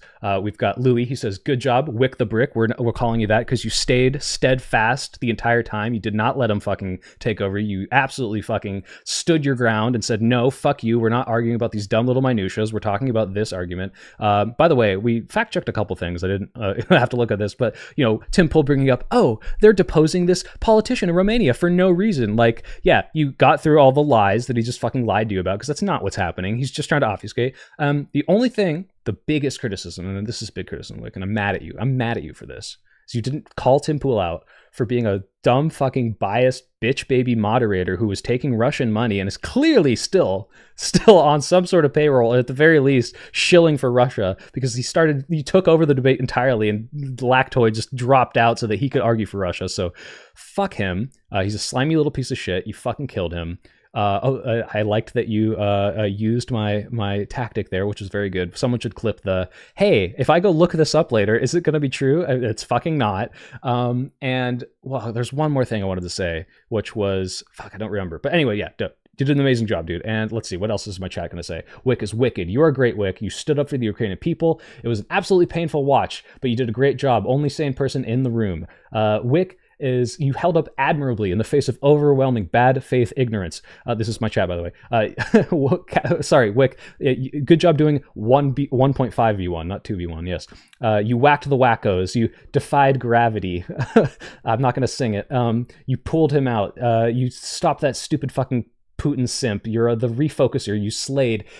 Amazing job, dude. Like very little notes, and yeah, it's just great fucking job, dude. Like I can't believe I had to watch all 4 hours of that, but I am impressed by the way. Like I said this in the chat. This is what I want to say. Sometimes like you make points in debates that frustrate me. I'm like, like Whick really like jumped in there and that was annoying. That wasn't the point I was trying to make, or I could have made that better, or he's like, deviating away from the argument we're having. And I was like, I hope he doesn't do this in the debate. And not only did you not do that, like you kept it on track the entire time and just made point after point after point, just hammering these fucks into the ground. I hate these people, and I can't believe you kept your composure during that. So good fucking job, dude. You fucking killed it. Go on again. Demolish these fucks. Great job, dude. Whew. Oh, thank God, Whick. Thank God for you and standing up to these fuckheads. Guys, thanks for sticking by for 4 hours and 13 minutes. Am I going to take a break? I am going to go to sleep soon. So it's my birthday in 2 hours. So I have to go do birthday stuff, but I also have to edit your video, which is more important than my birthday. So I'm going to get this Elon Musk video. By the way, like I was checked out, right? Because I was ready to fucking stop hating as much as I did, because I've been yelling at Elon Musk in my recording all day, and now I got to go finish that. So yeah, thank you guys for the birthday messages. Usually I don't say that, but you should all know because I posted it on my fake edited passport. Yeah, I do need to drink some water. It's actually my mom's birthday the day after, so I'm actually not even celebrating until really on Sunday. But yeah, so I'm gonna go to sleep soon. I'm gonna take a little break from this stream. I'm going to work on stuff for you guys because I care about you guys, and by that I mean I want to make videos shitting on Elon Musk. But yeah, whew, I am like You know how I'm always like, I'm at the end of like a 4 or 5 hour stream. Like, I could have gone another 3 hours. If that was another hour of another Tim Pool being a fucking asshole, I think I would probably have a stroke. Oh my God. I shouldn't have said it was my birthday. Guys, I should just say it's my birthday every day so you super chat me more. Thank you so much, Mirror of Faith. Happy birthday. Thank you. I appreciate it, guys. Happy birthday to Soy and his mom. I'm going to give my guys, okay, wait, actually, this is the last thing. My mom has said, I don't want, and thank you, Evan A, again, for the 5. Thank you, Connor Mason, for the 2 Canadian. Get yourself something nice. So, funny enough, the only things I've asked for my birthday are, 1, better lights, because I just have this ring light for when I was contemplating my OnlyFans, and then some little dinky Razor camera. And I've asked for 2 things, which is a very high-tech camera and some nice lighting. So it's, if anything, it's just dumping money back into the streams and the videos. It's funny, it's the stuff that Econoboy recommended. But yes, I will. The question I had for you is, my mom says she doesn't want anything. You know, the classic woman thing. I don't want anything. Why? Why do they say that? Because you can make them happy. Now I could get her some chocolate. I could get her some, some flowers. I'll probably do that, right? But what are some? Throw some ideas. What do you get for the mom that wants nothing, who has everything? Because she's well off. She doesn't need for much. Get your mom some soy milk. I don't think she likes soy milk. I think she likes almond milk, which I actually experience. Okay, so yeah, she once for her birthday, she said, "Will you watch this movie with me?" And I was like, "This feels so cheap. Like, I want to get you something." Pedicure, guys. Oh my God, I bought her like a $200 spa certificate like a year ago or something for Christmas or for her birthday, or I don't remember which it was for, and she just lost it. Like, she can't find it anymore because I was like, "Mom, you work too hard. You need to go relax." And she's like, "Okay." And she worked so hard, she lost her fucking certificate. Mom, you silly goose. A rubber ducky. That would be nice. Maybe I will. Maybe I'll get her something to like remind. Is there a propeller beanie rubber ducky? What if I got her one of these guys so that she just thinks of me while she's at work? Oh, that would be cool. I have to go with her. Yeah, that's true. I have to go get us. Oh, all right, you know what? I think that's what I'll do. Guys, that's a good idea. I will get her another spa ticket, but I will buy myself one, and we'll get a mani-pedi back massage together. That's a really good idea. I think I will do that. Get her Raycons. Get her, Mom, here's a 3,000 silver in Raid Shadow Legends. Oh, Jesus. Whew. Oh man, I had a funny spa story that I'll tell before I leave, and that is this is such a dumb thing. This is such a I have software engineering spending money story. I was gonna go hang out with my friend, and out of nowhere he says like, "Oh, actually, can you come like 40 minutes later? Like, my family's not finished with dinner. Like, we thought we'd be done earlier." I'm like, "Ah, shit, okay." And near his house there's like a spa, like a Thai massage place, and I'm like, okay, like some of these places are seedy, but this place seems legit, and like my back kind of hurts, maybe I'll go get a massage. So I walk in, there's a guy at the counter, and he doesn't speak very good English, which is, whatever, he's an immigrant, he's just trying to make a living, but like it was a little hard to communicate, and I was like, yeah, like I'm just trying to get like a normal massage, and I forgot exactly what he said, but it was something like oh yeah, he goes, "Is Guy okay?" I was like, "Is Guy okay?"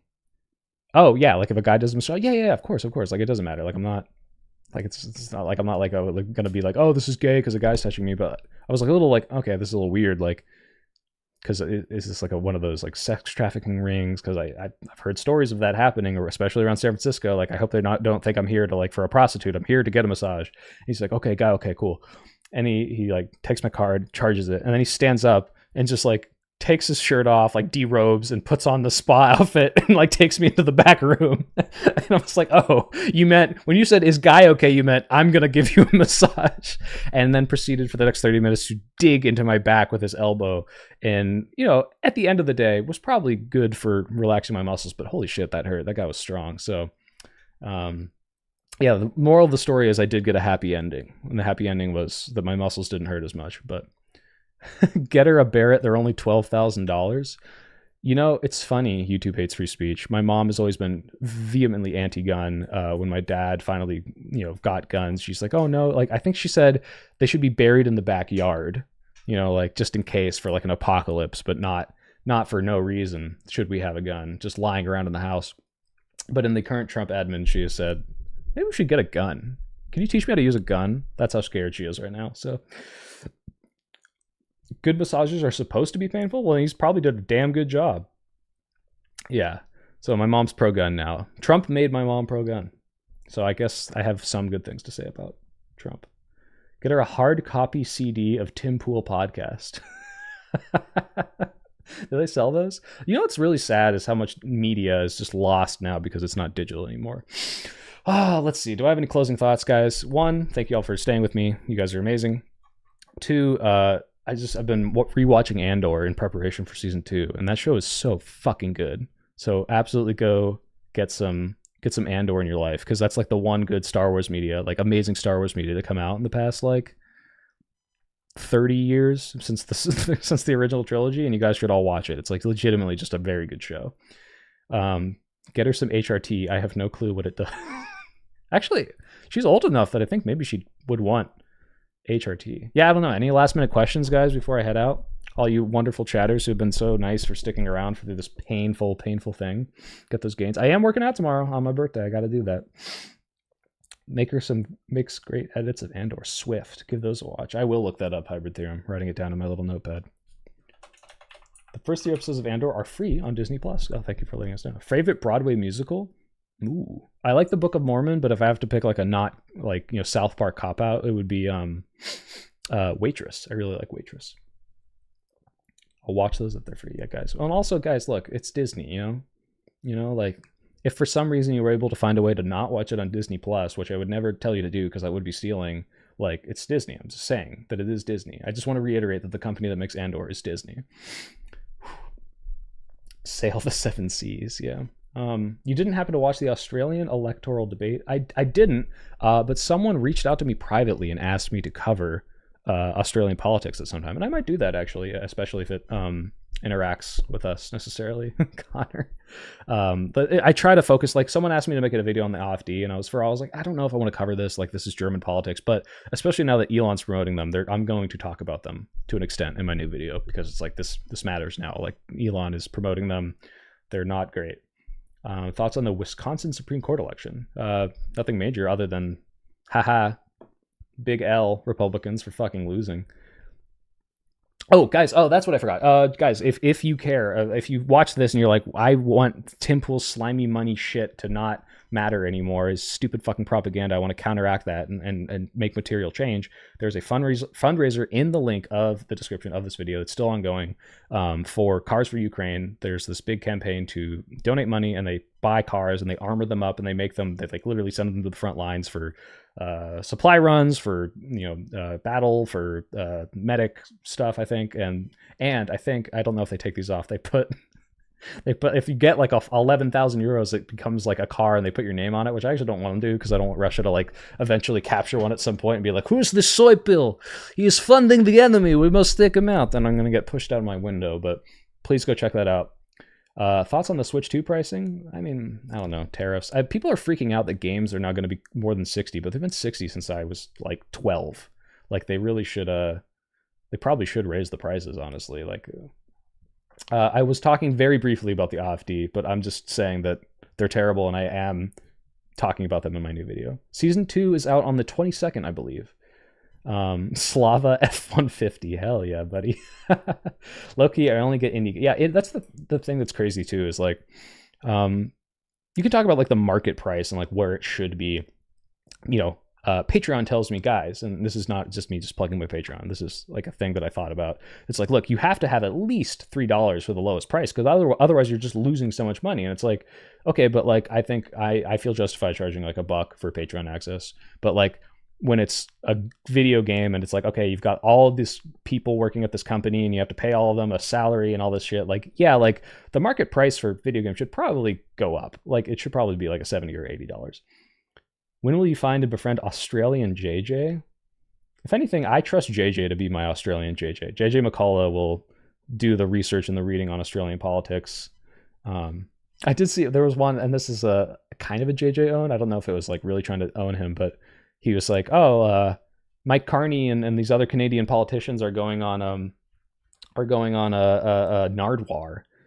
why aren't they going on my channel? And someone said, well, because he wants to reach a Canadian audience. It's like, yeah, a lot of Americans watch your stuff to get into Canadian politics. But yeah, I don't know. I think JJ should be able to have those guys on. It's such a shame that the soy pill overdosed on a rare uranium isotope while falling from the 12th story of a local hospital. True. I don't care. It's logical or rational. It hurts my wallet, so it is bad. True. Guys, it's really funny watching all the Trump supporters like look, oh boy, inflation's at 1%, and it's like that means it's trending down and it's not good. When will you address the fact that the Hungary leader sounds like Gru? What's it? Not Ben Stiller. Who's the other one?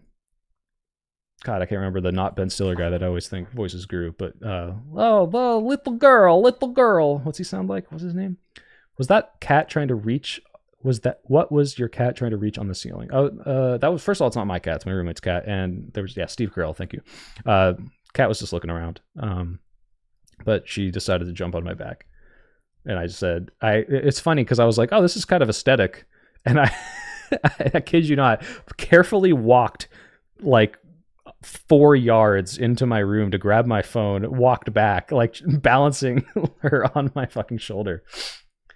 AAA games should be $30 max? No. Guys, just wait to play them if you really can't afford them. Like, I'm not saying it's good that things cost more. It sucks. I'm just saying, like, it makes sense that a game that used to cost $60 in 2005, now new games should probably cost more based on all of the work that goes into it. Like, if GTA 5 or 6 or whatever cost $100, I wouldn't be surprised. The amount of work that goes into, like, Red Dead Redemption, like, to say that Red Dead Redemption should cost the same as like fucking, what was it? Conquered or whatever that stupid bullshit piece of shit game was. Like, no, it shouldn't. Or maybe that was a free to play. Maybe that was a bad example. But there's some, dog shit AAA games that come out that should not be $60. And there's some games that are like, this is like $17,000 worth of content posted. Like Baldur's Gate 3, I think that could be $100 game. Like, there's so much in that. It's an amazing game. I'm not saying I would pay $100 for it, but like, I think you could justify that necessarily. But anyway, I'm not trying to say we should all pay more. I'm just saying I wouldn't be surprised if they raise prices after 20 years of keeping them at 60. Yeah, it is my cat by association. True. Gorls, little gorls. That's how he says it. That's so true. What do you mean tariffs are causing prices to go up? Who could have warned us? There are no bugs in my house, but yes, cats do that when there are bugs. I found a sticker at my local anime con with the lesbian flag with Gru's face on it that said girls. That's so funny. Conquered was not free to play originally, but it came to be because it was panned. Wow, okay. Oh, by the way, guys, YouTube hates free speech is a Trump sport. Guys, should I make more content with YouTube hates free speech? Should we do our what did I want to call it? Not separate reality. Oh my god, shared reality. Fuck, I don't even remember what the fuck I wanted to call it. But I should do my show with him where I have him on and we talk about stuff. It might just be frustrating. I talk to him anyway. I just record it and monetize it. But what did he say? Literally none of us are unaware that the prices go up. Don't straw man. No, a lot of people were unaware of that. Unfortunately, YouTube hates free speech. A lot of people were. I know you're smart enough to understand that because you have a degree in economics, or business. Is that doxing that I said you did that? Sorry. If you mix hydrogen peroxide vinegar and salt, this will make steel rust instantly. Okay. Throw it at side. Oh no. Don't promote vandalism in my chat because that's illegal. So don't do it. Trump supporter detected. Prepare to be flamed. Guys, don't flame him. He's one of the good ones, okay? We can fix him. Actually, do I have to ban you out of chat? Sorry, I might have to ban you right now. That you're promoting vandalism. No hard feelings. I just don't think you're allowed to do that. Let me just do a little let me just sorry buddy, I gotta remove these. Can't do that. You're not supposed to promote vandalism in my chat. I'm an anarchist. That's cool. I am a person who makes money off YouTube and would like to continue doing that. Oh, what am I doing? Gotta switch to this. I love the poorly educated. Parallel reality. Thank you. I'm very tired. I've been on the stream for 4.5 hours, so thank you. Yes, parallel reality is what I wanted to call it. I gotta say in Minecraft. That's true. You do have to say in Minecraft. But the Cybertruck's in Fortnite. You could say, hey, throw Molotovs at the Cybertruck in Fortnite, which I think is literally a weapon and literally a car. But if the enemy is indeed inside the Cybertruck in Fortnite. All right, guys. We did it. Thank you for sticking with me. Thank you for the kind wishes. Thank you for the super chats. Thank you for supporting me. I really appreciate all of you guys. Thank you for being here. Things are going good, and it's in no small part thanks to you guys. So I'm gonna get some rest. I'm gonna go not really do any birthday stuff tomorrow, but it's gonna, I'm gonna be turning older, gross, and I'm going to edit that video for you guys. So hopefully that'll come out. I think I am, if the sponsor pulls through, which I think they are, I'm contractually obligated to make this video for you by the end of April, but I want to have it out before then. So hopefully soon. Good night, everyone.